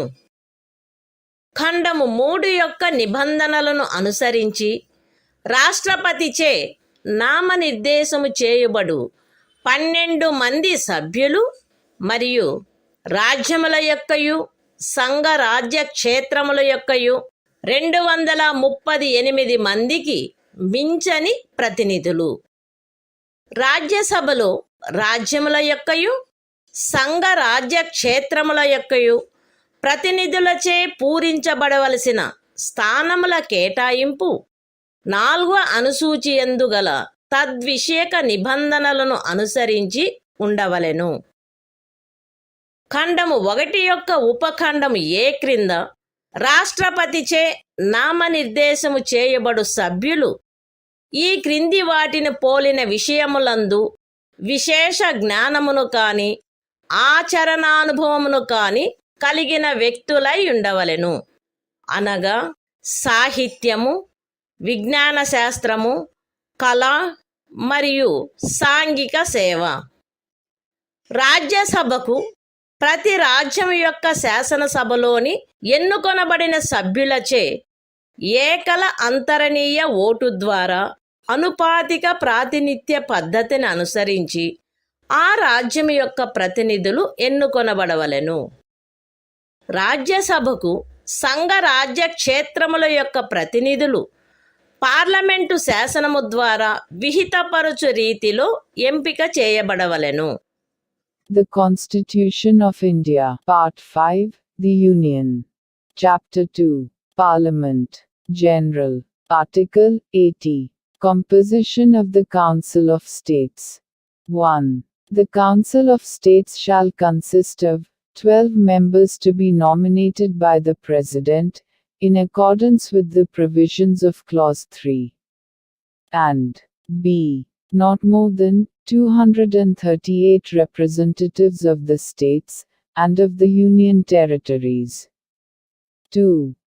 The allocation of seats, in the Council of States, to be filled by representatives of the states and of the Union territories, shall be in accordance with the provisions in that behalf contained in the 4th schedule. 3. The members to be nominated by the President under subclause A of Clause 1 shall consist of persons having special knowledge or practical experience in respect of such matters as the following, namely: literature, science, art and social service. 4. The representatives of each state, in the Council of States, shall be elected, by the elected members of the Legislative Assembly of the state, in accordance with the system of proportional representation, by means of the single transferable vote. 5. The representatives of the Union territories in the Council of States shall be chosen in such manner, as Parliament may by law prescribe.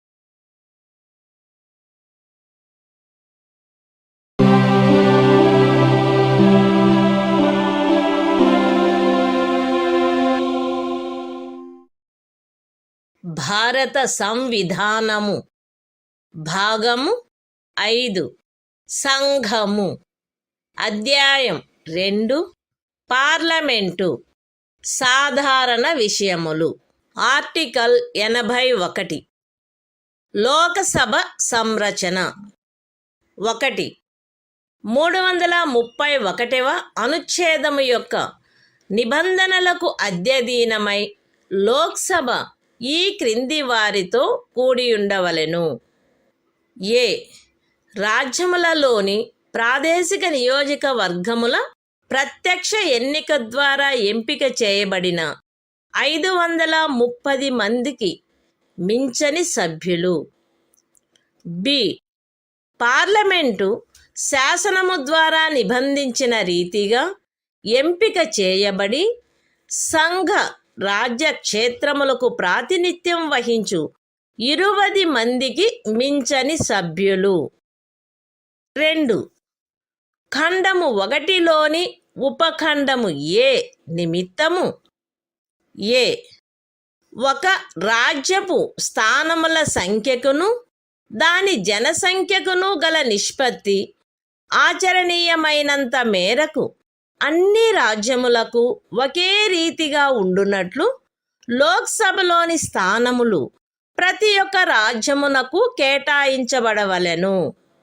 మరియు B ప్రతి ప్రాదేశిక నియోజకవర్గపు జనసంఖ్యకును ఆ నియోజకవర్గమునకు కేటాయించబడిన స్థానముల సంఖ్యకును గల నిష్పత్తి ఆచరణీయమైనంత మేరకు రాజ్యము అంతటను ఒకే రీతిగా ఉండునట్లు ప్రతి రాజ్యము ప్రాదేశిక నియోజకవర్గములుగా విభజించబడవలెను.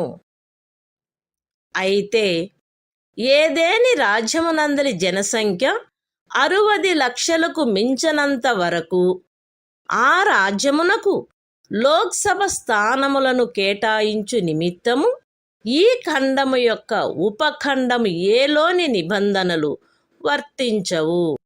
3 ఈ అనుచ్ఛేదములో జనసంఖ్య అను పదమునకు కడపటిదియు అందుకు సంబంధించిన అంకెలు ప్రచురణ చేయబడినట్టిదియు అగు జనగణనలో అభినిశ్చితమైన జనసంఖ్య అని అర్థము. అయితే ఈ ఖండములో కడపటిదియు అందుకు సంబంధించిన అంకెలు ప్రచురణ చేయబడినట్టిదియు అగు జనగణనకు గల నిర్దేశమును 2026వ సంవత్సరము పిమ్మట చేయబడు మొదటి జనగణనకు సంబంధించిన అంకెలు ప్రచురింపబడు వరకు 1 ఖండము 2 యొక్క ఉపఖండము ఏ మరియు ఆ ఖండమునకు గల వినాయింపు నిమిత్తము 1971వ సంవత్సరపు జనగణనకు నిర్దేశమైనట్లు మరియు 2 ఖండము 2 యొక్క ఉపఖండము బి నిమిత్తము 2001వ సంవత్సరపు జనగణనకు నిర్దేశమైనట్లు అన్వయించుకొనవలెను. The Constitution of India, Part 5, The Union. Chapter 2, Parliament, General. Article 81. Composition of the House of the People. 1. Subject to the provisions of Article 331, the House of the People shall consist of a. Not more than 530 members chosen by direct election, from territorial constituencies in the states. And b. Not more than 20 members to represent the Union territories, chosen in such manner, as Parliament may by law provide. 2. For the purposes of sub-clause A of clause 1. There shall be allotted to each state, a number of seats in the House of the People, in such manner, that the ratio between that number, and, the population of the state is, so far as practicable, the same for all states. And, b. Each state, shall be divided into territorial constituencies, in such manner, that the ratio between the population of each constituency, and, the number of seats allotted to it is, so far as practicable, the same throughout the state. Provided that, the provisions of sub-clause A of this clause, shall not be applicable, for the purpose of allotment of seats, in the House of the People, to any state, so long as the population of that state does not exceed 6 millions. 3. In this article, the expression population means the population is ascertained at the last preceding census, of which the relevant figures have been published. Provided that the reference, in this clause, to the last preceding census of which the relevant figures have been published, shall, until the relevant figures for the first census taken after the year 2026 have been published, be construed, 1. For the purposes of sub-clause A of clause 2, and the proviso to that clause, as a reference to the 1971 census. And 2. For the purposes of sub-clause B of clause 2, as a reference to the 2001 census.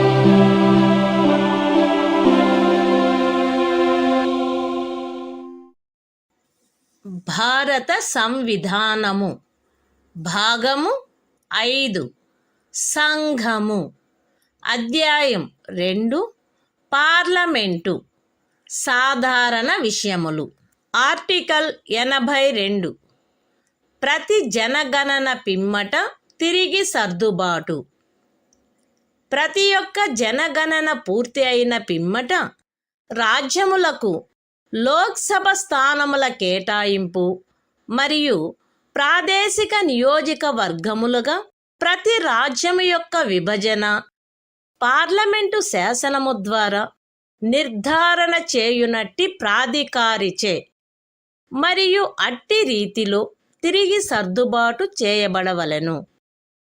అయితే అట్లు తిరిగి చేయబడిన సర్దుబాటు అప్పుడు అస్తిత్వములోనున్న లోక్సభ విఘటితమగు వరకు ఆ సభలోని ప్రాతినిధ్యమునకు భంగము కలిగించరాదు.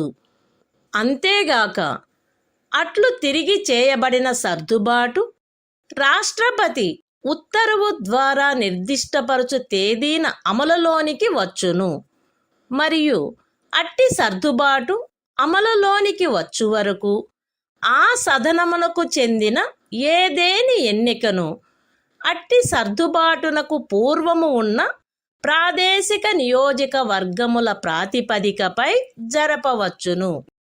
అంతేగాక ఇంకను 2026వ సంవత్సరము పిమ్మట చేయబడిన మొదటి జనగణనకు సంబంధించిన అంకెలు ప్రచురించబడు వరకు ఈ అనుచ్ఛేదము క్రింద 1.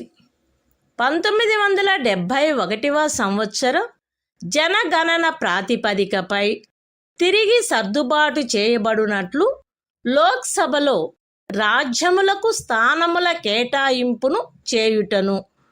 2. ప్రతి ఒక్క రాజ్యమును 2001వ సంవత్సర జనగణన ప్రాతిపదికపై తిరిగి సర్దుబాటు చేయబడు ప్రాదేశిక నియోజకవర్గములుగా విభజించుటను తిరిగి సర్దుబాటు చేయుట ఆవశ్యకము కాదు. The Constitution of India, Part 5, The Union. Chapter 2, Parliament, General. Article 82. Readjustment after each census. Upon the completion of each census, the allocation of seats in the House of the People to the states, and the division of each state into territorial constituencies, shall be readjusted by such authority, and in such manner as Parliament may by law determine, provided that such readjustment shall not affect representation in the House of the People until the dissolution of the then existing House. Provided further that such readjustment shall take effect from such date as the President may, by order, specify. And until such readjustment takes effect, any election to the House may be held on the basis of the territorial constituencies existing before such readjustment. Provided also that, until the relevant figures for the first census, taken after the year 2026, have been published, it shall not be necessary to readjust the allocation of seats in the House of the People to the states, as readjusted on the basis of the 1971 census. And 2. The division of each state into territorial constituencies, as may be readjusted on the basis of the 2001 census, under this article.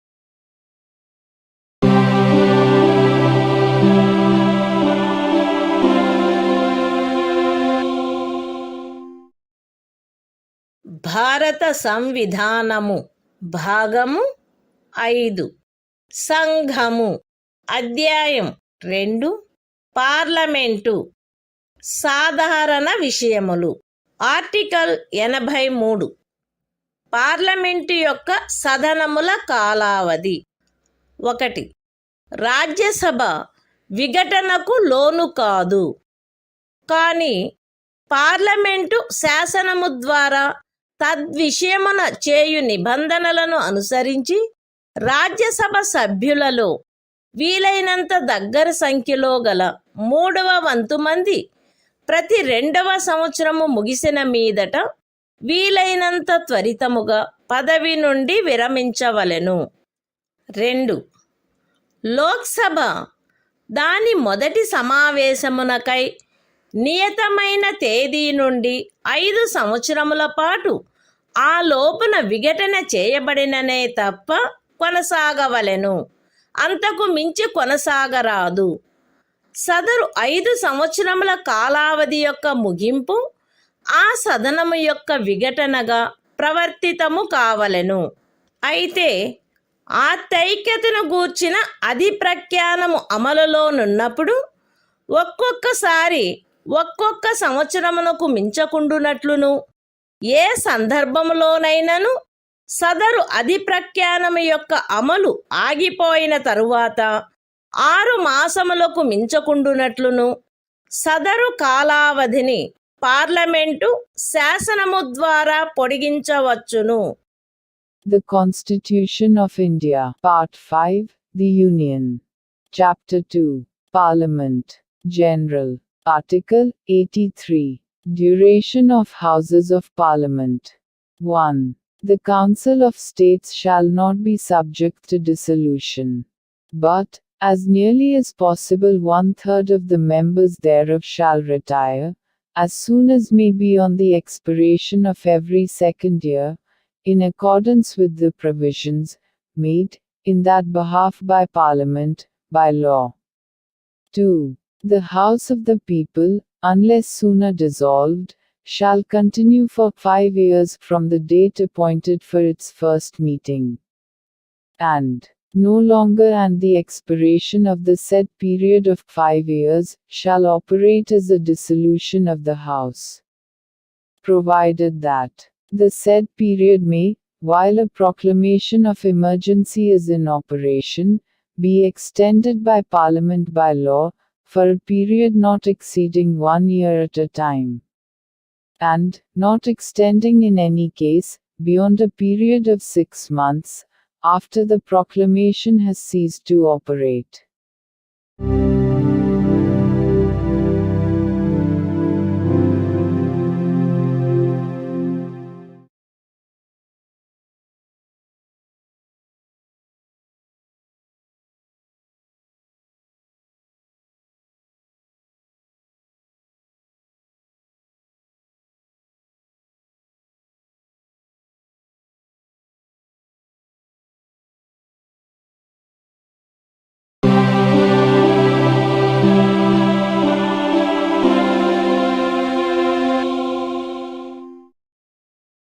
భారత సంవిధానము భాగము 5 సంఘము అధ్యాయం 2 parliament సాధారణ విషయములు.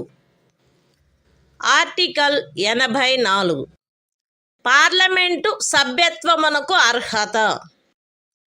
ఏ వ్యక్తి అయినను తాను భారతదేశ పౌరుడై ఉండి ఎన్నికల కమిషనుచే తద్విషయమై ప్రాధీకృతుడైన వ్యక్తి సమక్షమున 3వ అనుసూచిలో అందు నిమిత్తము పొందుపరచబడిన ప్రరూపమును అనుసరించి ప్రమాణము లేక ప్రతిజ్ఞ చేసి దానిపై చేవ్రాలు చేసిననే తప్ప రాజ్యసభలోని స్థానము విషయంలో 30 సంవత్సరముల వయస్సుకు తక్కువ కాకుండాను, లోక్సభలోని స్థానము విషయంలో 25 సంవత్సరముల వయస్సుకు తక్కువ కాకుండాను ఉన్ననే తప్ప, మరియు పార్లమెంటుచే చేయబడిన ఏదేని శాసనము ద్వారా గాని దాని క్రింద గాని తద్విషయమున విహితము చేయబడు ఇతర అర్హతలను కలిగియున్ననే తప్ప పార్లమెంటులోని స్థానమును పూరించుటకై ఎంపిక చేయబడుటకు అర్హుడు కాడు. The Constitution of India, Part 5, The Union. Chapter 2, Parliament, General. Article 84. Qualification for membership of Parliament. A person shall not be qualified to be chosen to fill a seat in Parliament, unless he is a citizen of India, and makes and subscribes, before some person, authorized in that behalf by the Election Commission, an oath or affirmation according to the form set out for the purpose, in the 3rd schedule. B. Is, in the case of a seat in the Council of States, not less than 30 years of age, and, in the case of a seat in the House of the People, not less than 25 years of age. And, C. Possesses such other qualifications, as may be prescribed, in that behalf, by or under, any law made by Parliament.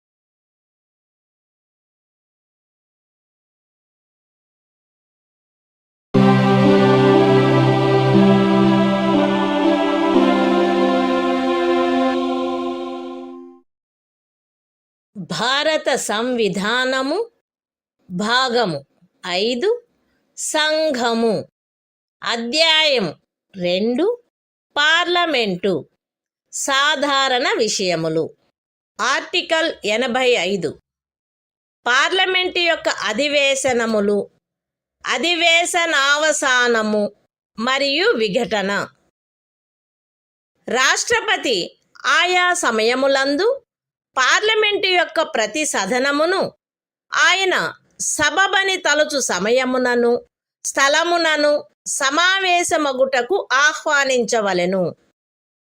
కానీ దాని ఒక అధివేశనములోని కడపటి ఉపవేశనమునకును దాని మరుసటి అధివేశనములోని మొదటి ఉపవేశనమునకును నియతమైన తేదీకి మధ్య 6 మాసముల అంతరము ఉండరాదు. రాష్ట్రపతి ఆయా సమయములందు ఆ సదనముల యొక్క లేక ఆ సదనములలో దేని యొక్క అయినను అధివేశనావసానము చేయవచ్చును. లోక్సభను విఘటన చేయవచ్చును. The Constitution of India, Part 5, The Union. Chapter 2, Parliament, General. Article 85. Sessions of Parliament, Prorogation, and Dissolution. 1. The President shall from time to time summon each House of Parliament to meet at such time and place as he thinks fit. But 6 months shall not intervene between its last sitting in one session and the date appointed for its first sitting in the next session. 2. The President may from time to time prorogue the Houses or either House. B. Dissolve the House of the People.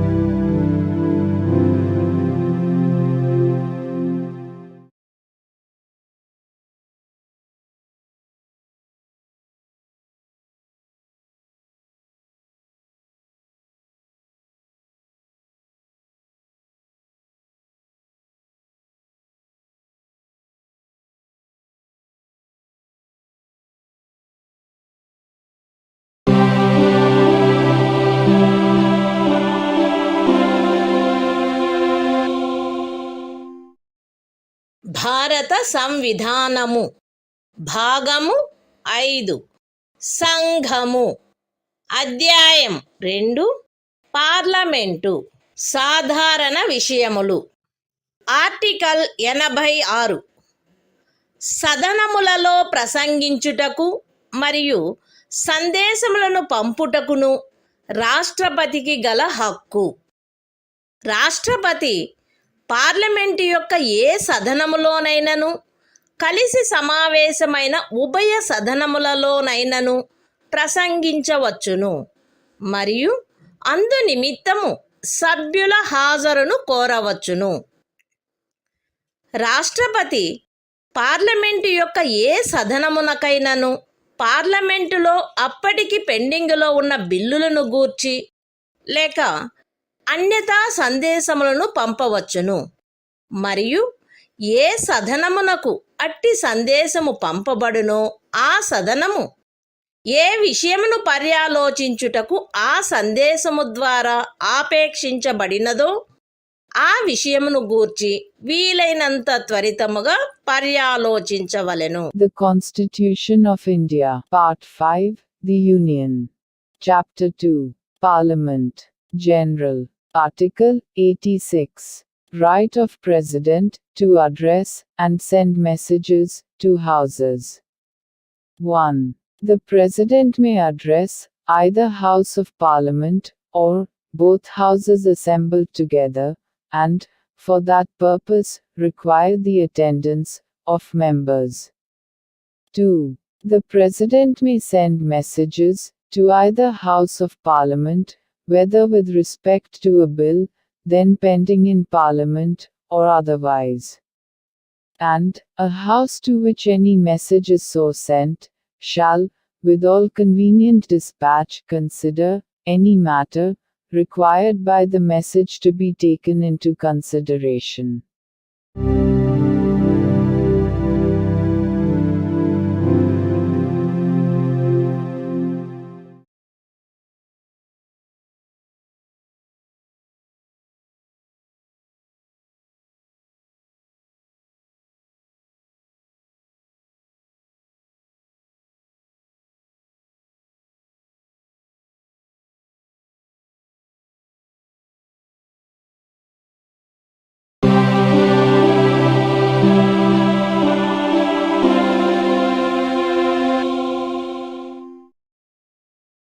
భారత సంవిధానము భాగము 5 సంఘము అధ్యాయము 2 parliament సాధారణ విషయములు article 87 రాష్ట్రపతి విశేష ప్రసంగము రాష్ట్రపతి లోక్సభ యొక్క ప్రతి సాధారణ ఎన్నికల తరువాత మొదటి అధివేశనము యొక్క ప్రారంభమునను ప్రతి సంవత్సరము మొదటి అధివేశనము యొక్క ప్రారంభమునను కలిపి సమావేశమైన పార్లమెంటు యొక్క ఉభయ సదనములను సంబోధించి పార్లమెంటును ఆహ్వానించిన కారణములను తెలియజేయవలెను.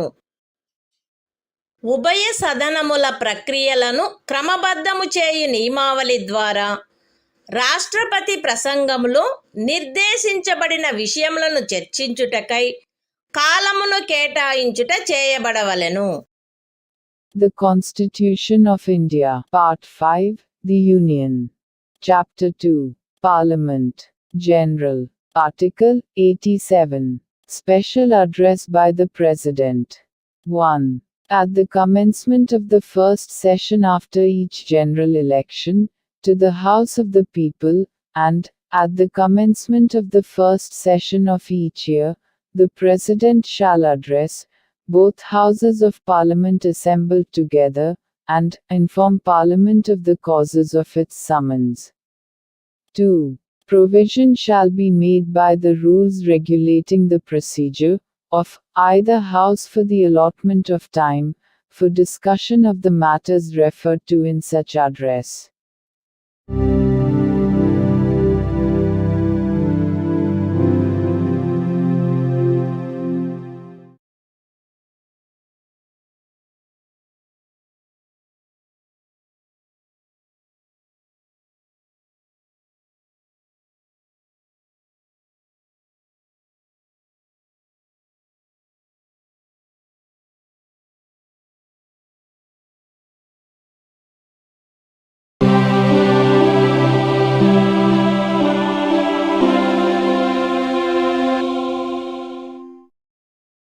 భారత సంవిధానము భాగము 5 సంఘము అధ్యాయము 2 పార్లమెంటు సాధారణ విషయములు ఆర్టికల్ 88 సదనములను గురించి మంత్రులకు అటార్నీ జనరలకు గల హక్కులు ప్రతి మంత్రి మరియు భారతదేశ అటార్నీ జనరలును ఉభయ సదనములలో దేనియందైనను ఆ సదనముల సంయుక్త ఉపవేశనములోనైనను ఆయన సభ్యుడిగా పేర్కొనబడిన పార్లమెంటు యొక్క ఏ కమిటీలోనైనను మాట్లాడుటకును అన్యథా వాటి కార్యకలాపములలో పాల్గొనుటకును హక్కు కలిగియుండును. కానీ ఈ అనుచ్ఛేదమును పురస్కరించుకొని ఆయన అందు ఓటు చేయుటకు హక్కు కలిగియుండడు. The Constitution of India, Part 5, The Union. Chapter 2, Parliament, General. Article 88. Rights of Ministers and Attorney General. As respects Houses, every Minister and the Attorney General of India shall have the right to speak in, and otherwise to take part in the proceedings of either House, any joint sitting of the Houses, and any committee of Parliament, of which he may be named a member, but shall not by virtue of this article be entitled to vote.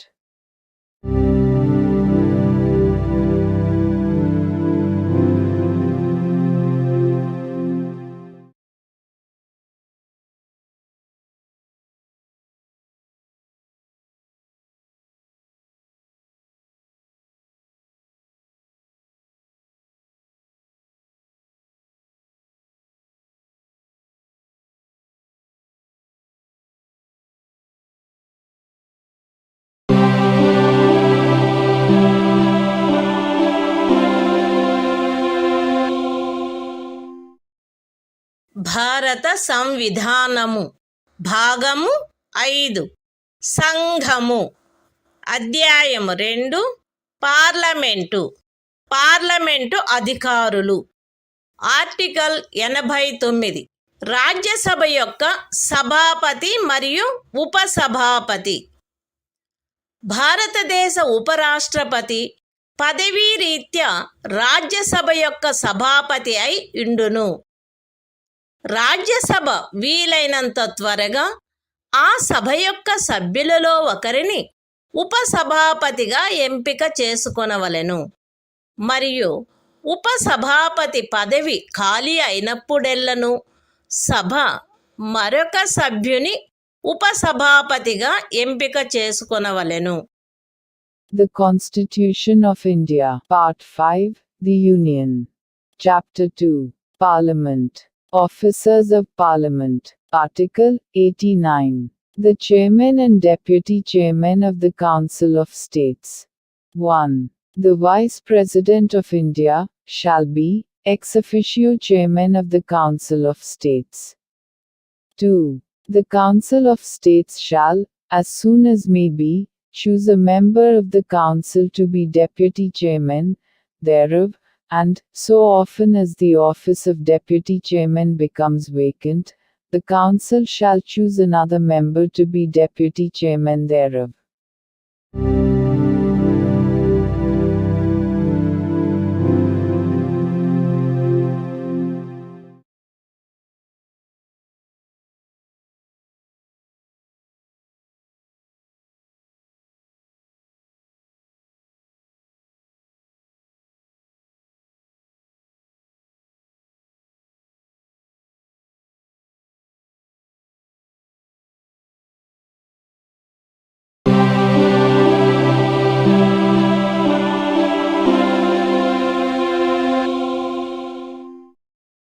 భారత సంవిధానము భాగము 5 సంఘము అధ్యాయం 2 parliament అధికారులు article 90 ఉపసభాపతి పదవిని ఖాళీ చేయుట, ఆ పదవికి రాజీనామా ఇచ్చుట మరియు ఆ పదవి నుండి తొలగించబడుట. రాజ్యసభ యొక్క ఉపసభాపతి పదవియందున్న సభ్యుడు ఏ సభలో సభ్యత్వమును కోల్పోయినచో తన పదవిని ఖాళీ చేయవలెను.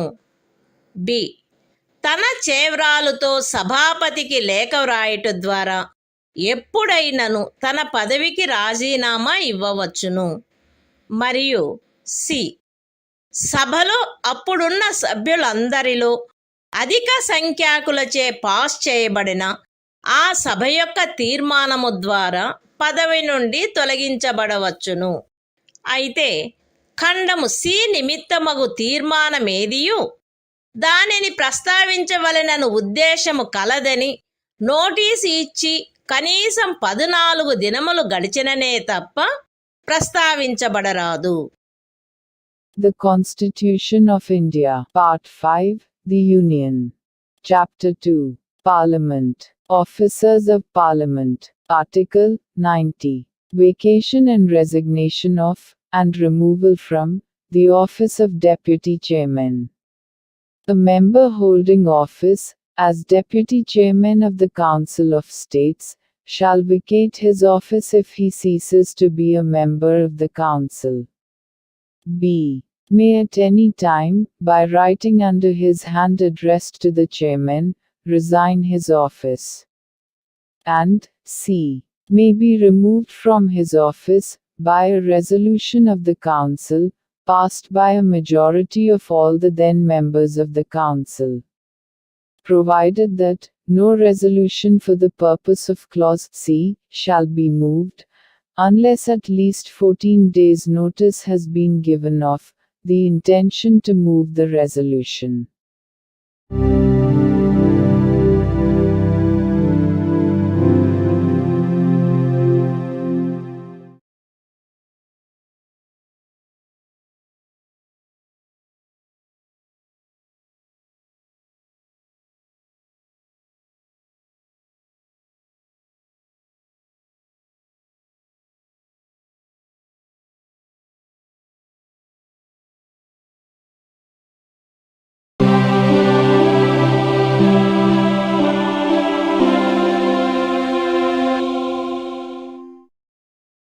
భారత సంవిధానము భాగము 5 సంఘము అధ్యాయము 2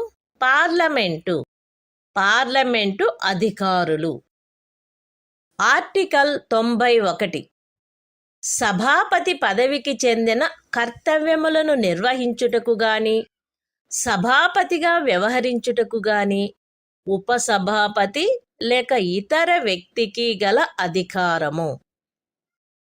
సభాపతి పదవి ఖాళీగా ఉన్నప్పుడు లేక ఉపరాష్ట్రపతి రాష్ట్రపతిగా వ్యవహరించుచున్నా లేక రాష్ట్రపతి కృత్యములను నిర్వహించుచున్న ఏదేని కాలావధిలో సభాపతి పదవికి చెందిన కర్తవ్యములు ఉపసభాపతిచే లేక ఉపసభాపతి పదవి కూడా ఖాళీగా ఉన్నచో రాష్ట్రపతి అందు నిమిత్తము నియమించిన రాజ్యసభ సభ్యునిచే నిర్వర్తించబడవలెను.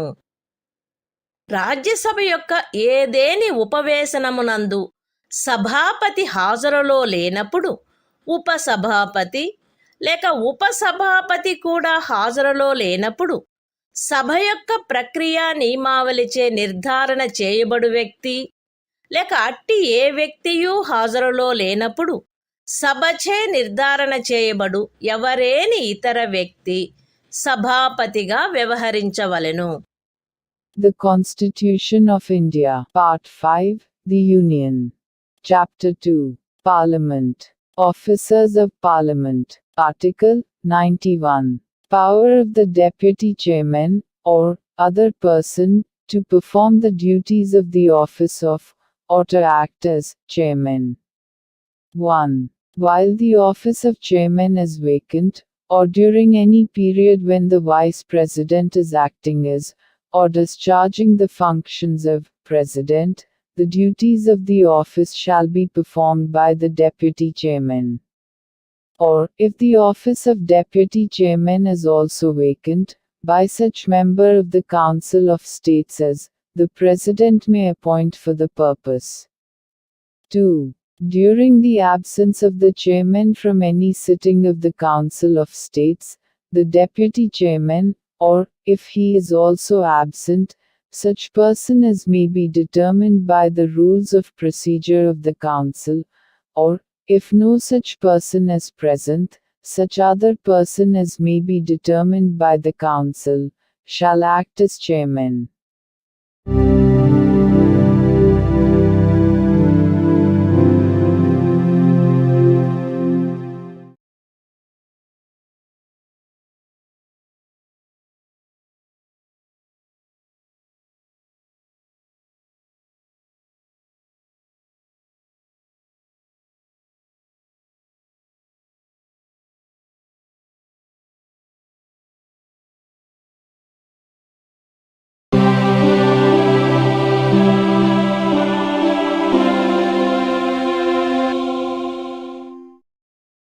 భారత సంవిధానము భాగము 5 సంఘము అధ్యాయము 2 పార్లమెంటు అధికారులు ఆర్టికల్ 92 సభాపతి లేక ఉపసభాపతిని పదవి నుండి తొలగించుటకు తీర్మానము పర్యాలోచించబడుచున్నప్పుడు ఆయన అధ్యక్షత వహించకుండుట. ఉపరాష్ట్రపతిని పదవి నుండి తొలగించుటకు తీర్మానమేదైనను పర్యాలోచనలోనున్నప్పుడు సభాపతి లేక ఉపసభాపతిని పదవి నుండి తొలగించుటకు తీర్మానమేదైనను పర్యాలోచనలోనున్నప్పుడు ఉపసభాపతి రాజ్యసభ యొక్క ఏదేని ఉపవేశనమునందు ఆయన హాజరై ఉన్నప్పటికీ అధ్యక్షత వహించరాదు. అట్టి ప్రతి ఉపవేశమునకు 91వ అనుచ్ఛేదములోని ఖండము 2 యొక్క నిబంధనలు సందర్భానుసారముగా సభాపతి లేక ఉపసభాపతి హాజరులో లేనట్టి ఉపవేశనమునకు వర్తించునటులనే వర్తించును. ఉపరాష్ట్రపతిని పదవి నుండి తొలగించుటకు తీర్మానమేదైనను రాజ్యసభలో పర్యాలోచనలోనున్నప్పుడు ఆ సభలో మాట్లాడుటకును అన్యథా దాని కార్యకలాపములలో పాల్గొనుటకును సభాపతి హక్కు కలిగియుండును.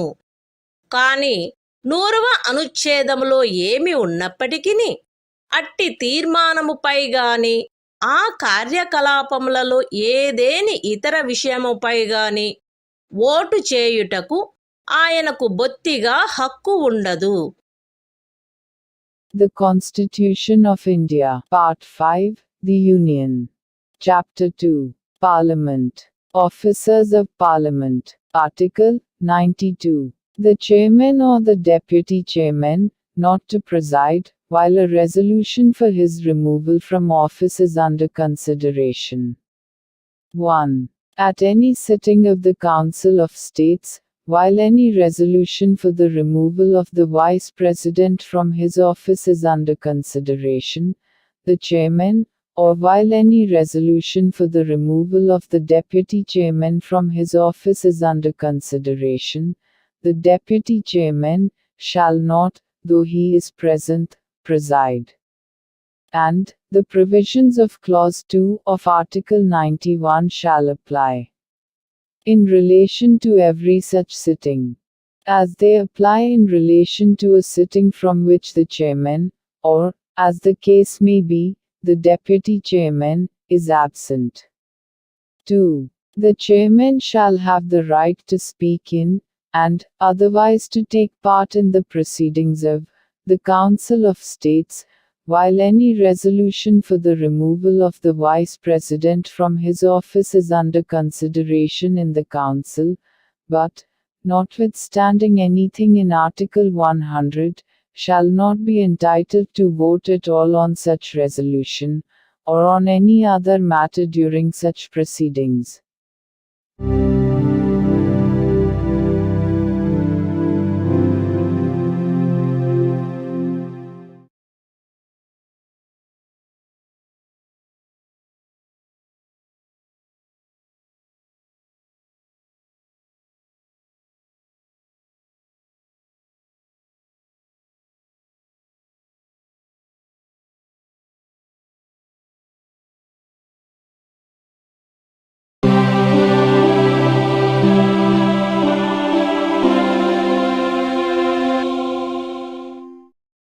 భారత సంవిధానము భాగము 5 సంఘము. అధ్యాయము 2 పార్లమెంటు. పార్లమెంటు అధికారులు. ఆర్టికల్ 93. లోక్సభ అధ్యక్షుడు మరియు ఉపాధ్యక్షుడు. లోక్సభ వీలైనంత త్వరితముగా ఆ సదనం యొక్క సభ్యులలో ఇద్దరిని క్రమముగా అధ్యక్ష ఉపాధ్యక్ష పదవులకు ఎంపిక చేసుకొనవలెను. మరియు అధ్యక్ష పదవి గాని ఉపాధ్యక్ష పదవి గాని ఖాళీ అయినప్పుడెల్లను ఆ సభ మరొక సభ్యుని సందర్భానుసారముగా అధ్యక్షుడుగా లేక ఉపాధ్యక్షుడుగా ఎంపిక చేసుకొనవలెను. The Constitution of India, Part 5, The Union. Chapter 2, Parliament. Officers of Parliament. Article 93. The Speaker and Deputy Speaker of the House of the People. The House of the People shall, as soon as may be, choose 2 members of the House, to be respectively Speaker and Deputy Speaker thereof, and so often as the office of Speaker or Deputy Speaker becomes vacant, the House shall choose another member to be Speaker or Deputy Speaker, as the case may be.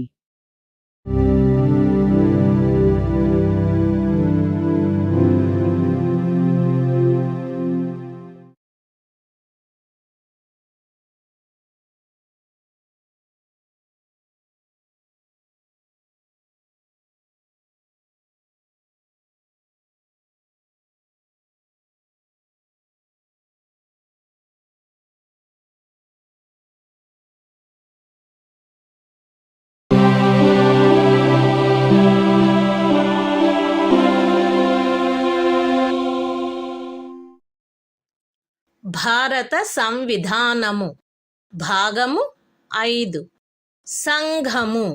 అధ్యాయం 2 parliament. Parliament అధికారులు. Article 94. అధ్యక్ష లేక ఉపాధ్యక్ష పదవిని ఖాళీ చేయుట, ఆ పదవికి రాజీనామా ఇచ్చుట మరియు ఆ పదవి నుండి తొలగింపబడుట. లోక్సభ యొక్క అధ్యక్ష లేక ఉపాధ్యక్ష పదవి యందున్న సభ్యుడు లోక్సభలో సభ్యత్వమును కోల్పోయినచో తన పదవిని ఖాళీ చేయవలెను. అట్టి సభ్యుడు అధ్యక్షుడైనచో ఉపాధ్యక్షునికి, ఉపాధ్యక్షుడైనచో అధ్యక్షునికి తన చేవ్రాలుతో లేఖ వ్రాయుట ద్వారా ఎప్పుడైనను తన పదవికి రాజీనామా ఇవ్వవచ్చును. మరియు లోక్సభలో అప్పుడు సభ్యులుగానున్న వారందరిలో అధిక సంఖ్యాకులచే పాస్ చేయబడిన ఆ సభ యొక్క తీర్మానము ద్వారా పదవి నుండి తొలగించబడవచ్చును. అయితే ఖండము సి నిమిత్తము తీర్మానమేదియు దానిని ప్రస్తావించవలెనను ఉద్దేశము కలదని నోటీసు ఇచ్చి కనీసము 14 దినములు గడిచిననే తప్ప ప్రస్తావించబడరాదు. అంతేగాక లోక్సభ విఘటన జరిగినప్పుడెల్లను అట్టి విఘటన అనంతరము జరుగు లోక్సభ మొదటి సమావేశమునకు అవ్యవహిత పూర్వము వరకు అధ్యక్షుడు తన పదవిని ఖాళీ చేయరాదు. The Constitution of India, Part 5, The Union. Chapter 2, Parliament. Officers of Parliament. Article 94. Vacation and resignation of, and removal from, the offices of Speaker and Deputy Speaker. A member holding office as Speaker, or Deputy Speaker of the House of the People, shall vacate his office if he ceases to be a member of the House of the People. B. May at any time, by writing under his hand addressed, if such member is the Speaker, to the Deputy Speaker, and, if such member is the Deputy Speaker, to the Speaker, resign his office, and, c. may be removed from his office by a resolution of the House of the People, passed by a majority of all the then members of the House, provided that no resolution for the purpose of clause c. shall be moved, unless at least 14 days' notice has been given of the intention to move the resolution. Provided further that, whenever the House of the People is dissolved, the Speaker shall not vacate his office, until immediately before the first meeting of the House of the People, after the dissolution.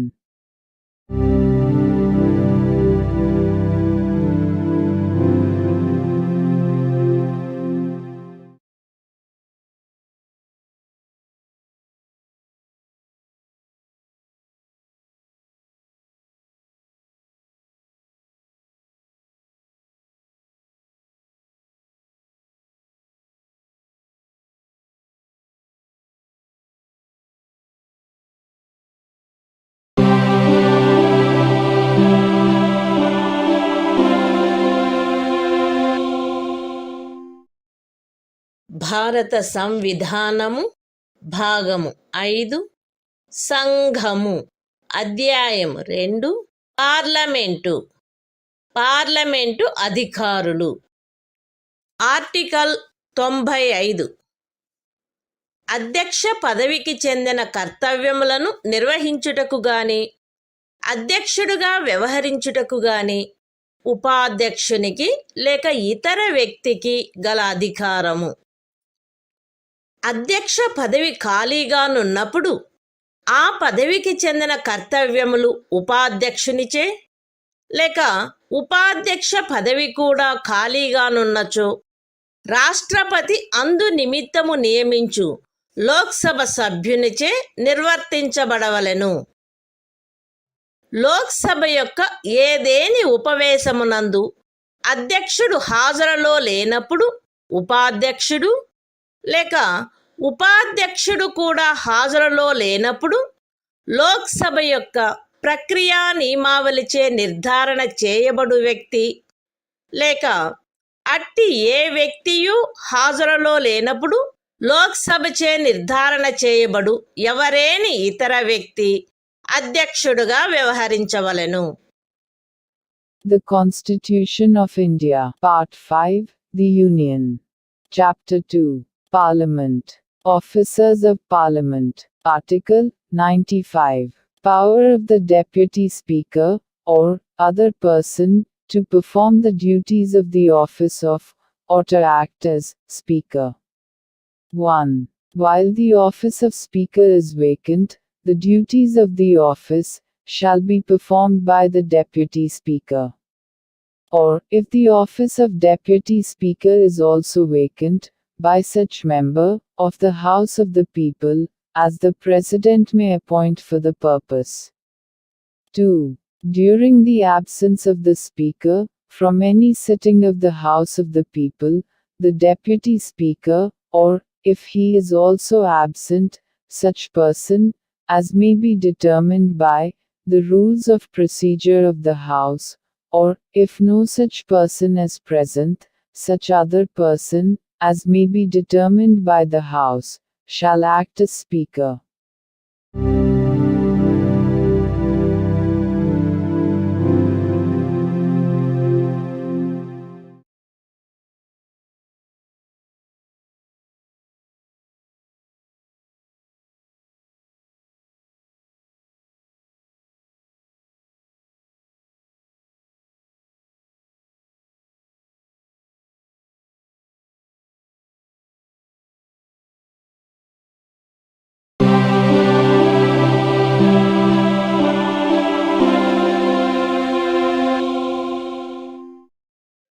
భారత సంవిధానము భాగము 5 సంఘము అధ్యాయము 2 parliament అధికారులు article 96 అధ్యక్షుని లేక ఉపాధ్యక్షుని పదవి నుండి తొలగించుటకు తీర్మానము పర్యాలోచించబడుచున్నప్పుడు ఆయన అధ్యక్షత వహించకుండుట.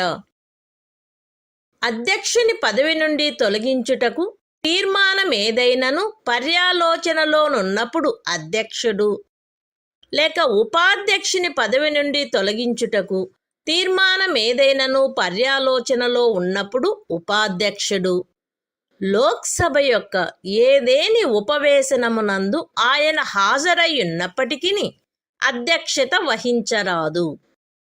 అట్టి ప్రతి ఉపవేశనమునకు 95వ అనుచ్ఛేదములోని ఖండము 2 యొక్క నిబంధనలు సందర్భానుసారముగా అధ్యక్షుడు లేక ఉపాధ్యక్షుడు హాజరులో లేనట్టి ఉపవేశనమునకు వర్తించునటులనే వర్తించును. అధ్యక్షుని పదవి నుండి తొలగించుటకు తీర్మానమేదైనను లోక్సభలో పర్యాలోచనలోనున్నప్పుడు ఆ సభలో మాట్లాడుటకును అన్యథా దాని కార్యకలాపములో పాల్గొనుటకును అధ్యక్షుడు హక్కు కలిగియుండును. 100వ అనుచ్ఛేదములో ఏమి ఉన్నప్పటికీ అట్టి తీర్మానముపై గాని అట్టి ఆ కార్యకలాపములో ఏదేని ఇతర విషయంపై గాని మొదటిసారి మాత్రమే ఓటు చేయుటకు ఆయన హక్కు కలిగియుండును. కాని ఓట్లు సమానమై ఉండినెడల ఓటు చేయుటకు ఆయనకు హక్కు ఉండదు. The Constitution of India, Part 5, The Union. Chapter 2, Parliament. Officers of Parliament. Article 96. The Speaker or the Deputy Speaker, not to preside, while a resolution for his removal from office is under consideration. 1. At any sitting of the House of the People, while any resolution for the removal of the Speaker from his office is under consideration, the Speaker, or while any resolution for the removal of the Deputy Speaker from his office is under consideration, the Deputy Speaker shall not, though he is present, preside. And the provisions of Clause 2 of Article 95 shall apply, in relation to every such sitting, as they apply in relation to a sitting, from which the Speaker, or, as the case may be, the Deputy Speaker, is absent. 2. The Speaker shall have the right to speak in, and otherwise to take part in, the proceedings of the House of the People, while any resolution for his removal from office is under consideration in the House, and shall, notwithstanding anything in Article 100, be entitled to vote only in the first instance on such resolution or on any other matter during such proceedings, but not in the case of an equality of votes.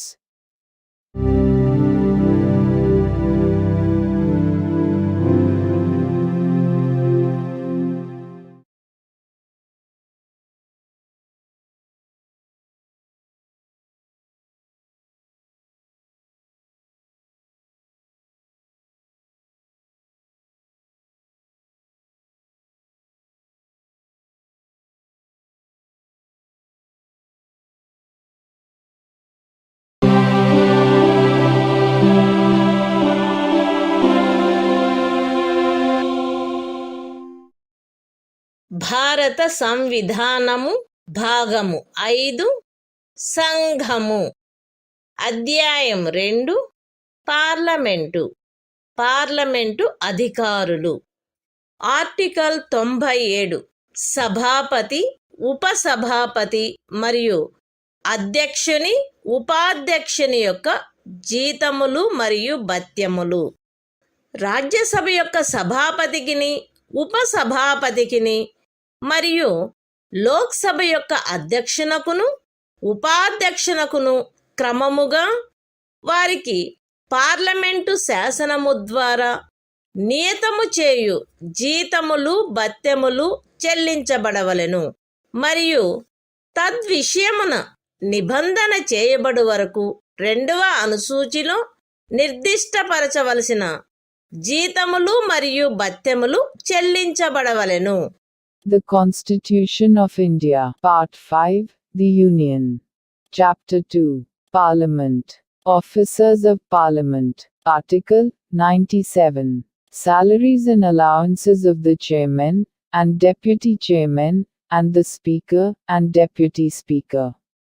There shall be paid to the Chairman, and the Deputy Chairman, of the Council of States, and to the Speaker, and the Deputy Speaker of the House of the People, such salaries and allowances, as may be respectively fixed by Parliament by law.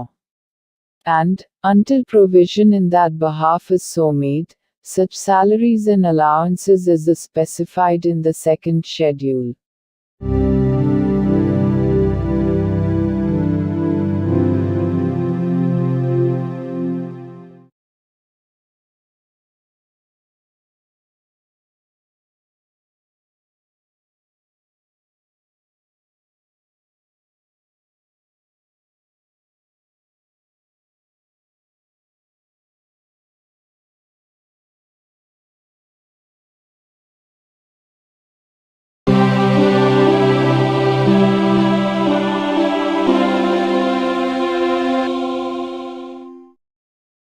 భారత సంవిధానము భాగము 5 సంఘము. అధ్యాయము 2 parliament. Parliament అధికారులు. Article 98 parliament యొక్క సచివాలయము. Parliament యొక్క ప్రతి సదనమునకు వేరువేరుగా సచివాలయ సిబ్బంది ఉండవలెను.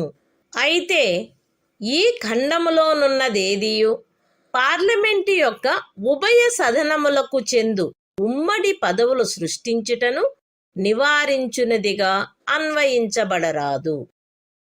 పార్లమెంటు యొక్క ఉభయ సదనముల సచివాలయ సిబ్బంది యొక్క భర్తీని మరియు ఆ సిబ్బందిలో నియమించబడిన వ్యక్తుల సేవా షరతులను పార్లమెంటు శాసనము ద్వారా క్రమబద్ధము చేయవచ్చును. ఖండము 2 క్రింద పార్లమెంటుచే నిబంధన చేయబడు వరకు రాష్ట్రపతి సందర్భానుసారముగా లోక్సభ యొక్క అధ్యక్షునితో లేక రాజ్యసభ యొక్క సభాపతితో సంప్రదించి లోక్సభకు లేక రాజ్యసభకు చెందిన సచివాలయ సిబ్బంది యొక్క భర్తీని మరియు ఆ సిబ్బందిలో నియమించబడిన వ్యక్తుల సేవా షరతులను క్రమబద్ధము చేయు నియమావళిని చేయవచ్చును. మరియు అట్లు చేయబడిన నియమావళి సదరు ఖండము క్రింద చేయబడు ఏదేని శాసనము యొక్క నిబంధనలకు అత్యధీనమై ప్రభావము కలిగి ఉండవలెను. The Constitution of India, Part 5, The Union. Chapter 2, Parliament. Officers of Parliament. Article 98. Secretariat of Parliament. 1. Each House of Parliament shall have a separate secretarial staff, provided that nothing in this clause shall be construed as preventing the creation of posts common to both Houses of Parliament. 2. Parliament may by law regulate the recruitment and the conditions of service of persons appointed to the secretarial staff of either House of Parliament. 3. Until provision is made by Parliament under Clause 2, the President may, after consultation with the Speaker of the House of the People, or the Chairman of the Council of States, as the case may be, make rules regulating the recruitment and the conditions of service of persons appointed to the secretarial staff of the House of the People or the Council of States. And any rules so made shall have effect, subject to the provisions of any law made under the said clause.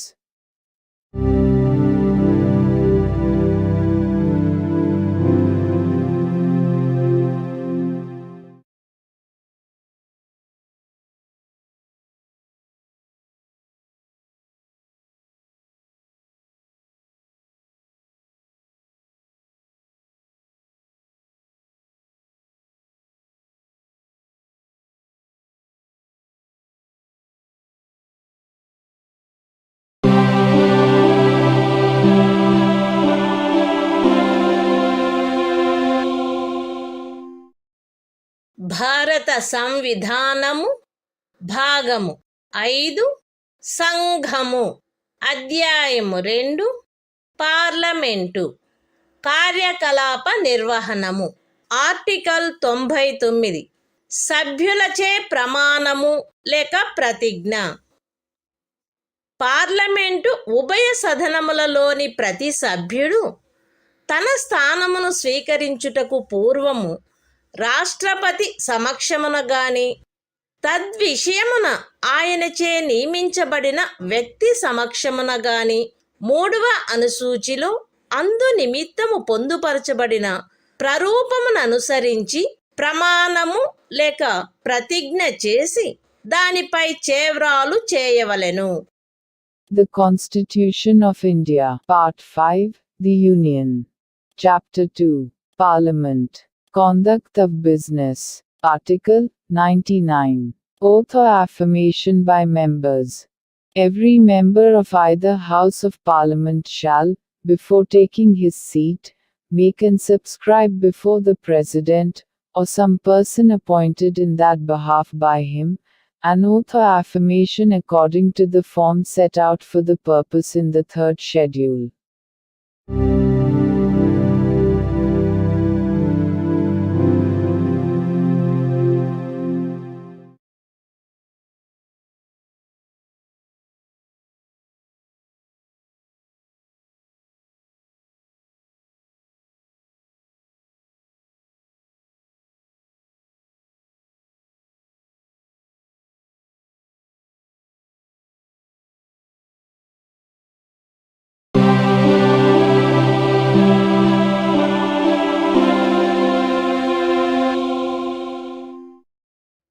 భారత సంవిధానము భాగము 5 సంఘము అధ్యాయము 2 parliament కార్యకలాప నిర్వహణము article 100 సదనములలో voting ఖాళీలున్నప్పటికీ వ్యవహరించుటకు సదనములకు గల అధికారము మరియు కోరము.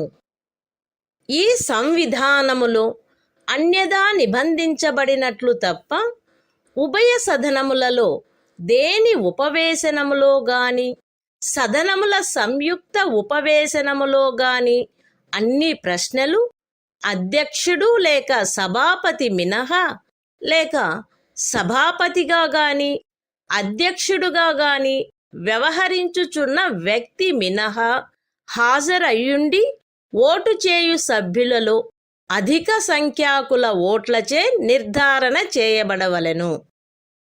సభాపతి గాని అధ్యక్షుడు గాని లేక ఆ స్థానములో వ్యవహరించుచున్న వ్యక్తి గాని మొదటిసారి ఓటు చేయరాదు. కాని ఓట్లు సమానమై యుండెనెడల ఆయన నిర్ణాయక ఓటును కలిగియుండవలెను మరియు అట్టి ఓటును వేయవలెను. పార్లమెంటు యొక్క ఏ సదనమునందైనను సభ్యత్వ స్థానములలో ఖాళీ ఏదేని ఉన్నప్పటికీ ఆ సదనము వ్యవహరించు అధికారమును కలిగియుండును మరియు పార్లమెంటు యొక్క ఏవేని కార్యకలాపములలో ఉపవిష్ణుడగుటకు లేక ఓటు చేయుటకు లేక అన్యదా పాల్గొనుటకు హక్కు కలిగియుండని ఎవరేని వ్యక్తి ఆ కార్యకలాపములలో ఉపవిష్ణుడయ్యనని గాని ఓటు వేసెనని గాని అన్యదా పాల్గొనెనని గాని ఆ తరువాత కనుగొనబడినప్పటికీ ఆ కార్యక్రమములు మాన్యత కలిగినవై యుండును. పార్లమెంటు శాసనము ద్వారా అన్యదా నిబంధించునంత వరకు పార్లమెంటు ఉభయ సదనములలో దేని సమావేశమునకైనను కావలసిన కోరము ఆ సదనము యొక్క మొత్తము సభ్యుల సంఖ్యలో 10వ భాగమై ఉండవలెను. ఒక సదనము యొక్క సమావేశమునందెప్పుడైనను కోరము లేనిచో కోరము సమకూరు వరకు ఆ సమావేశమును స్థగితమునర్చుట లేక సమావేశమును సస్పెండు చేయుట సభాపతి అధ్యక్షుని లేక అట్లు ఆ స్థానమున వ్యవహరించు వ్యక్తి యొక్క కర్తవ్యమై ఉండవలెను. The Constitution of India, Part 5, The Union. Chapter 2, Parliament. Conduct of Business. Article 100. Voting, in Houses, power of Houses to act, notwithstanding vacancies and quorum. 1. Save as otherwise provided in this Constitution, all questions at any sitting of either House, or joint sitting of the Houses, shall be determined by a majority of votes, of the members present and voting, other than the Speaker or person acting as Chairman or Speaker. The Chairman or Speaker, or person acting as such, shall not vote in the first instance, but shall have an exercise a casting vote, in the case of an equality of votes. 2. Either House of Parliament shall have power to act, notwithstanding any vacancy in the membership thereof, and any proceedings in Parliament shall be valid, notwithstanding that it is discovered subsequently, that some person who was not entitled so to do, sat or voted, or otherwise took part in the proceedings. 3. Until Parliament by law otherwise provides, the quorum to constitute a meeting, of either House of Parliament shall be 1/10 of the total number of members of the House. 4. If at any time during a meeting of a House there is no quorum, it shall be the duty of the Chairman or Speaker, or person acting as such, either to adjourn the House or to suspend the meeting until there is a quorum.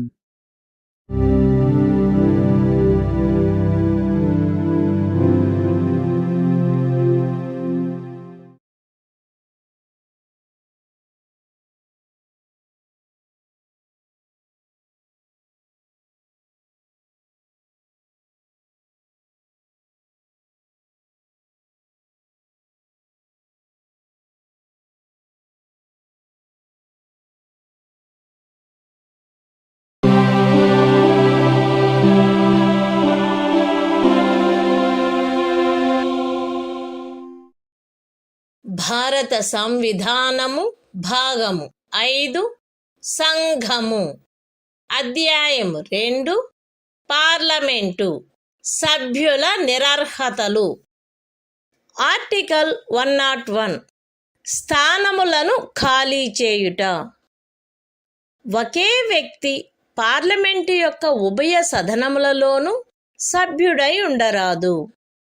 ఉభయ సదనములకు సభ్యుడుగా ఎంపిక చేయబడిన వ్యక్తి ఆ ఉభయ సదనములలో ఒకదాని అందలి స్థానమును ఖాళీ చేయుటకు పార్లమెంటు చే శాసనము ద్వారా నిబంధన చేయబడవలెను.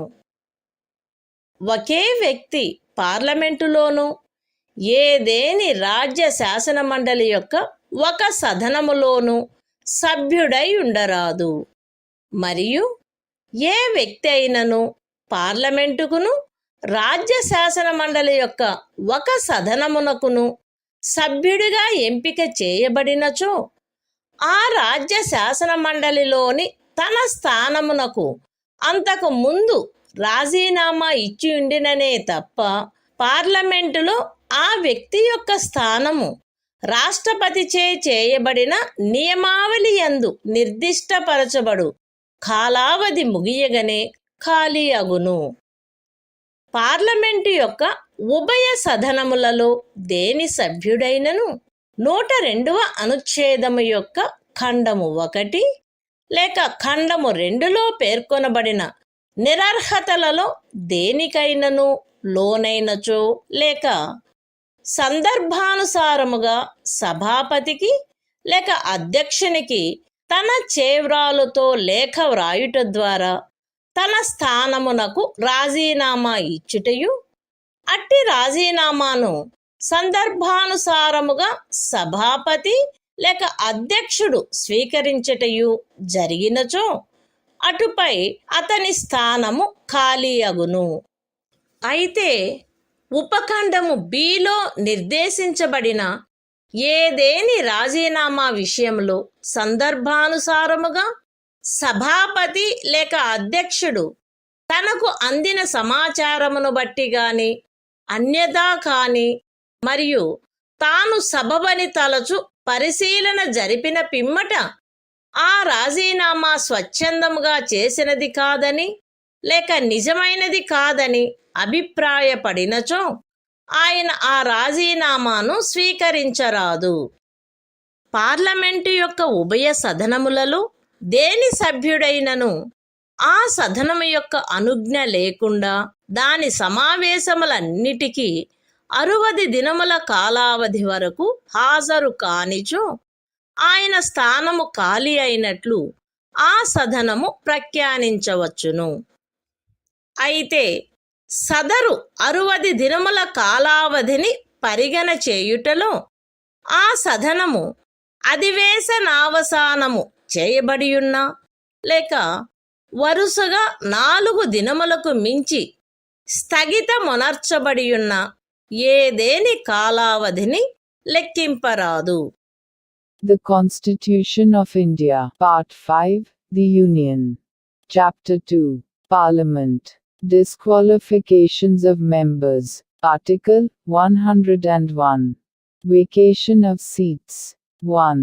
No person shall be a member of both houses of Parliament. And provision shall be made by Parliament, by law, for the vacation by a person who is chosen a member of both houses of his seat, in one house or the other.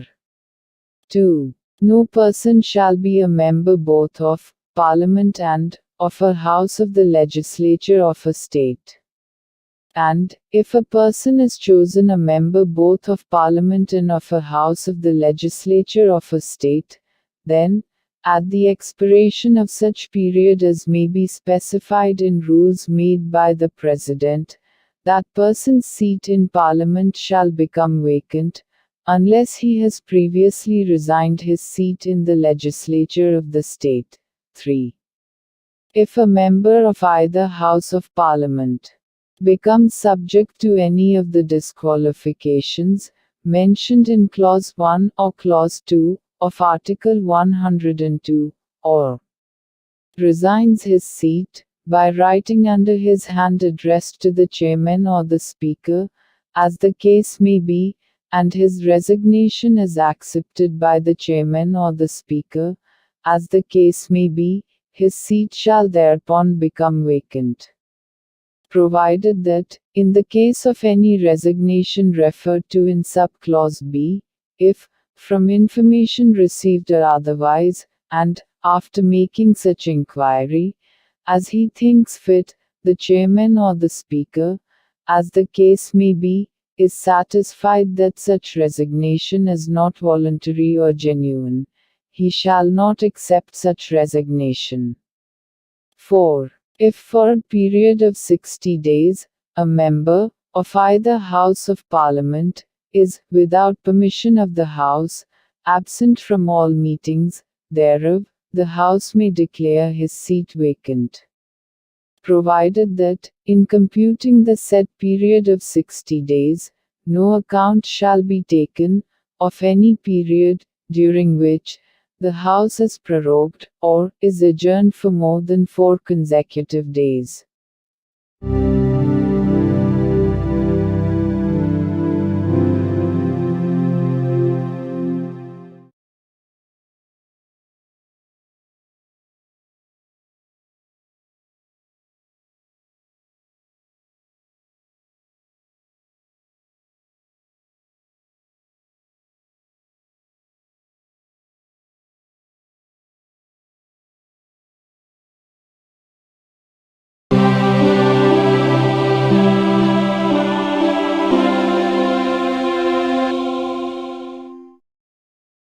భారత సంవిధానము భాగము 5 సంఘము అధ్యాయం 2 parliament సభ్యుల నిరర్హతలు article 102 సభ్యత్వమునకు నిరర్హతలు ఒక వ్యక్తి parliament యొక్క ఉభయ సదనములలో సభ్యత్వమునకు దేనికైనను సభ్యుడుగా ఎంపిక చేయబడుటకు మరియు అట్టి సభ్యుడుగా ఉండుటకు ఈ క్రింది పరిస్థితులలో నిరర్హుడగును.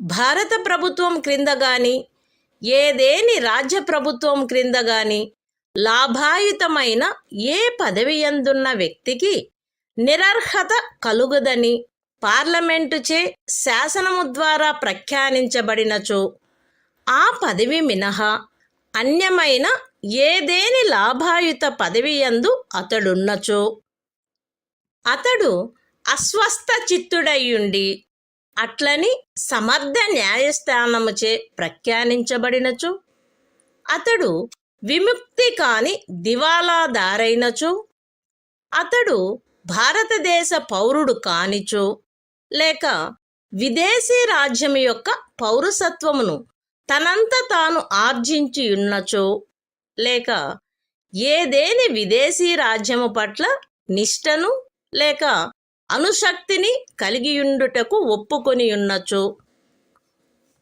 పార్లమెంటుచే చేయబడిన ఏదేని శాసనము ద్వారా గాని దాని క్రింద గాని అతడు అట్లు నిరర్హుడుగా చేయబడినచో. విశదీకరణ: ఈ ఖండము నిమిత్తము ఒక వ్యక్తి సంఘము యొక్క లేక ఏదేని రాజ్యము యొక్క మంత్రిగానున్న కారణమును బట్టియే భారత ప్రభుత్వము క్రింద లేక ఏదేని అట్టి రాజ్య ప్రభుత్వము క్రింద లాభాయుత పదవి యందున్నట్లు భావింపబడరాదు. 10వ అనుసూచి క్రింద ఒక వ్యక్తి అట్లు నిరర్హుడైనచో అతడు పార్లమెంటు యొక్క ఉభయ సభలలో దేనిలోనైనను సభ్యునిగా ఉండుటకు నిరర్హుడగును. The Constitution of India, Part 5, The Union. Chapter 2, Parliament. Disqualifications of members. Article 102. Disqualifications for membership. 1. A person shall be disqualified for being chosen as, and for being, a member of either House of Parliament, a. If he holds any office of profit under the Government of India, or the government of any state, other than an office declared by Parliament by law, not to disqualify its holder. B. If he is of unsound mind, and stands so declared by a competent court. C. If he is an undischarged insolvent. D. If he is not a citizen of India, or has voluntarily acquired the citizenship of a foreign state, or is under any acknowledgement of allegiance, or adherence to a foreign state. A. If he is so disqualified, by or under any law made by Parliament. Explanation. For the purposes of this clause, a person shall not be deemed to hold an office of profit under the Government of India or the Government of any state, by reason only that he is a minister either for the Union, or for such state. 2. A person shall be disqualified for being a member of either House of Parliament, if he is so disqualified under the 10th schedule.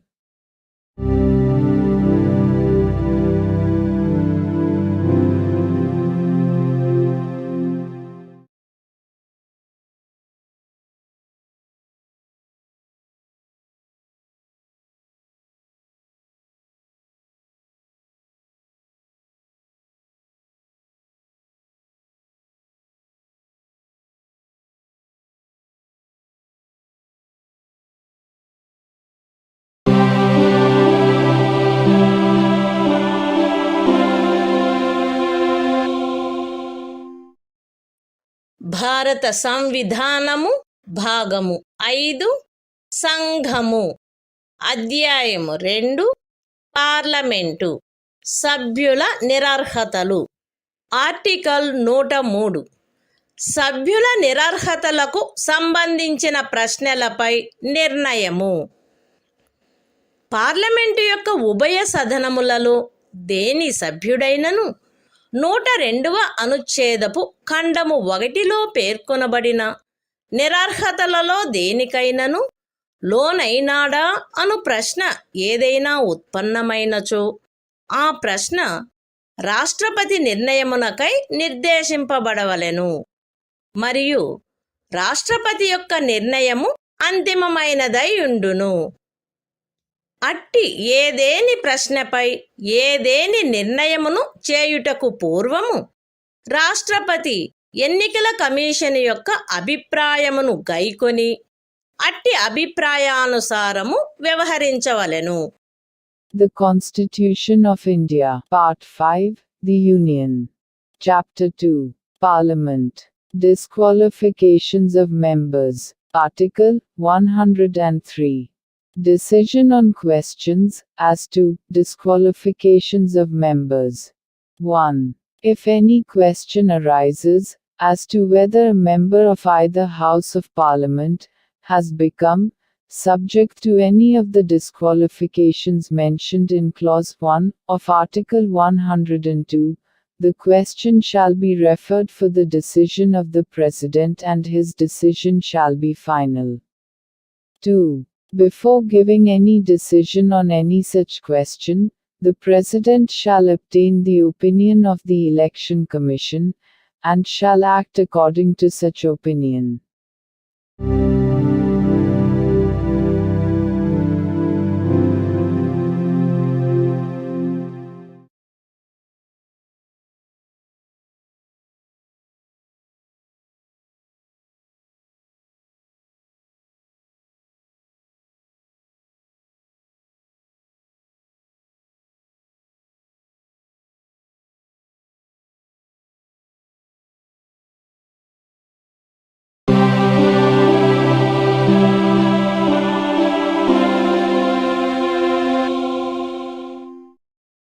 భారత సంవిధానము భాగము 5 సంఘము అధ్యాయము 2 parliament సభ్యుల నిరర్హతలు article 104 99వ అనుచ్ఛేదము క్రింద ప్రమాణము లేక ప్రతిజ్ఞ చేయుటకు పూర్వము గాని అర్హత లేనప్పుడు కానీ నిరర్హుడైనప్పుడు గాని ఉపవిష్ణుడైనందుకు మరియు ఓటు చేసినందుకు శాస్తి.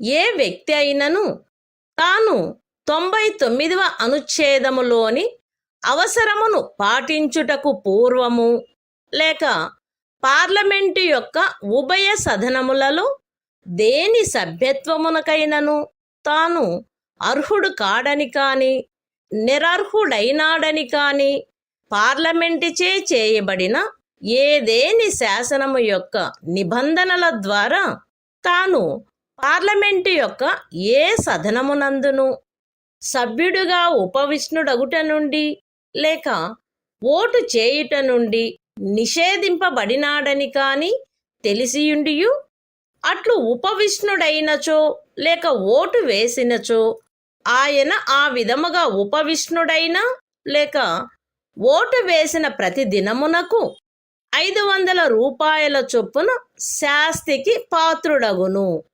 దానిని సంఘమునకు బాకీయున్న రుణము వలె ఆయన నుండి వసూలు చేయవలెను. The Constitution of India, Part 5, The Union. Chapter 2, Parliament. Disqualifications of Members. Article 104. Penalty for sitting and voting before making oath or affirmation under Article 99, or, when not qualified, or when disqualified.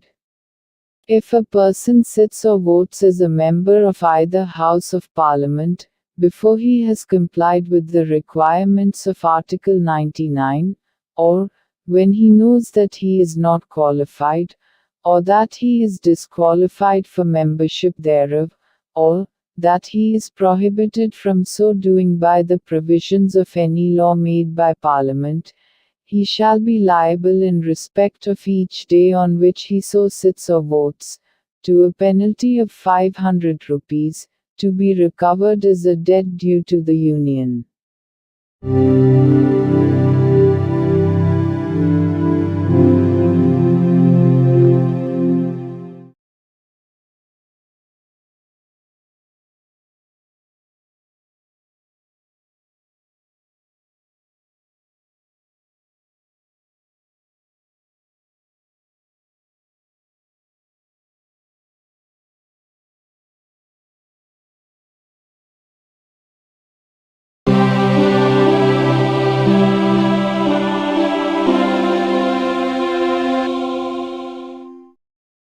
భారత సంవిధానము భాగము 5 సంఘము అధ్యాయము 2 parliament. Parliament మరియు దాని సభ్యులకు గల అధికారములు, విశేషాధికారములు మరియు ఉన్ముక్తతలు. Article 105. Parliament సదనములకు దాని సభ్యులకు కమిటీలకు గల అధికారములు, విశేషాధికారములు మున్నగునవి. ఈ సంవిధాన నిబంధనలకును పార్లమెంటు యొక్క ప్రక్రియను క్రమబద్ధము చేయు నియమములకును స్థాయి ఉత్తర్వులకును అత్యధీనమై పార్లమెంటులో వాక్ స్వాతంత్ర్యము ఉండవలెను. పార్లమెంటు సభ్యుడెవరైనను పార్లమెంటులో లేక దానికి చెందిన ఏదేని కమిటీలో తాను చెప్పిన ఏ విషయమును గూర్చి గాని, తాను ఇచ్చిన ఏ ఓటును గూర్చి గాని, ఏ న్యాయస్థానమునందును ఎట్టి చర్యలకును పాత్రుడు కారాదు. పార్లమెంటు యొక్క ఉభయ సదనములలో దేని ప్రాధికారము చేగాని, ప్రాధికారము క్రింది గాని ఏదేని రిపోర్టు పత్రము, ఓట్లు లేక కార్యకలాపముల యొక్క ప్రచురణ విషయమున ఏ వ్యక్తియు అట్లు పాత్రుడు కారాదు.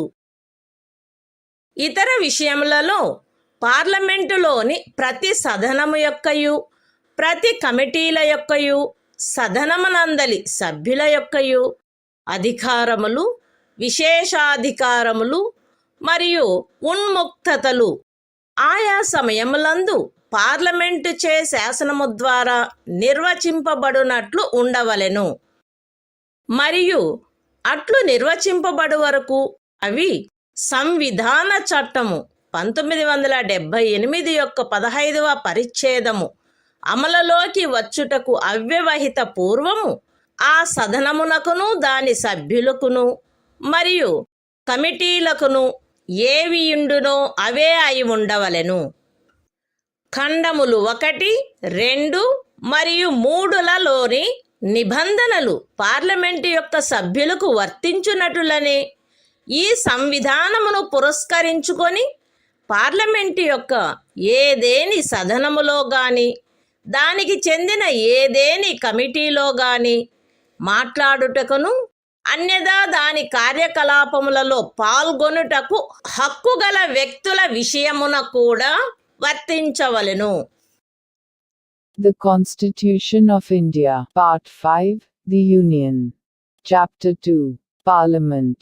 Powers, Privileges and Immunities of Parliament and its Members.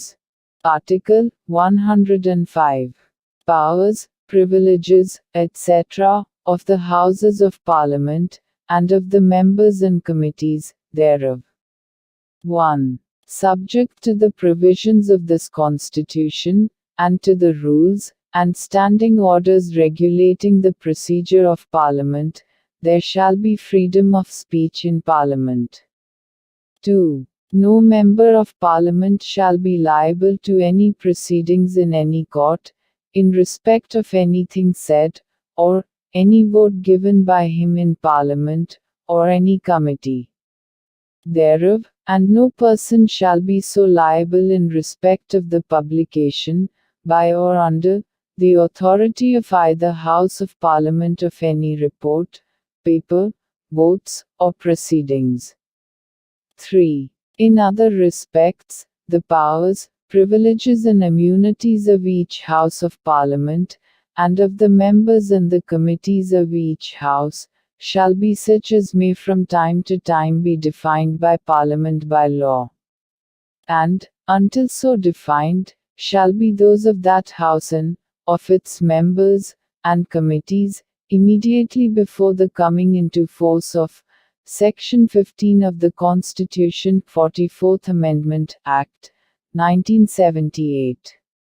4. The provisions of clauses 1, 2, and 3 shall apply in relation to persons who by virtue of this Constitution have the right to speak in, and otherwise to take part in the proceedings of a House of Parliament, or any committee thereof, as they apply in relation to members of Parliament.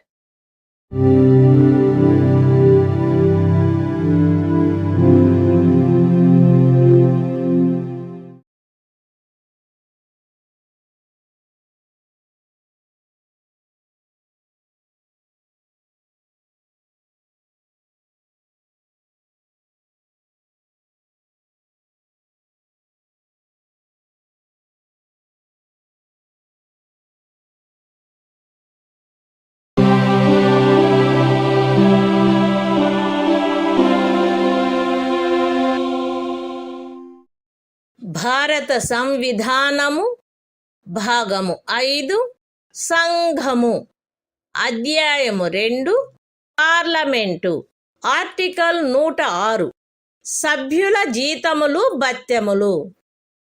Parliament యొక్క ఉభయ సదనముల సభ్యులు పార్లమెంటుచే ఆయా సమయములందు శాసనము ద్వారా నిర్ధారణ చేయబడు జీతములను మరియు భత్యములను పొందుటకు హక్కు కలిగియుందురు.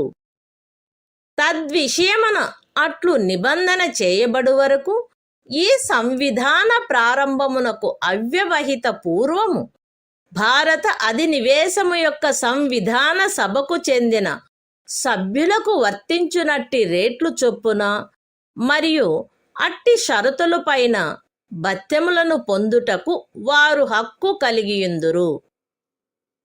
The Constitution of India, Part 5, The Union. Chapter 2, Parliament. Powers, Privileges and Immunities of Parliament, and its Members. Article 106. Salaries and Allowances of Members. Members of either House of Parliament shall be entitled to receive such salaries and allowances as may from time to time be determined by Parliament by law. And, until provision in that respect is so made, allowances at such rates, and upon such conditions, as were immediately before the commencement of this Constitution, applicable in the case of members of the Constituent Assembly of the Dominion of India.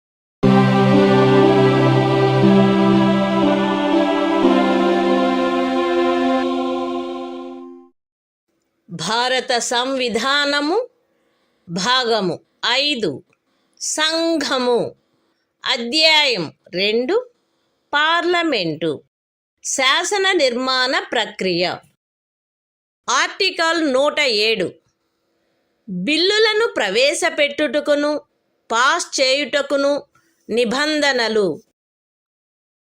109 మరియు 117 అనుచ్ఛేదములలోని ధన సంబంధమైన బిల్లులను మరియు ఇతర విత్తీయ బిల్లులను గూర్చిన నిబంధనలకు అత్యధీనమై ఏ బిల్లైనను parliament యొక్క ఉభయ సదనములలో దేని యందైనను ఆరంభింపబడవచ్చును.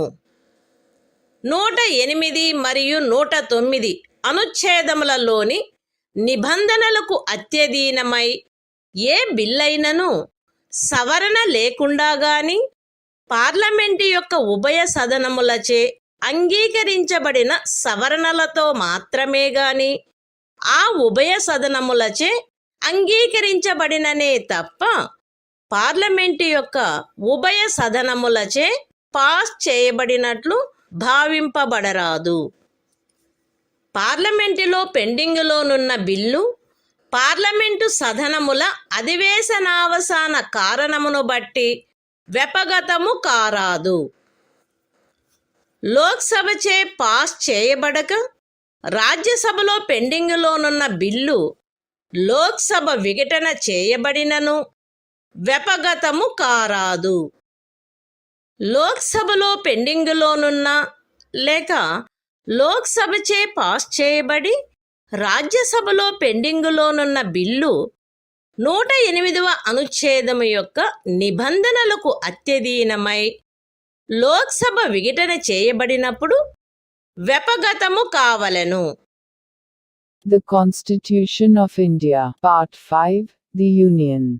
Chapter 2, Parliament. Legislative Procedure. Article 107.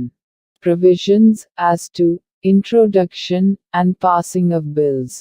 1. Subject to the provisions of Articles 109 and 117, with respect to money bills and other financial bills, a bill may originate in either House of Parliament. 2. Subject to the provisions of Articles 108 and 109, a bill shall not be deemed to have been passed by the Houses of Parliament, unless it has been agreed to by both Houses, either without amendment, or, with such amendments, only as agreed to by both Houses. 3. A bill pending in Parliament shall not lapse, by reason of the prorogation of the Houses.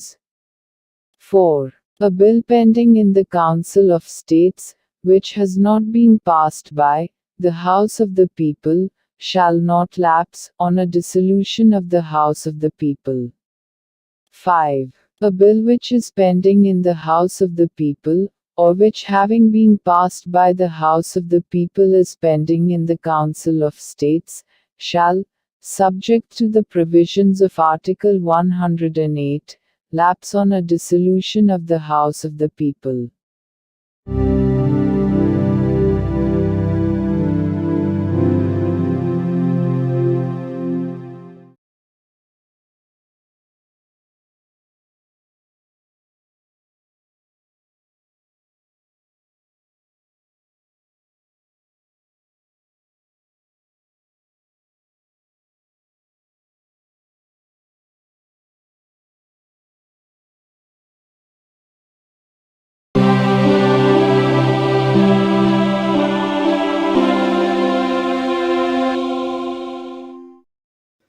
భారత సంవిధానము భాగము 5 సంఘము అధ్యాయము 2 parliament శాసన నిర్మాణ ప్రక్రియ article 108 కొన్ని సందర్భములలో ఉభయ సదనముల సంయుక్త ఉపవేశనము ఏదేని బిల్లు ఒక సదనముచే పాస్ చేయబడి రెండవ సదనమునకు పంపబడిన తరువాత ఆ బిల్లు రెండవ సదనముచే త్రోసిపుచ్చబడినచో లేక ఆ బిల్లులో చేయవలసిన సవరణలను గూర్చి ఆ సదనములు తుదకు ఏకీభవించనిచో లేక ఆ బిల్లు రెండవ సదనమునకు అందిన తేదీ నుండి ఆ సదనముచే పాస్ చేయబడక 6 మాసములకు మించి కాలము గడిచినచో లోక్సభ విఘటన చేయబడిన కారణమును బట్టి ఆ బిల్లు వ్యపగతమై ఉండిననే తప్ప ఆ బిల్లును సమాలోచించి దానిపై ఓటు చేయుటకు ఉభయ సదనములను సంయుక్త ఉపవేశనమున సమావేశమగుటకై ఆహ్వానించు తన ఉద్దేశమును రాష్ట్రపతి ఆ సదనములు ఉపవిష్ణమై ఉండినచో వాటికి సందేశము ద్వారాను అవి ఉపవిష్ణమై ఉండనిచో బహిరంగ అధిసూచన ద్వారాను అధిసూచించవచ్చును. అయితే ఈ ఖండములోనున్నదేదియు ధన సంబంధమైన బిల్లుకు వర్తించదు. ఖండము 1లో నిర్దేశింపబడిన 6 మాసముల కాలావధిని లెక్కించుటలో ఆ ఖండము యొక్క ఉపఖండము Cలో నిర్దేశింపబడిన సదనము అధివేశనావసానము చేయబడియున్నా లేక వరుసగా 4 దినములకు మించి స్థగితమునర్చబడియున్న ఏదేని కాలావధిని లెక్కింపరాదు.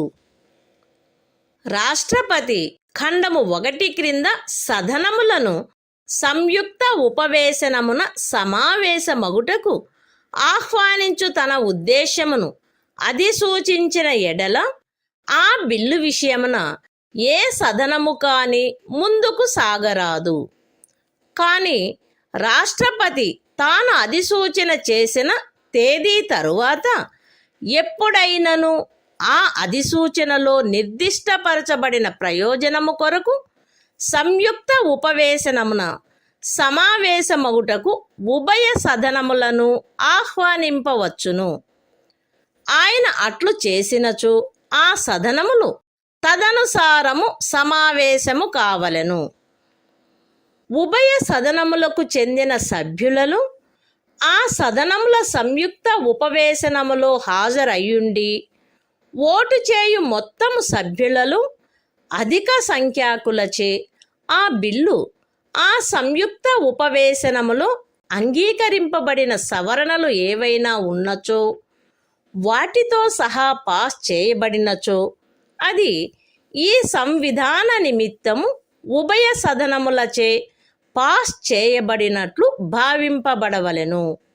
అయితే సంయుక్త ఉపవేశనములో ఆ బిల్లు ఒక సదనముచే పాస్ చేయబడి రెండవ సదనముచే సవరణలతో పాస్ చేయబడక దానిని ఆరంభించిన సదనమునకు త్రిప్పి పంపబడి ఉండినచో అట్లు పంపబడుటలో జరిగిన ఆలస్యము వలన ఆవశ్యకమైన సవరణలు ఏవేని ఉన్నచో అవి తప్ప ఏ ఇతర సవరణను కాని ఆ బిల్లుకు ప్రతిపాదింపరాదు.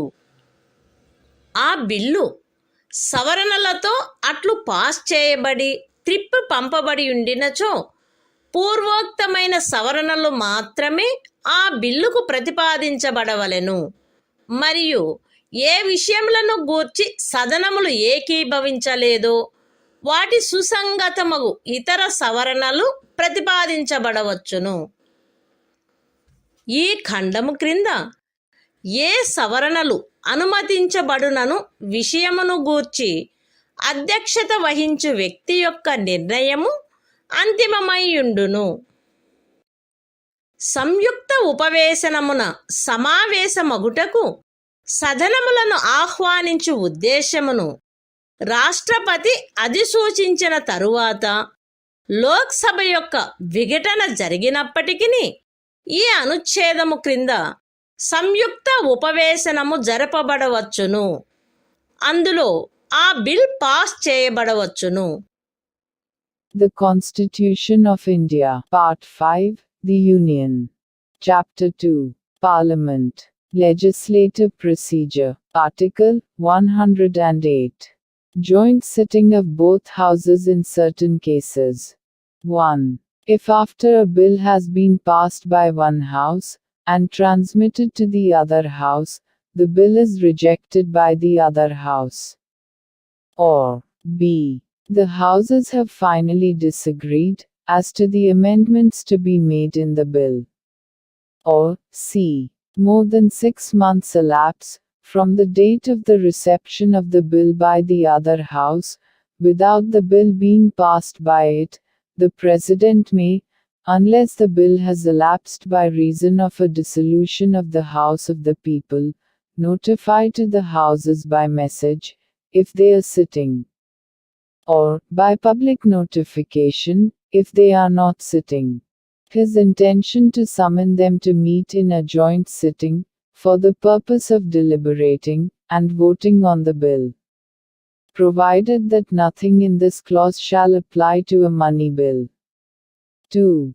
In reckoning any such period of 6 months, as is referred to in Clause 1. No account shall be taken of any period, during which the House referred to in subclause c. of that clause is prorogued, or adjourned for more than 4 consecutive days. 3.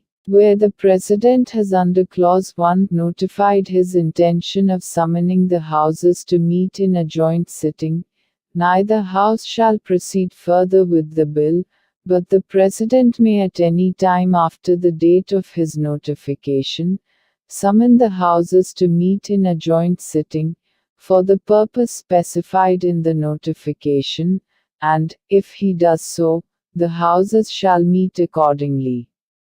4. If at the joint sitting of the two Houses the bill, with such amendments, if any, as are agreed to in joint sitting, is passed by a majority of the total number of members of both Houses, present and voting, it shall be deemed for the purposes of this Constitution to have been passed by both Houses, provided that, at a joint sitting, a. If the bill, having been passed by one House, has not been by the other House, with amendments and returned to the House in which it originated, no amendment shall be proposed to the bill, other than such amendments, if any, as are made necessary by the delay in the passage of the bill. b. If the bill has been so passed and returned, only such amendments as aforesaid shall be proposed to the bill, and such other amendments as are relevant to the matters with respect to which the Houses have not agreed, and the decision of the person presiding as to the amendments which are admissible under this clause shall be final.